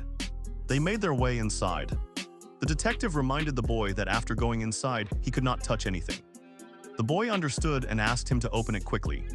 He had to refrain from any suspicious action. Now the boy was wondering why the detective was acting like this today. He knew all the rules. It seemed that the man had become affected by the profiler's words and did not want to get into trouble. Once they were inside, they found the detective's partner trying to comfort the father and also attempting to obtain some information from him. The detective asked Genius if he wanted to take a quick look all around. When Genius said yes, he kept talking to the father. He asked how his health was. He also checked whether he needed hospital aid. When they were talking, Genius looked around the living room. He noted the TV and the table. He also saw the awards hanging in the corner. It seemed that there was no family photo. It was odd. This father, seemed unable to let go of his past glory and had high self-esteem. There was a large refrigerator and a ceramic dining table. There was also a dishwasher. It was a two-story house, and it was clearly not for an average person. Although the living room was cramped, the house had a lot of space. It seemed that his business had failed. Then the boy walked over to the father to assess him. He asked the man if he had any enemies or conflicts. The man immediately thought that this young boy was likely also a detective. The man said there was nothing like that. Nothing at all, as he had already said before. Now the genius identified that the man was trying to convince him with hypnotic arguments. He looked directly into his eyes as if trying to make him believe the boy. On the contrary, the man tried to keep his body still by pressing his back against the sofa. It was a freeze response. The genius told the man, "Please think carefully, something must have happened." The man insisted that he had lived his entire life without ever harming others. So he couldn't think about a single thing. Then the genius decided to swindle him. He asked whether something had happened at the butcher shop. Then the father's eyes widened. The detective and his partner also looked quite confused. The man lifted his head. He asked what the boy had just said about the butcher shop. Now the man leaned in close to listen. Genius now wanted to listen and talk more. It was important. Genius mentioned the butcher shop again, and the man opposite him began to tremble. The man swore. He threw his phone onto the ground, shouting and cursing someone. Now this was the type of reaction they hadn't seen since they arrived. He is a detective. His name is Rand. The father now had someone he suspected. Someone who is called Songbeam. The man swore again. Now trembling with anger, he wondered if he had done something to his son. The story deepened. Genius mentioned the man at the butcher shop, which rang a bell in the victim's father's ears. Now the story got deeper, and Genius asked who this person was. The victim's father was in trouble. Genius asked whether this person worked in a butcher shop. It was like solving a puzzle box. Genius had to consider every possibility while he was putting the puzzle pieces together. Now the father was hiding his face in despair. Perhaps the man was overwhelmed by emotions and was facing reality. It was very painful for him. It was also possible that he was trying to hide what he was actually feeling. It was a natural defense mechanism. The victim's father admitted that a man had spread a rumor that his son had sexually harassed the butcher's daughter. That man was a butcher. The father was angry because the butcher who cut meat was behind that disgusting rumor. He was convinced that his son's incident was possibly linked to it. Everything now fit together, and the father shouted. He thought that they had reached an agreement on that issue, and they had resolved it in a friendly manner. Father shouted that they should hurry, and they should find that man, and they should arrest him immediately. Father jumped to his feet, even swearing to end the suspect's life. The detective was in a hurry to calm the father. The man shouted, telling the detective to relax. He asked if they really had hope. He said that he should remain calm in this situation. Father kept shouting that they must hurry and arrest Butcher. The man shouted and screamed. The young genius went out of the room, while the partner tried to calm the suspect. The partner told him that they would take responsibility and bring him in. The partner succeeded in convincing the suspect to sit down. The partner first asked the suspect to take a deep breath, but he refused to calm down. The man kept shouting at Butcher and hurling insults. Still, the genius was silent. The detective asked the genius how he knew that the suspect ran a butcher shop. The detective even wondered if the boy had some sort of sixth sense. But the genius said that it was very clear. Now the detective was worried, wondering how it could be so clear. He wanted to know because only the boy had understood. The genius explained that the killer was so daring that he left a dismembered body at the victim's door. The killer's audacity was quite astonishing. Only someone with bad intentions can do something like that. Being brave also meant being cautious. And the killer waited until nobody was at home. The man was so confident that he would be able to get away with it. But the man had left some evidence behind that was found in the photographs and at the crime scene. The thread and fiber could have come from the killer's gloves. The killer was careful, yet he left evidence behind. Now this really seems strange. The detective admitted that perhaps the killer had overlooked the thread and fiber. When the killer was committing his crime, after all, it was normal for people to make mistakes. The killer can sometimes appear organized, but he can also show disorganized traits while committing the crime. Yes, it made sense as the man had mentioned that the killer showed an organized side. but he also displayed some disorganized behavior. Overall, the killer was a very organized person. He waited until no one was at home, and he chose a daring location to leave the body where a couple would discover it. The killer knew the daily routine of the first and second floors of the house. It was highly likely that the perpetrator was someone they knew because he knew when the occupants would be home and when they would be away. Based on these clues, the genius could infer that the killer was older and often lacked quick reflexes. On the other hand, regarding the disordered traits, evidence was mixed. If anyone looks closely at the cross-section of a cut body, it resembles the type made by a bone saw used in a butcher shop. However, the cutting surface seen with those machines was even rougher. The killer possibly used a butcher-style blade to imitate a butcher's knife.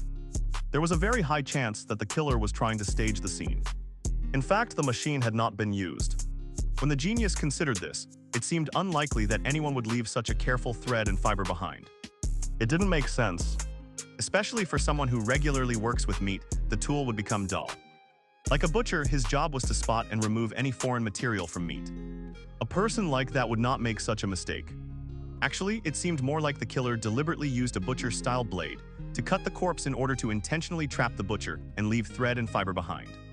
A corpse decomposes through several stages.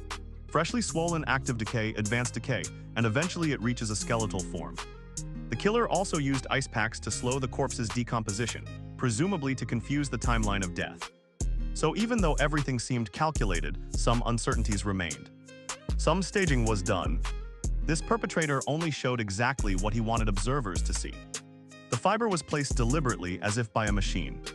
Now, when the detective thought about it this way, he was concerned. This was a normal thought.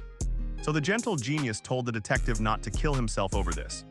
People will only see what they want to see, and they will believe only what they want to believe. Ultimately, that's what makes them normal. The genius thought that it would surely be beneficial. The detective was wondering if he was being disrespected, because seeing it once and guessing everything correctly felt much better. The boy wanted to be a genius rather than a detective. Unfortunately, being called a genius made the poor boy feel bad. So the detective had to quickly retract the statement. He told the boy that he is actually very ordinary. Ordinary is exactly what he is, so the boy felt much better. However, the detective thought that this child was truly strange. Regarding the case, the genius said the real killer wanted everyone to think it was the butcher. Yes, it seemed very plausible. If they checked the CCTV or black box footage, it would probably lead them directly to the butcher shop. This person really wanted to follow the trail straight toward the butcher like an arrow. Exactly just as the killer had planned it. It felt very reminiscent of that earlier case when that man wore that wig with large shoes. Actually, it was a bit different, but it had the same suspicious vibe. So the boy decided to look at the cooler more closely, where the corpse was found. Seeing the beautiful blue box with flower patterns, he studied it for clues. At first glance, it didn't seem like there was anything special about it, because it didn't have a single scratch and it looked quite new. Genius said that the detective was right and that the box was probably bought just for the crime. Then the detective asked what was wrong with it and whether there was any hidden meaning behind it. Woojin then asked how the cooler was moved after the crime was committed. Woojin acknowledged that the forensic team had taken care of it and that his assessment was correct. The team lifted it together, watching the stairs and keeping their balance, making sure not to disturb the corpse while moving the cooler. So Woojin then tried to imagine how the killer could have brought such a large cooler into the house. If it took two people to move a cooler that heavy inside with the corpse, the question was how one person managed it. Meanwhile, the killer was breaking into someone else's property. Now, when the detective considered this, the boy had mentioned something. Possibly the criminal had climbed over the wall and opened the front gate. Nevertheless, that huge box would still be truly very heavy. So how did he alone climb all the stairs with that huge cooler? Surely it must have left at least one scratch on the walls. Even the detective agreed that it is strange. Thus, the next question was how the killer was able to move the cooler from the lower level of the house to the upper floor so cleanly. Because they had guessed that the killer was possibly trying to trap the butcher. So they had to guess what kind of motive would drive someone to murder a child and set it up this way. One of the officers came and reported to the detective that usually there are no car sparks around here. But another officer just called and said that a suspicious car showed up on CCTV near the convenience store. A man dressed as a delivery worker briefly stepped outside and then disappeared. The person was also wearing a cap and a mask. Genius said it was just for show and that perhaps the butcher's alibi was also flawless. Now this new person is at the place watching Genius. The detective was there and he was wondering who this was. And is this someone new who has arrived? The detective immediately focused on tracing the man through all CCTV footage. They had to delve into the depths of this case. Then the detective turned towards the genius boy. If this wasn't the butcher, they had to immediately locate the real killer. The detective was wondering if he was asking the boy too many questions. But Genius said he could understand it. Now the detective was interested and he asked who he was. This was definitely someone who didn't like the butcher or who hated the victim. Now the partner went ahead, leading the detective inside. The killer's identity was possibly revealed by the victim's grieving father, so the boy opened the door. The detective was there and stunned that there might be someone else in the picture. He entered the living room while the police cars were outside to keep the peace. Inside the room, the victim's father stood up. The partner was trying to calm him down. Meanwhile, Genius and the detective finally arrived inside. He couldn't imagine what the victim's father was going through right now. And they told the man to calm down. The man told them to let him go. He was still visibly agitated. Meanwhile, Genius realized that the father's leg was swollen. The man insisted that he needed water. Genius also understood that the man's eyes were slightly yellow and his lips were dry. Moreover, the man kept swallowing continuously as if he were thirsty. The detective's partner quickly went to get medicine or water. Genius wondered why the man was making such a big deal out of just water. Father was reaching out to grab something, but then Genius grabbed his hand and stopped him. This was Genius. Genius had held Father's hand. He noticed that Father's hands felt cold. He asked the man if he had needed to urinate more often lately. The man's gait was also quite steady. The tips of his fingers also seemed slightly swollen. It could look like simple dehydration, but it was. These were symptoms of diabetic complications and kidney issues. Everything was there. They were surprised that the boy also knew this. Drinking water right now could actually worsen the man's kidneys. The man shouted and asked who cared about it now. While moving Genius's hand to the side, he told him to hurry. Catch the person who killed his son. But Genius kept moving forward. He noted that Aditya's business had once been successful. But recently things were going south. Aditya wondered if he was being made a fool of. He shouted that many people fail in business. Having problems was not uncommon. He even said that it wasn't important yet. Detective Arjun was extra concerned and reminded Woojin that Mr. Ramesh Kapoor, the victim's father, was currently going through a tough time. He advised that they speak to him very gently. Otherwise, they might have the suspect removed. Genius reported that the boy had a head injury. It could also be described as a laceration.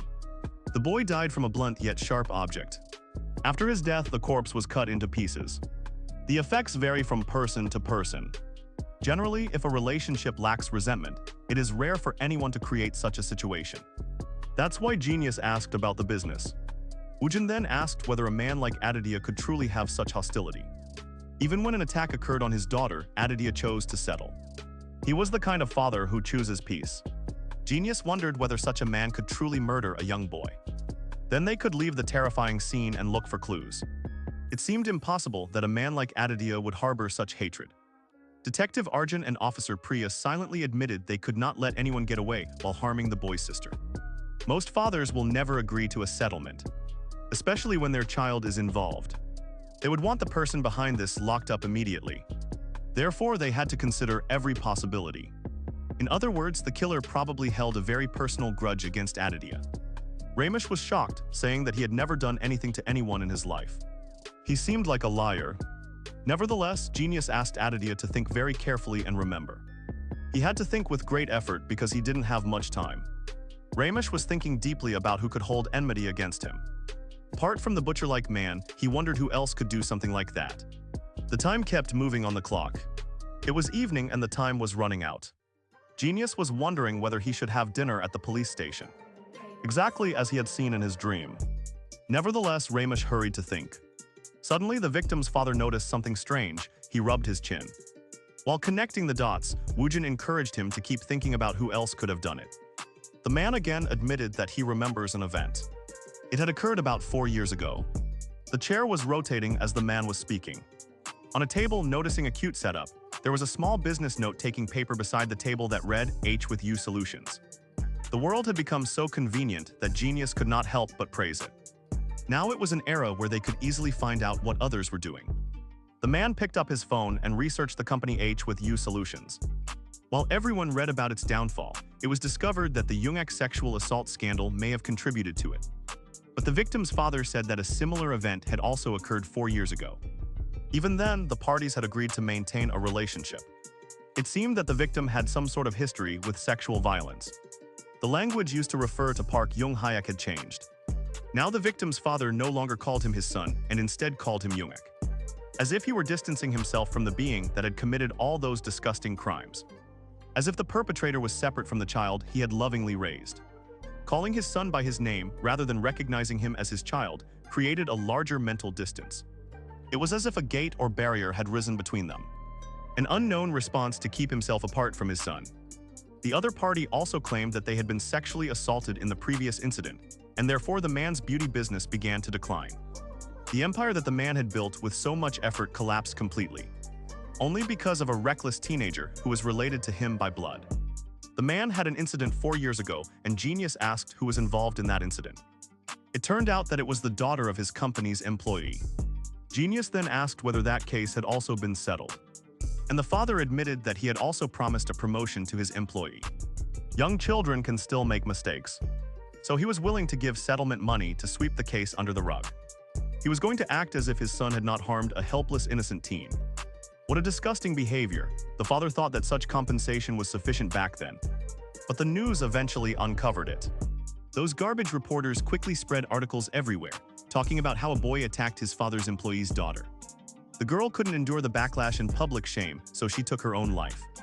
The father blamed the garbage reporters for killing her. He completely ignored that his son and his unchecked lust had started the incident in the first place. Genius could have guessed beforehand who was truly responsible for that girl's death. Now, when the father reflected on it, taking revenge for his daughter who died because of those garbage reporters seemed like something his employee would do. Woojin listened to the man's words carefully. He chose his words carefully, thinking that this was not harsh. For him, saying such a thing instead makes more sense. If anything, the father, considering everything, was acting almost calmly. Oh yes, he seemed excited. But he was also suspicious. Woojin asked the man whether he could remember the employee's name. Or even his daughter's name. The man said that the incident had happened 4 years ago and he really couldn't remember it well. Genius accepted that response.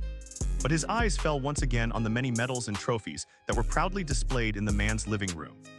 People with high self-esteem are like that. They invest in themselves in some way. Even if it was the music business that collapsed, the finances were not abundant. The man still invested so much in himself. Genius then asked the victim's father if he enjoys walking. It was a surprisingly sudden question, and he admitted that he walks around the neighborhood a few times for his health.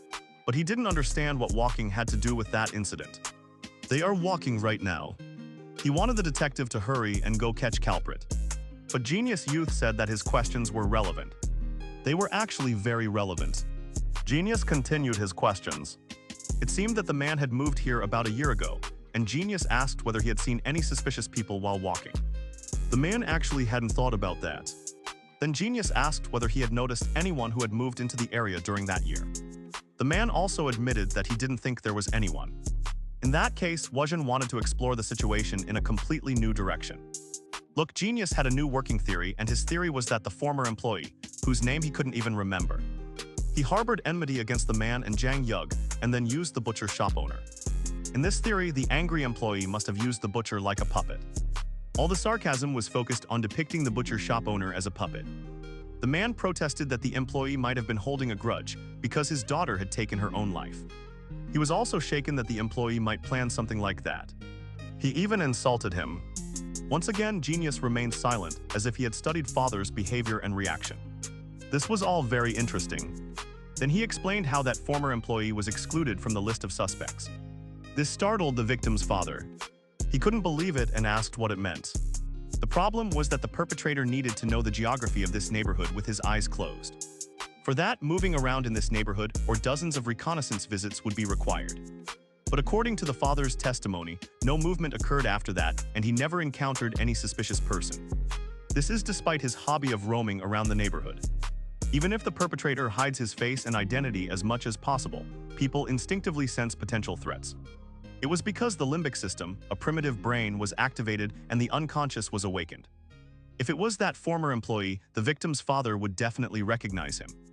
But the father lowered his head in shame and admitted that he didn't think he had seen anyone. He may miss them. The detective got a call from other rescuers who reported that they had found a vehicle. And it was a stolen car. This vehicle was indeed found near the butcher's shop that had been mentioned. Then the detective asked his team to quickly establish the butcher owner's alibi so they could determine whether he was the culprit. The call ended and the detective scowled on his phone with frown. The detective asserted that Genius was never wrong. He was genuinely wondering whether it was some kind of AI. Anyone would be more shocked than the detective, because Genius had also easily arranged that the shop would get trapped. The victim's father was getting agitated trying to find out whether they had caught Liang Ban. In any case, the suspect had at least been found, and the investigation would continue. Then Wuzhen noticed something very interesting in the house. There were signs that they had hurried to check the stolen items. But fundamentally, the forensic team was attentive. In the mind's eye, Genius could detect the father's movement in the house. The man may have, in his haste to go somewhere, collided with his prized trophies on the shelf. Then one of the trophies would have fallen, and the man would have reached out to catch it. Perhaps someone tried to put things back to normal.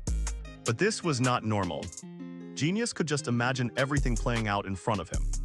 Therefore, being ordinary was so difficult. Then Genius' music turned towards the sad father. He asked again whether he really wanted it.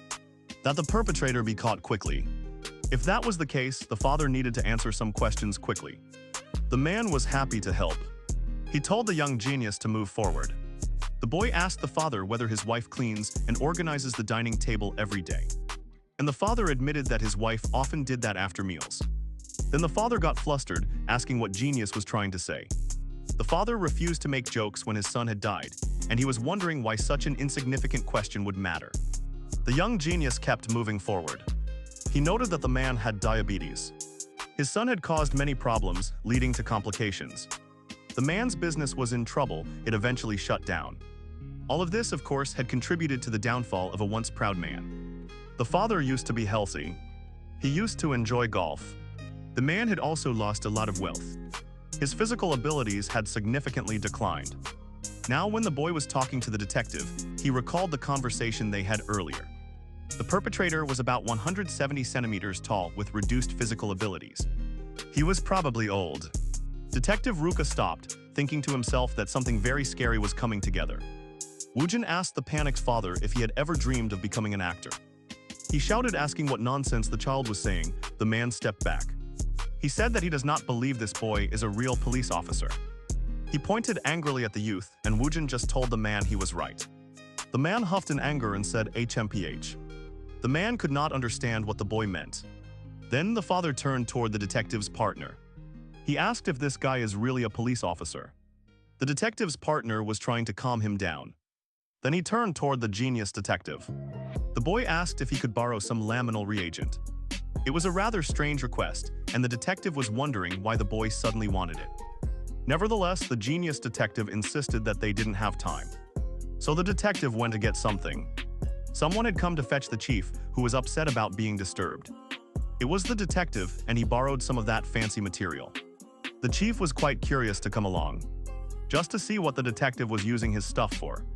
Everyone was quite confused about what he was doing. When he turned off the light, the boy's father asked what the genius detective was doing. Without saying a word, the boy sprayed a special chemical. The chemical spilled all over the table that had been mentioned earlier, and the father stared in horror. His eyes widened in shock, and the detective also fell into horror. The forensic team was shocked to see so many prints on the dining room table. They moved as ordered by the detective chief.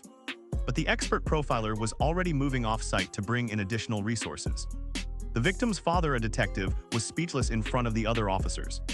Wuzhen explained that the stains they had just found on the dining table appeared to be the blood of the victim's son. The father's eyes widened. A terrifying realization cut through him in shock, and the house seemed filled with evidence. Wuzhen looked at the father with deep despair and hatred. She didn't need to tell the father anything further. She was sure that the father now understood. What is happening?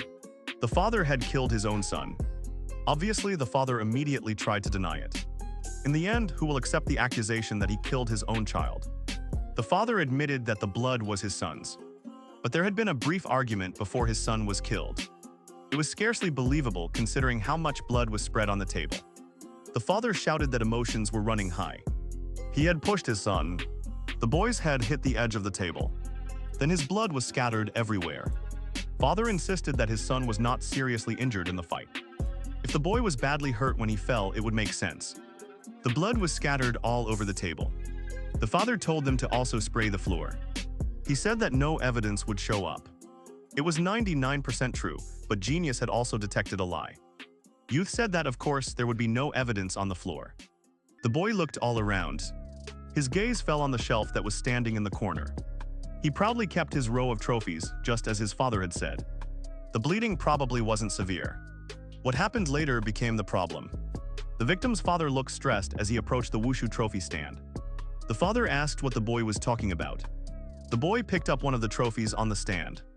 Detective Genius identified the murder weapon. The boy had just revealed it by glancing. This was a shock to everyone present. But the father pointed out some minor scratches that were still visible. But the upper right corner was smooth and polished. It meant that the victim's father had worked hard to remove all the evidence from his trophies. The father screamed in hysterics and anger as he asked what the boy was trying to say. The father said that he always kept his trophies clean. So it was no surprise that they were clean. The father asked whether he even knew. He had worked so hard to earn those trophies. Of course he will take good care of them. He loved those awards. But the boy just picked up the trophies and sprayed them too. In horror, the father shouted while trying to stop him. But the spray revealed even more bloodstains in the room. The blood had stained that perfectly black trophy. Once again, Genius revealed a clue that would normally be visible to the naked human eye. More bloodstains were revealed. The father was trembling as nervous sweat slid down his face. Now the father was speechless and could only ask why things turned out this way. Genius stood in front of the house. The truth of the puzzle was revealed, and everyone kept their eyes open to see. A click sounded at the front door, as if someone could see what had happened. It might be a boy he had entered inside the house. He spread tarps all over the floor of his house. The troubled youth was confused. He wondered what he had entered. His father must have reached home then. The boy was standing in the middle of his house. While calling out to his dad, the father, a notorious businessman, again congratulated his son. He noted that he had finally arrived home. The naive son then asked his father why he had spread plastic everywhere. It felt strange and uncomfortable. Father almost skipped as if he were walking on plastic. But he had already laid out a plan to set things in motion. He intended to catch himself. Father used his elbow to stop the fall. Perhaps he accidentally knocked down one of the trophies. Father must have rushed to catch the falling shelf. Prioritizing the safety of his precious equipment over everything else, the terrified son then asked his father if he was okay. The son was a terrifying person, but he still cared about his father. Father reassured him that he was fine. Then the son asked again what all the plastic was about. He wondered whether his mother was making kimchi by chance. Nevertheless, father had covered the whole living room. It was a little strange, especially because the mother was on duty that day. The son had no idea what vile plans his biological father had for him. Father picked up his fallen trophy. It, bearing bloodstains, told the son that the time had come for him to become a good son. The son was confused, asking whether his father wanted to send him on some task. He was a bit slow, but it was expected after all. No one would expect that their father would be planning to end their lives. The son was just saying that he had an appointment with his friends in the evening. His father reached him with speed and force. The trophy struck the son's head. Blood splattered from the impact as the trophy hit the son's skull. He ran and staggered, falling onto the floor while his father paused to catch his breath.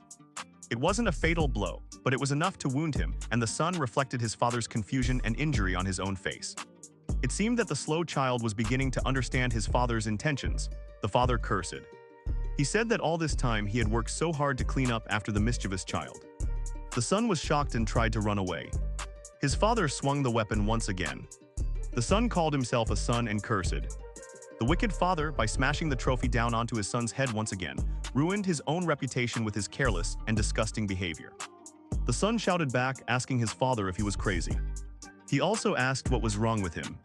The father growled that from now on his son must become a good son. He lifted the trophy high and said that he wanted to obtain something good from the boy as well. Now the son began begging for his life. He told his father not to get angry and not to hurt him. But the father was quite calm with his child. He told the boy that there was no need to be sorry. And he brought the trophy down. The boy narrowly missed the next hit as he dodged it. The evil father was old. While the boy was young and agile, the father was strong and old, making it difficult for the son to overpower him. The father fell into a trap set with a grenade, and the son paused for a moment. Despite how things seemed, the father persisted. The father was not done. The angry father growled that from now on he refuses to live with the guilt of his son's actions. The boy tried to escape, and the father shouted in his anger. He had done everything for his son. He also had provided everything. The boy was feeling dizzy from a head wound, but he was still trying to make his way towards the door. Still, the father was angry and going crazy. He asked what kind of son he had been cursed with. The boy couldn't take another step. His eyes were rolling backward, as if the head injury finally got a firm grip on his body. The father fell, feeling dizzy as he collapsed onto his knees. The son slammed his head against the table as he fell. Drops of blood from his head struck a piece of furniture as he went down. The father seemed calm, as if everything went smoothly, staring at the son in shock as if his body had gone limp. As it slid down from the side of the table, the father stared silently for a moment. The job was done. He knew what he had to do. Most criminals usually hide or discard their weapons after the crime. But the father did the opposite. It wasn't surprising, because the father probably thought the trophy was more valuable than his son. So he left it in plain sight. It was a case where self-love won over paternal love. He also had a strong desire to show off, which revealed his emptiness. He was thirsty for material wealth and lost everything because of his worthless son. Now the father was truly enraged. He shouted that everyone should listen to him. He yelled about what kind of father would tear his own son apart and kill him. Genius replied that the father struggled to resolve his son's sexual assault case. He would do such a thing if he believed it was paternal love. So it seemed quite plausible. But it wasn't about him. From the start, there was no agreement about the son's future. It was a session for the man to reduce his own business risk. Right from the beginning, the man only thought about himself. Yes, it isn't hard to believe that parents could do such a thing to their own child. Some parents starve their children to death.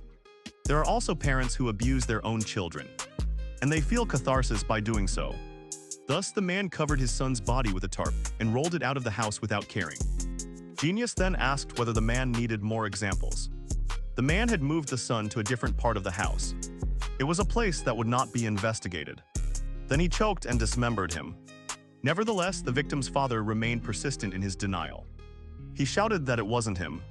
He said that he is not a killer, and he didn't do it.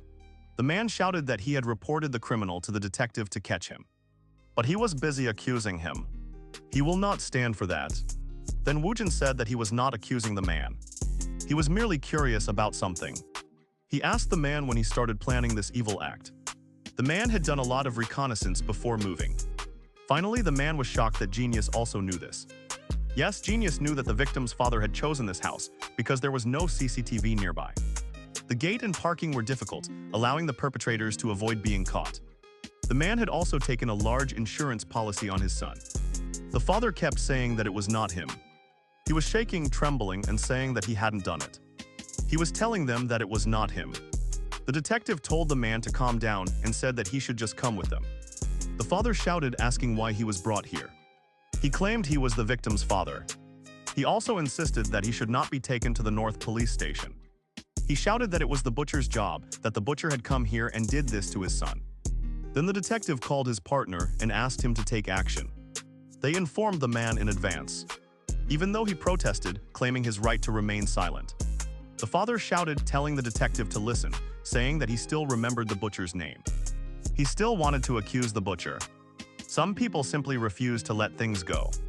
Then the detective reminded the man that whatever he said would be used against him in a court of law, and that he has the right to an attorney. The detective wrapped up what must have been a very difficult case. The police cars were already down, so escorting and taking the man was easy. They left the house where the terrible incident had taken place. The windows were stained red, as if it were struck by the sun's ghost. The trophy was still brightly shining on the shelf. The detective muttered that the world was falling into pieces. If this is the son's blood, then it means the father is responsible. It shows that the father killed him with the trophy. The detective thought there was no blood spatter on the floor. The genius explained that the father probably laid a plastic sheet before committing the act. Eventually, the blood would seep into the wooden floor. The same applied to the bathroom where the father performed the dismembering act. In fact, the forensic team could also find some splatter traces there. There was also a blood reaction in the bathtub. They wondered why the father climbed over the wall at the first location. The genius explained that it was a staged act. The act had many meanings. It was done to confuse the investigation. It was done so that someone would see it. It would then distract observers and strongly implant the idea that it was done by someone who was not present. Experts can scientifically analyze CCTV or dash cam footage, but it is difficult for ordinary people to scientifically analyze witness testimony.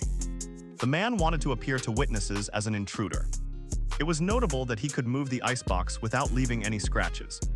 This meant that the icebox had already been at home from the start, and he was waiting in the bathroom so that he could move it to the balcony to bring it to his wife. There was a forensic team. The detective was thinking about the identity of the child who solved this brilliant case. But he was just an ordinary civilian. Then the genius realized something and checked the time on the wall. It was already dinner time, and he was staring at the clock in horror. The clock kept ticking and the genius stared. Then he caught the detective. While asking him to look at the time, the detective wondered what was wrong. The genius then said that they have to go to the police station immediately. The detective was surprised but was already on the move. He asked what was happening and why they have to go. The genius just told the detective to hurry and come with him because they didn't have time for questions. The detective was confused, but he followed the boy, wondering what was wrong. The genius insisted that the situation was dangerous, and the detective was thinking about what was happening.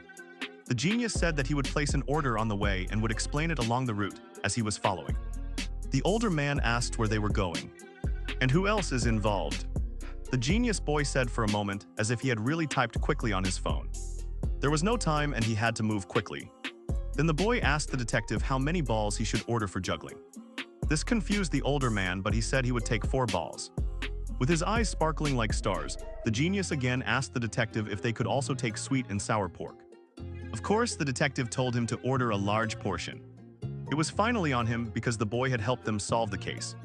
The boy went ahead and ordered a large size because his stomach could handle a lot. He could have handled it. Meanwhile, the detective was wondering if they were going to catch the accomplice. He was ordering food so quickly. The genius said that there is no accomplice. The genius asked him about the Chinese restaurant in front of the police station. The detective knew that Chinese restaurant and was wondering whether that was the place. He wondered where the crime was happening. The boy said that he was the centerpiece. It was because he had heard that it is a famous restaurant. And the restaurant stops taking delivery orders in the evening. The boy was startled. He tried to imagine how quickly they would run out of ingredients. He wondered if they could close so quickly. He would almost miss good food from such a place. He could not tolerate it, especially when he got a chance to eat at the police station. It felt like a learning phase for him. The genius breathed a sigh of relief that he was able to place the order on time. Meanwhile, the detective now understood that the boy was panicking for no reason and only wanted food. The man screamed because the child had frightened him so much. But he was now feeling relieved. Little genius was like a younger brother to him.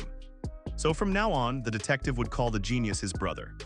The genius insisted that losing that food is a serious and scary situation, and they should take it seriously.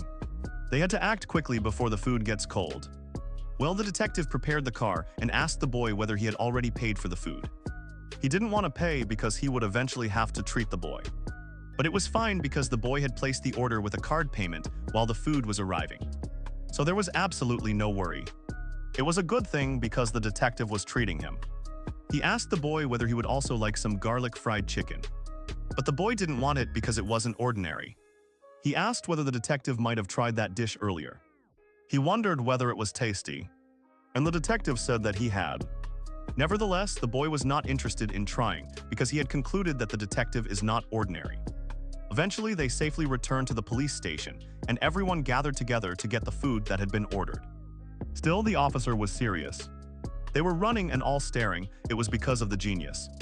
The detective was someone who could truly keep it away. The boy was eating as if this were his last meal on Earth, and they told him to slow down. The other officers were concerned and asked whether the boy had not eaten lunch. The detective informed them that the boy had eaten lunch, but he was eating as if he hadn't even had breakfast. All the sweet and sour pork vanished in a moment, and they barely touched it because June was eating so fast. Then a man arrived calling for Kim, who was a detective. The chief had returned and people congratulated him, welcoming him. The chief had heard that they had caught Kalpit. and he asked whether the man they arrested is definitely Calpit or just a suspect. The detective said that it was indeed Calpit, and he told the chief to take some sweet and sour pork. Then the chief paused, placing his hands on his waist, and asked who in his office was busy eating food. It was not surely Calpit. The detective had mentioned him earlier, and he introduced Genius Vagin. It turned out that the chief had indeed heard a lot about Vagin and had already rescued that boy. It had been a year. He remembered the sad and desperate-looking house where they had rescued the boy. He also remembered that Genius was the child who had been held captive for 12 years. The child now looked plump, well-fed, and well cared for. The boy was even enjoying food from a popular restaurant that had a 5-star rating. The chief could barely believe that this was the same child. He could hardly recognize him. He remembered when the detective had hurried to tell him how a genius once visited and reported a kidnapping involving an Uber. That YouTube kidnapping case also turned out to be legit. The chief was struggling to keep up with that story. He was trying to understand whether the genius had somehow started a YouTube channel. Now the chief remembered that the boy was the one who had helped them solve that very difficult case. And he asked whether the boy was okay. He wondered what brought him here. The chief was thinking whether the boy had something to report again. But the boy just came to eat some junk and some other things.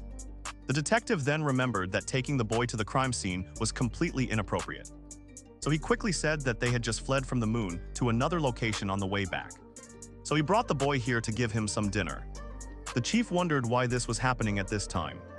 Detective Taiwan insisted that he and the genius boy had a really special connection. He was just saying anything so that the chief wouldn't ask many questions. It would be dangerous if Wu Jin told the boss what is really happening. Taiwan will surely get into trouble for bringing a civilian to the crime scene and will be scolded. Then the boss asked whether the little genius enjoyed his meal. And the boy said yes. According to expectations, the meal eaten at the police station was insanely delicious and absolutely amazing. The chief was confused by that phrasing, but he interpreted it to mean that the food was good. Taiwan was so happy that there was a great nearby restaurant. He even added that whoever chose this police station location had maxed out their skills. The chief was completely confused about what the boy was talking about. The boy then thanked them for the meal. And he wished goodbye. He is a detective. He was running as the boy was leaving. But it was also a kind of relief.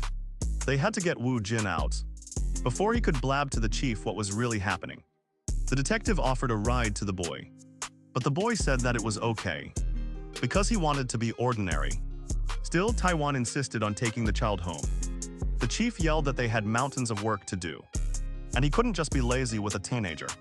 But the detective promised to return soon, and he told the chief to stay calm. It was his responsibility to safely take the boy home. After all, it was their duty as police officers. Chief really couldn't argue about this, but he was wondering what this was about, and why his boys were acting strangely. He then asked if the boy had paid for their dinner, but they quickly dismissed it.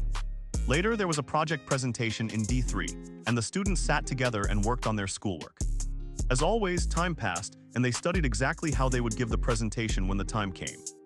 It was a very hard task, but Wu Jin got them to work hard.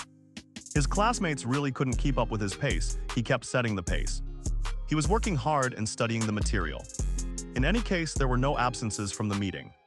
They had worked together as a team until the deadline came. It was a bright and sunny morning, and the students were making their way toward the university. Someone shouted at Wu Jin. Genius carefully congratulated the person. It was Mansu.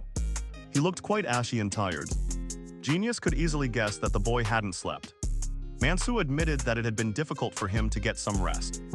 He was already dying of nervousness at the thought of the presentation he had to give that day.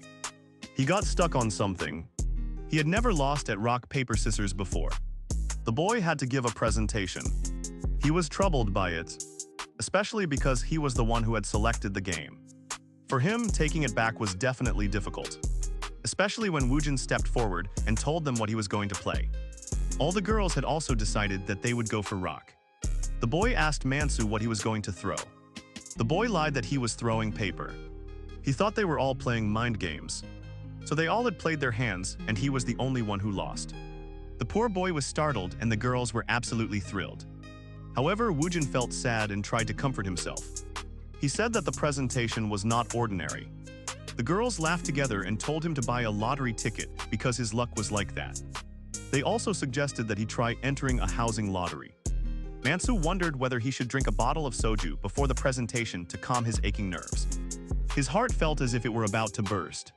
He was panting heavily. Anxiety and worry drained a large amount of his energy. He tried not to leave anything out for truly important moments like the presentation. Genius then decided to change the topic to relax him. Genius asked about Mansu's cousin and wondered whether the cousin hadn't been doing well lately. Mansu remembered his cousin and asked how Genius knew.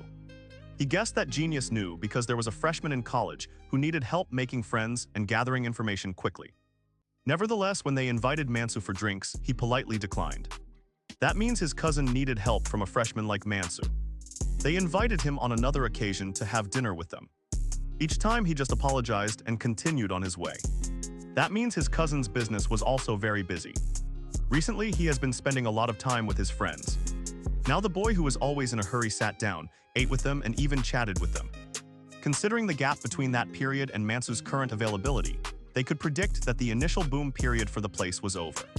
Mansu asked Genius how he knew that, especially since he hadn't even mentioned toast to Genius. Finally, Woojin said that the other boy often had a faint smell of bread. The older boy was shocked and wondered if it meant he smelled of bread.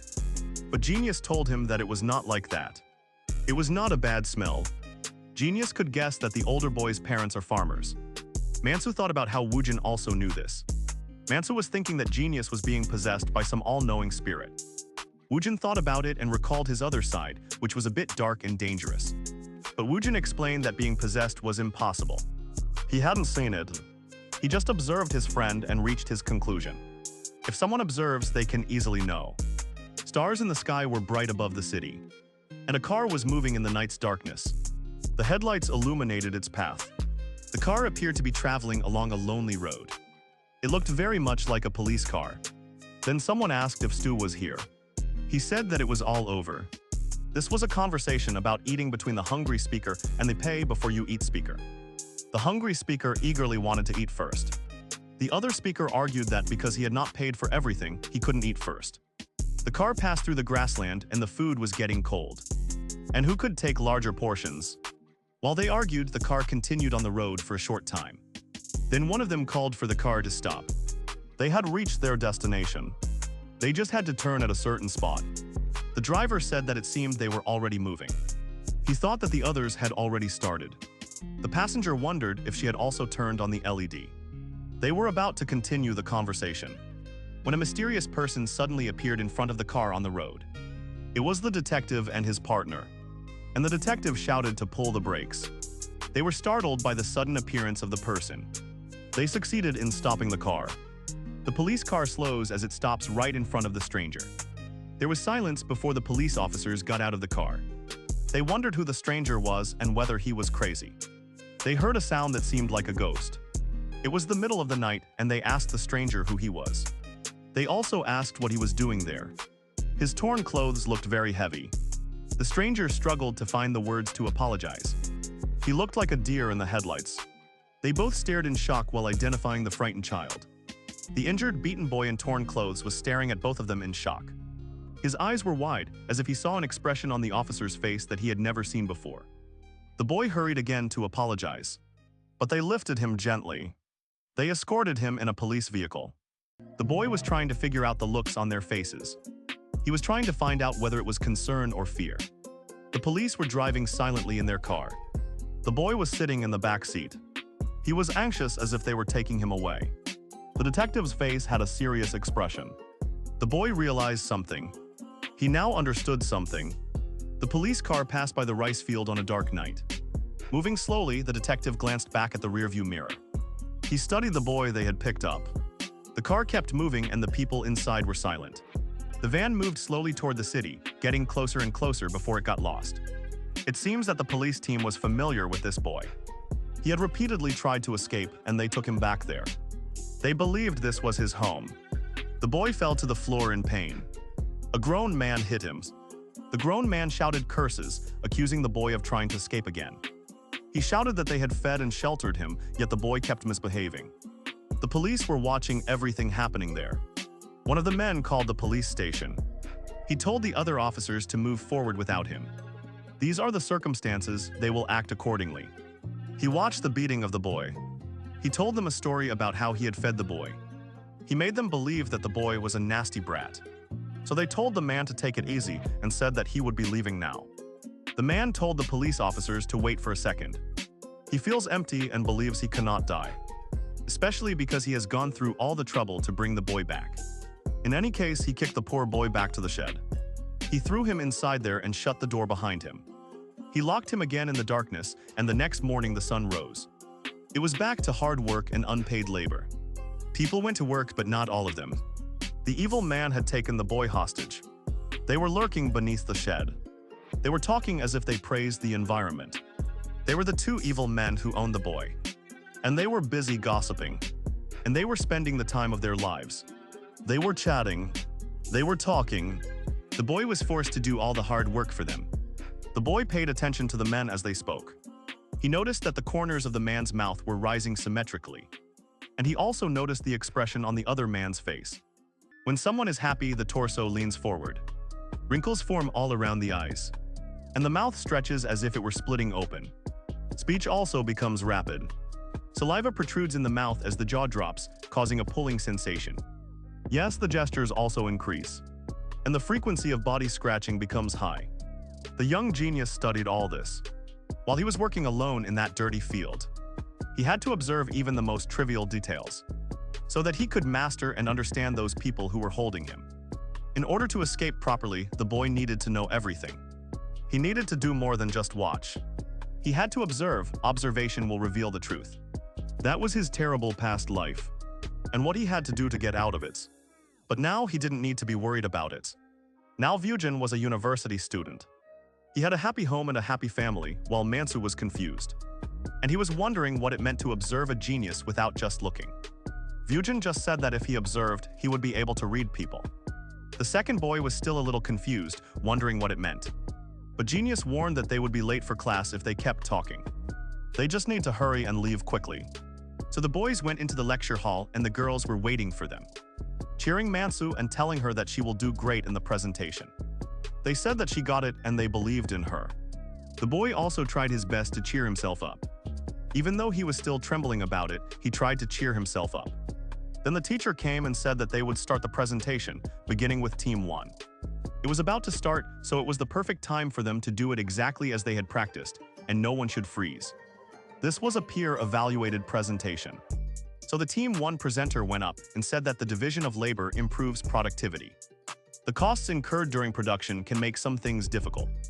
Woojin realized from what he heard that there were some inaccuracies in the presentation. The first presenter talked about how this will reflect on the development of industrial society. Music Genius studied the teacher, who was busy taking notes. Genius wondered whether a profession could also notice these details. Well, that concluded the first team's presentation, and the boy bowed in apology. The next team was called, and it was Ajeng Hun's team. His teammates cheered him, and he told them simply to trust. He will start now. He is prepared for the presentation. It was Ajeng Hun again. He was the usual bully and show-off. As always, he stood with confidence. He talked about Adam Smith's Wealth of Nations asterisk, which advocates minimal government intervention. His team had prepared quite thoroughly. Even Genius was impressed. He continued explaining his theory and then said that this concluded his presentation. Then Ajeng Hun made the mistake of asking if anyone had any questions. It was absolutely a terrible thing to do because Vyujin immediately raised his hand. It was pure evaluation, so for Genius, manipulating votes for his own team felt completely normal. As soon as that boy raised his hand, everyone knew that the presenter was doomed. Nevertheless, he tried to stay in his place and urged the boy to ask his question. Genius again asked Shoav to explain that individuals acting out of self-interest can significantly impact the market. Shoav was taken aback by the question and struggled to explain it, flipping through his notes like a scholar from the old days, while Silent Challenger stood before him. Genius believed that personal self-interested goals can actually benefit the entire market, and he thought he should get the presenter to agree. Well, this question wasn't coming from anywhere. The presenter was struggling a bit to keep up with it and said it seemed quite unrelated to the Wealth of Nations. He wondered where the questions were supposed to come from. Well, Genius had caught him off guard. And the boy said that it literally came from the Wealth of Nations, the so-called invisible hand. He raised his hand as if it were some kind of special attack. The professor entered the battle like an elderly wise sage, intervened. and said that just as the boy had said, the pursuit of personal gain naturally promotes societal benefits. Anyway, Shoaib apologized, saying that he hadn't done that much research yet and felt as if he was under attack from all sides.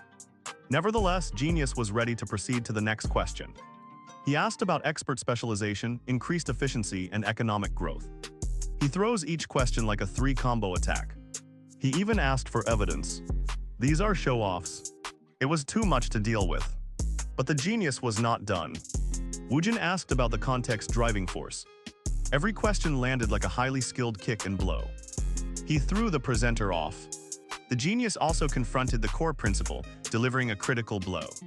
The boy pointed out the flaw and demanded answers.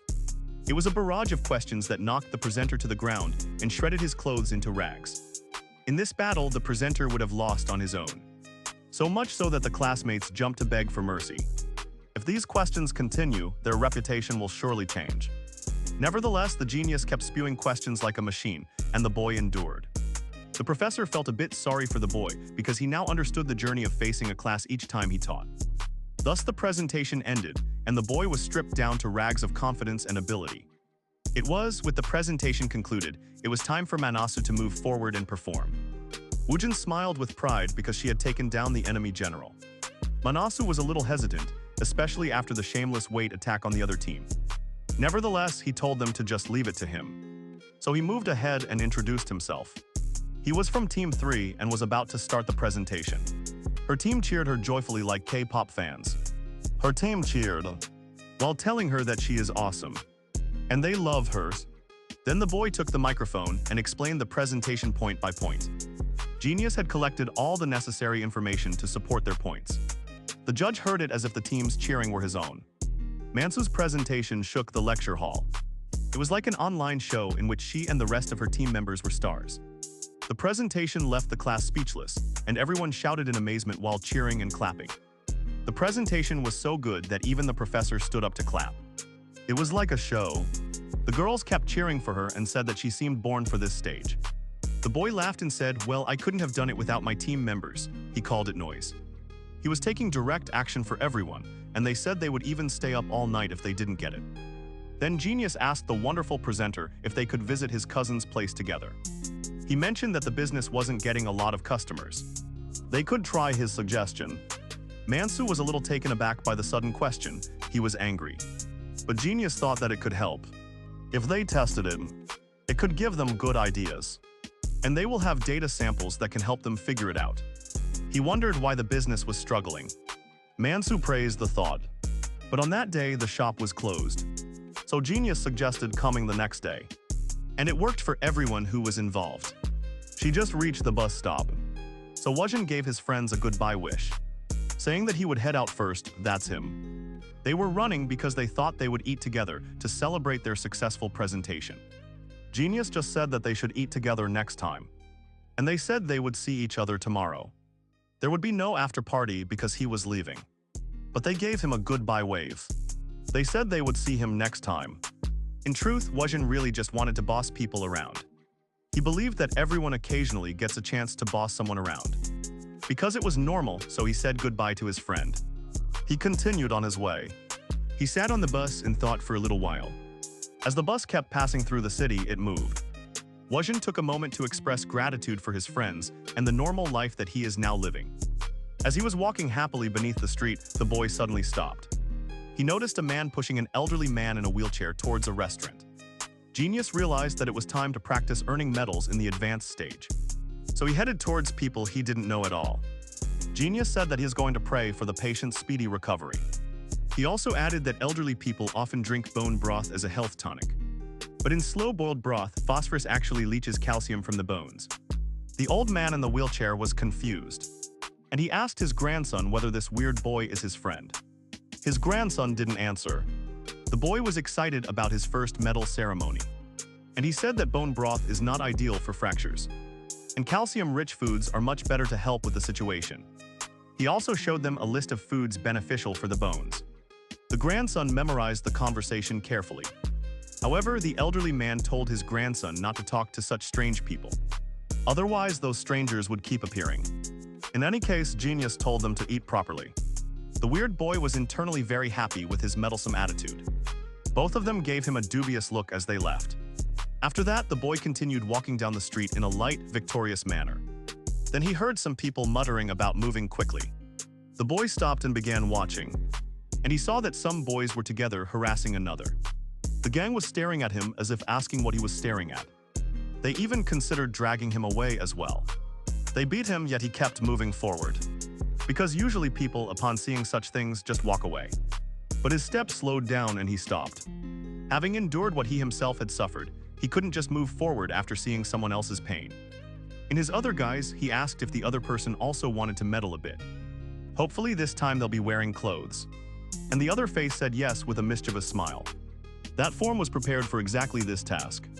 And Wu Jan thought that this was just perfect. He turned and went towards those thugs. It was an ordinary, everyday day in the Korean area. Everything was going fine. The only difference was that Wu Jan's face now bore a strange, dangerous grin. Wu Jan, also known as Velvet Wu Jan, was now in control. It was a great thing for him that there was no CCTV nearby. It seemed that those large, fresh thugs intentionally chose such a desolate location for their grim deeds.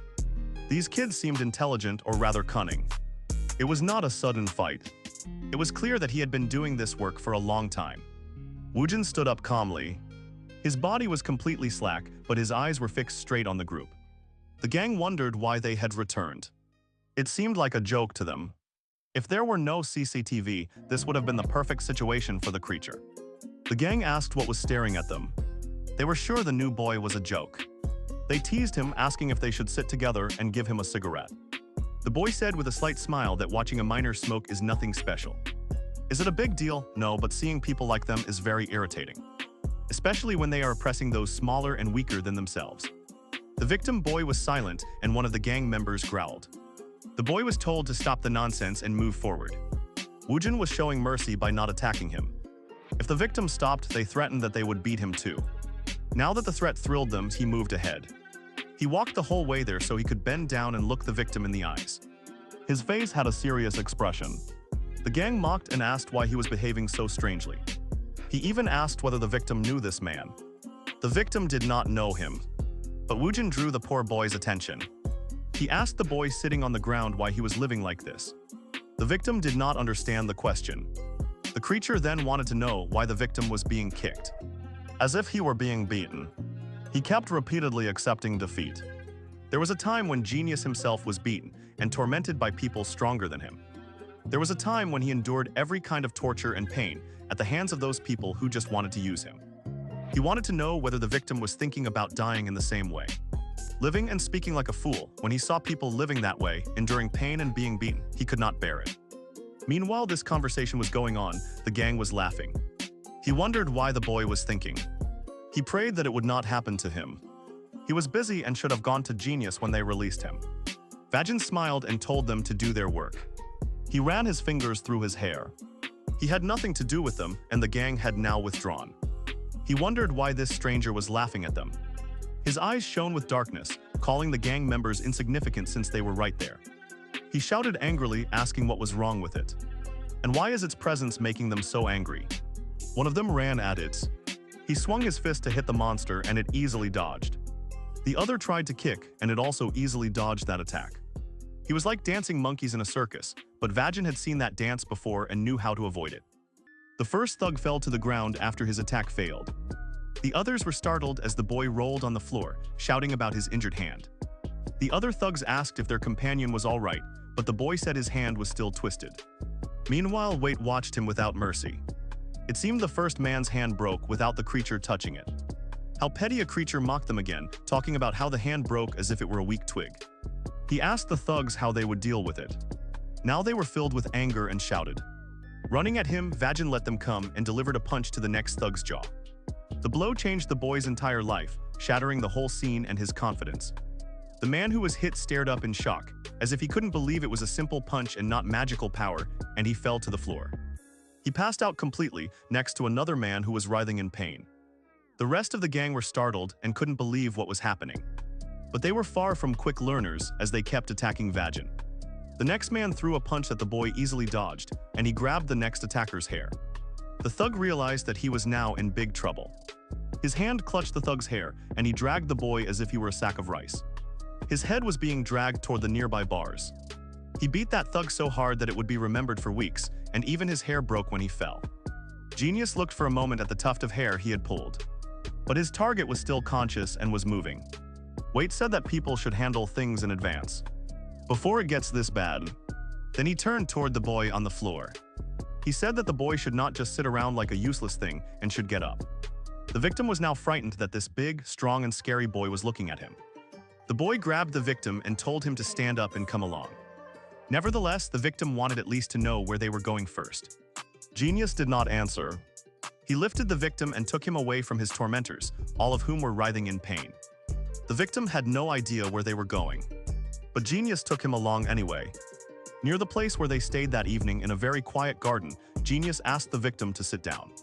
The victim was a young boy. It was night, but the boy insisted that he sit. Greenery was all around. A beautiful garden of green trees and plants, and the two boys sat quietly for a while. It seemed that Vagin was still in control, and he called the victim, who answered immediately.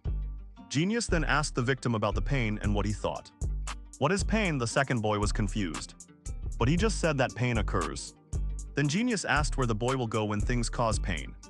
The boy softly said hospital. Genius was happy that the victim knew this well. When things cause injury, people go to the hospital for treatment. Then he asked the victim whether he really did the same. He noted that the boy kept striking without any desire to stop. Without any desire to correct or stop. The victim was confused, asking Genius what it meant. But Wait was getting irritated that the boy simply let the trouble happen without fighting. He silently accepts. The victim considered the situation and then said that he cannot fight because he is too small. But in a fight, that person wins. The one who goes farther. Even if he is small and cannot fight 3 people at once when he is cornered in the toilet. He can use a mop to directly scoop out the stool from the toilet. And it can threaten those people. This will definitely force them to stop. Just moving one's body doesn't mean the person will win the fight. It was more likely that the victim was scared and anxious of the people who were harassing them. The victim must be more scared than themselves rather than letting bad things happen silently. The victim must fight in any way and improve their environment. There is no need to take extreme decisions that send others to hell for your comfort. Decisions like suicide will not help anyone while going through a difficult situation. Only his family will be distressed and the thugs will find another victim. The victim should not flee a difficult situation solely because of fear. When the gang has a larger number, try to humiliate them or reduce them. You should have his back. There is no heaven for the victim to run to, where all the bad things will stop. People act mindlessly according to that atmosphere. They are placed in it. Whether awake or unconscious, the machine's parts will spin. That is what we call personality for those who have experienced it. They will try to move forward, but some people do not. Those who move away from the arrow pointing in the right direction are lost. Their heads stay bowed in surrender. They are the ones. Those who have never experienced it try to avoid it. It is the time when a person can shape his mind. They must use that time quickly and properly. If they wait too long, it may become too late. The victim lowered his head. He chuckles lightly as the genius speaks that way, as if it were easy when he has never lived that life. Vujin scolded, saying the victim has no right to decide. He has no clue what he has endured. The victim was silent, his head bowed. But when he looked at Vujin, whose face bore a sinister smile, he felt dread. He could not even imagine that anyone could torment him. Then Jeev took out his phone and tossed it at the victim boy. He told the boy, look at what it shows. It was news about a minor's kidnapping and how they were arresting the suspect behind the crime. They had found a boy locked in a warehouse for 12 years, and he lived like a slave. Vujin unleashed the previous story on that child, affecting the victim. He stared at Vujin, noting that Vujin had seen this news before. But he couldn't understand why this extremely wonderful boy was showing him this. A boy was kept locked for 12 years and was beaten. Vujin smiled again and said that the boy was there. He had been tortured because of a petty man. The victim was shocked to hear that, and the boy smiled. It was normal to believe that he was the saddest person in the world. Nevertheless, people will have to fight until they feel that they are about to die. He currently has more power than the victim, but he was sure that the boy would handle it. He stood up and ran his hand through the victim's hair. But he, panicking, shouted that the child had a cold. He scolded the boy for not properly drying his hair after washing. Then he left, and the victim felt sad seeing him go. He stopped before leaving. He told the victim to treat it as interference from a busy friend who had been locked up for 12 years and beaten. He told the victim not to let anyone bind him or make him weak. They will have to fight no matter what stands in their way. Worrying about your opponent is arrogance. Focus on winning and fight as if there will be no tomorrow. The opponent is certainly not caring about the victim's slightest concern. This is his current situation, and this is society. This was the end of the old man's advice. At the end of the day, this was the victim's choice. The other boy saw the big boy leaving and then shouted. He reminded Genius that he had left his phone. Anyway, he ran to return it. The victim went there to do this when he realized that the wind was also moving faster. The poor boy's endurance training had already started. The next day, Woojun came to eat a toast with Mansu. The boy was hungry, his friend wanted to feed him so they would go inside. Woojun had a resolute expression on his face as he went inside. Now he truly gets involved and we'll see what happens. It was another bright and sunny day in the area. And a man had stopped on the road. He seemed quite fascinated by a sign hanging nearby. And he gathered the courage to look at it with awe and surprise. The man stood in front of the building for a short while. Silent for a moment, he was the student who talked to Woojun the next day, and he was determined to do things differently in his life. He thought that he couldn't do it. It was just a subconscious thought that would only slow him down. So the boy clenched his fists, he climbed the stairs. His face showed strong determination as he encouraged himself, moving forward, believing he could do it. He climbed the stairs with enthusiasm and moved ahead, motivated to move towards a new and bright beginning for himself. Meanwhile, another part of the city had a sky that was already a bit more gray. It was a shopping and commercial area.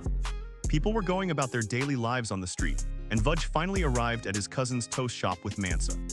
Mansa asked his friend if he was coming. He said he would feed him good food and told the boy to go inside. This time he was providing food. The big boy went inside. He called his cousin to say that he had arrived. Now they will see if they can interfere in real life. The cousin came out with a smile. They congratulated the college student and asked if he did well in his presentation. Respectfully, Vudge bowed his head and introduced himself as the big boy's friend. They congratulated the older cousin with respect. The shop owner greeted them with a laugh because he had heard a lot about the boy from Mansa. The big boy was very excited to show his classmate. He said that the genius's mind is brilliant and amazing. Even the professor was impressed. The shop owner was impressed, and Vudge got upset that the ordinary image he had cultivated for a long time was defamed by his friend. The cousin laughed and said that Vudge is also quite handsome. It is said that it is like seeing oneself in youth. The big boy found it hard to believe. Then the man asked what the boys wanted. He asked the cook to make something for them, and Mansa gladly agreed to eat because he was the guest. Both asked Vudge what he wanted to eat. He didn't need to worry about the price because it was free, and he could ask for whatever he wanted. Then the boy looked at the items on the menu. He ordered the most popular item.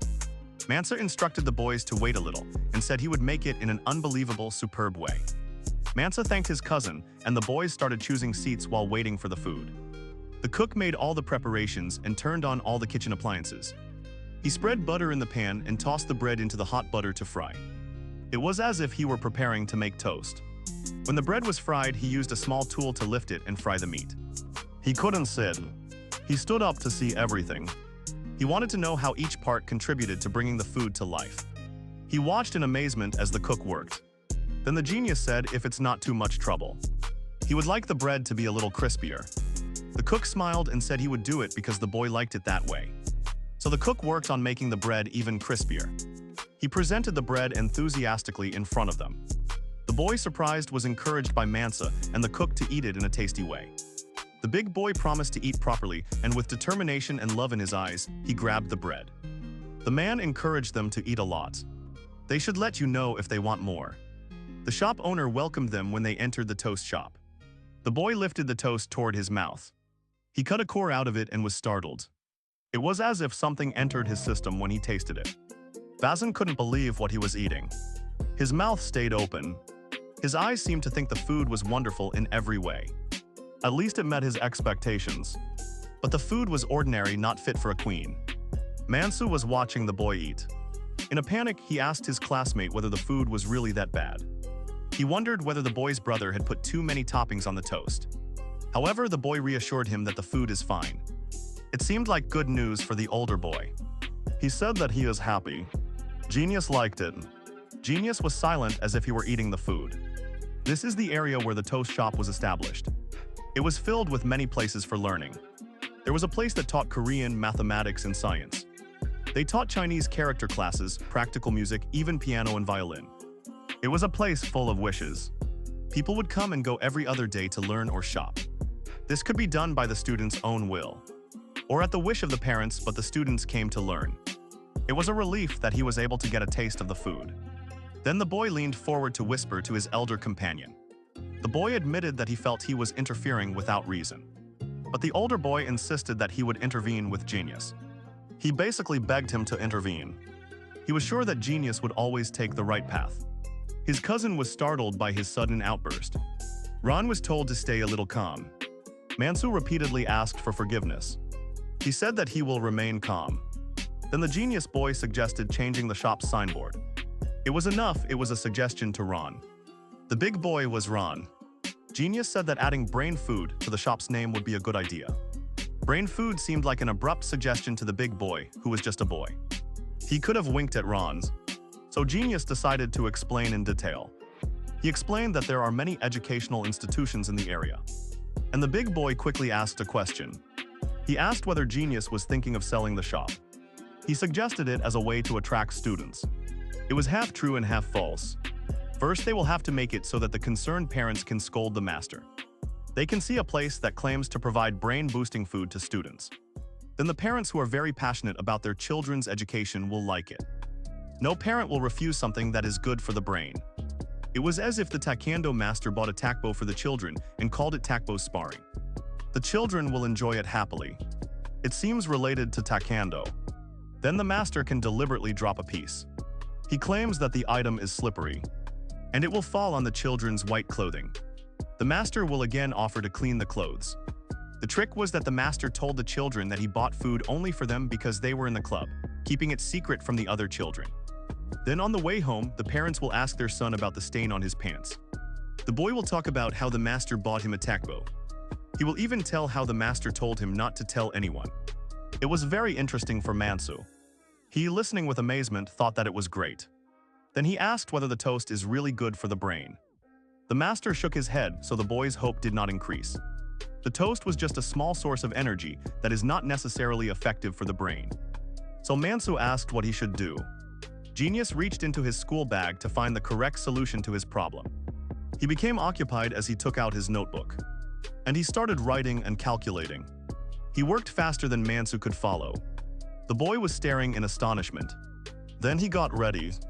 Genius showed his classmate the strategy that he had now prepared to guarantee the success of his work. It was a map of good ingredients for the brain. Eggs provide choline. They help improve memory. Blueberries provide anthocyanin flavonoids. These reduce stress on the brain. Walnuts with vitamin E and polyphenols also help improve concentration and memory. Leafy vegetables give vitamins.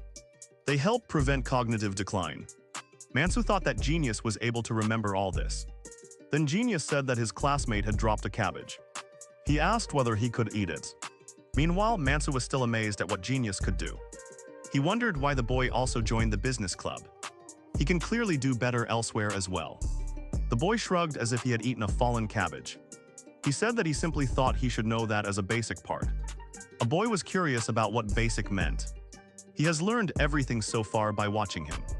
Additionally, Genius added that he thought it would be better to make the bread whole wheat toast.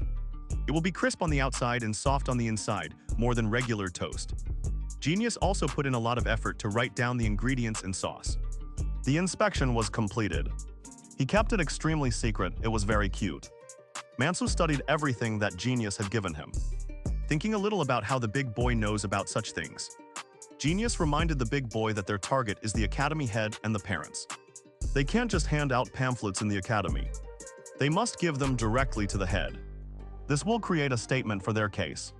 A healthy flavor wasn't necessary, but what mattered was that the food be ridiculously delicious and especially good for the brain. There is a big boy. Ran thought that Genius is leaving now, but Woojin explained that she has something to do. He also wrote down the method to make a spicy sauce below. He is a big boy. Ran and Genius said that they thought it would be better for their meal as a signature. Spiciness isn't the same as taste. Rather, it is as much a sensation of pain. When a person eats something spicy to control pain, endorphins and adrenaline are released. Endorphins and adrenaline are released. In other words, a person could achieve an effect similar to a runner's high. A person takes a breath of relief and feels as if all their stress has vanished while eating something spicy. People accustomed to that sensation will constantly return to spicy food. Keeping all this in mind, the big boy said he would come next time and bowed in thanks to the man who served him. The man, Ran, said the big boy is already leaving. She told him to be careful on the road and to return later. Mansu was completely impressed by Woojin's work and thanked her with gratitude. He said he would make sure to discuss the situation well with his cousin, and he thanked the genius boy again. But the real interference came after that. After hearing all this, Mansu ran inside and called Young to sit down quickly. Young tried to tell him to wait and slow down. But the boy didn't want him to forget what he had to say. It was evening and the sun was setting over the quiet area of Woojin's place. The boy was carefully making his way back home. At a steady pace, he walked along the long, monotonous road. The evening walk was pleasant, with a cool breeze and warm sunlight. Woojin felt happy to experience it. Then the boy stopped when he sensed something. He found a friend leaning against a wall in a suspicious place very close to his house. He stared at the person in front of him but continued walking. He passed by calmly as if nothing had happened. But he called the genius boy to stop. He asked whether the genius boy was the same boy. He was also called Shinev Vajin. Now it was an interesting question, and the boy stopped as if he had decided how to answer it. Then he turned slowly and asked whether the person speaking to him was a reporter. Last night, a calm evening spread over the boy's house and neighborhood. The genius boy was sitting at his desk, looking at media files and news on the internet as usual. He then zoomed in on a particular file that caught his interest. He noticed the copy option. He copied the desired text and found a section for writing an email. Carefully, the genius boy began to write an email. He stated that he had been imprisoned for 12 years. He finally arrived home while trying to go peacefully, but someone stopped him, asking whether he was Shinev Vajin. This was a difficult situation for the young genius, who would prefer not to answer such a question. The young man carefully asked whether the man he was talking to was a reporter. The man replied happily that he truly was a reporter. He said the reporter was Kim Dong. He was contacting Woojin, who had sent him an email about his story. The boy was silent as if he had caught the reporter, and it was an interesting situation because he had technically contacted the reporter himself. The message said that the reporter should give his contact so that he could get in touch after preparing himself. But the reporter somehow got to his house and came for the report. The reporter is truly scary. The boy reminded the reporter that the reporter had said he would contact him. Then he asked how the reporter had found his house. For a reporter to locate his address so quickly was proof that there is still a high demand for his story among people. The reporter, hesitating, began to explain. But the boy had already guessed that the reporter had simply asked a detective. It was a disturbing thing, but it wasn't something that the boy couldn't handle. And he wrapped his hands around himself. He, appearing small and scared, gathered the courage to reach out. But he was not mentally ready to talk about such a terrifying time. Suddenly, he acted as if memories were returning to him. This made him feel scared. He also acted as if he wanted to hide. The reporter, panicking, did not apologize. He stepped back because his intention was not to frighten the child. He did not apologize, saying that he never meant to scare him. He just really wanted the scoop. Then the boy emphasized that Genius should wait until he is mentally ready. If Genius wanted to wait, the reporter calmly agreed. And Genius took a shallow breath. While thanking the reporter, he told him to take care. And he was about to go back inside. Then the reporter stopped him again. Woojin was not a fan of this behavior, as the reporter said it was just for a question. The boy said that he would tell the reporter everything next time. And he walked away from the reporter as quickly as possible, wishing him goodbye. The reporter stood bewildered at his house's doorstep, as if he had gone inside. Evening went on, the sky kept dancing in many colors. And the boy congratulated his family while announcing his arrival. They were all happy to see him, and they welcomed him at home. The police had reported a murder in Odong 5 days earlier. His parents were watching TV. His mother asked her child if he had eaten, and he said that he had eaten. This turned out to be the case he had solved, in which the father was accused of killing his own son. The CCTV footage showed the father buying the icebox that was used in the crime. And his family members could not believe that a person could be so ruthless, that he could kill his own child. Genius noticed his family watching this news with frightening anxiety. These were real-life events. In other words, seeing such things creates an empathetic tension in the subconscious. People watch horror crime documentaries, videos that provoke anger or shocking news. People unconsciously think of themselves in the victim's place. They feel this when they see such things. Even if nothing happens, emotional damage can still accumulate. That's why people get scared. It is only the expansion of warm air and the contraction of cold air. Sometimes people get scared just from hearing random sounds. They become uneasy if they cannot find the source. People judge the situation in a different way. Their judgment is based on what they have seen or felt.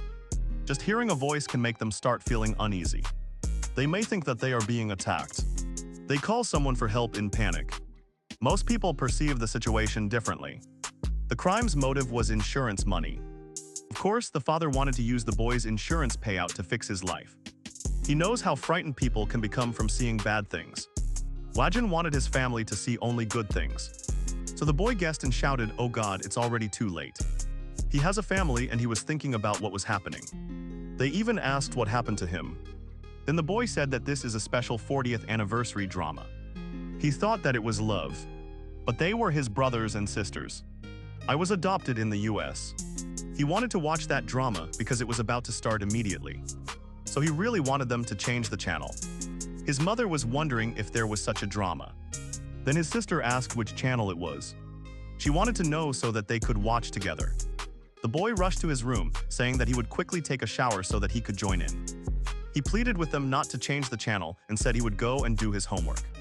When the boy was inside his room, he let his bag slip from his shoulders and picked up his phone because his friend's call was coming in. He picked up the phone and asked what the issue was. The boy was excited to talk to Genius, saying that his cousin had said the idea was brilliant. He was about to immediately replace the signboard with one for a chapter shop. The interference of Phase 1 had worked, and Genius was feeling quite proud of himself. Now he could carry out the Phase 2 interference as per the plan. He said it was good. Then he asked when the restaurant would reopen. His partner told him that it would happen in a week. His cousin's speed of work was excellent, and currently only the signboard and menu remained to be changed. Genius realized that they had to perfect everything before the reopening date. So they had to stabilize things. He is a great partner. Big Friend asked how Genius knew this as well. Genius said it isn't necessary at the moment, and he needs to listen to his partner very carefully. Time passed and there was another bright day in the Korean area. They had turned the sign into a brain food theme and it looked good. What kind of brain foods do they serve? It also had an ad. It was perfect and he was happy with the presentation. He was happy that he could further intervene to help his friend. His friend and his cousin were happy to see him and started calling him little brother. As soon as he entered the restaurant, they welcomed him with joy. Noticing that he was quite energetic today, as he had been advised. They waited without accepting any customers for now. The boy had told them to do so last night. He said that considering ingredients, labor, rent, electricity, and water, they would have a profit of 25 to 30%. So they implemented the actions they had taken to achieve this. Then the older boy asked his friend why he had provided so much help when he didn't have to. He simply replied, "It is because he is a friend." This answer brought tears to the older boy's eyes, and he could barely keep his joy contained. He thanked his friend sincerely. He promised that he would eventually repay this kindness. The cousin laughed and said that the older boy had no need to repay it either. The man should be repaid because Genius is helping his shop. Then the older boy laughed that his cousin should be paid back double his usual wage, and they both laughed at the joke. In any case, Genius decided to leave it to the two of them how they would pay. Then he ordered food from the new menu to find out how the taste is. The cousin smiled and told the boy to wait a little, and he will make it extremely delicious. Exactly as he had said. The cousin had also practiced hard for a week to make it correctly. They waited patiently. Mansu asked Vyujin about the people on the broadcast and whether he knows them. Vyujin said that he had met them recently. He also mentioned that his friend would soon die. Mansu was happy and asked Genius whether he was from a six-ball family. However, Genius denied. Then the cousin brought something freshly made, ready to be served. The Genius was impressed that the food had been ready in just 3 minutes. He thought this was a record time. The speed test had passed. Now it was time for the test. Both Big Boy and cousin were watching with bated breath. It was as if Genius was preparing to taste the work. Vyujin took a bite of the bread. Tasting the texture and flavor, he was the judge. It seemed as if he was in a cooking show. As if he took a big bite. Vyujin was holding his breath and waiting. As he was chewing, thinking about what his review would be, Big Boy chewed slowly, lost in deep thought. He was wondering what the decision would be. Big Boy swallowed the sandwich that he had chewed. A smile curved at the corner of his lips. Genius was happy to announce that the test had successfully passed. And it is approved. Cousin and Manasude were both delighted by the news. They held each other with joy, leaping happily. They had received approval for the business. Both celebrated their success. They thanked their teacher Vyujin. They cheered joyfully, saying that he had taken two fools like them to teach them about effort and success. And he bowed down flat with joy. The extra key to their success had arrived outside the restaurant, and he was wondering why the place was so noisy.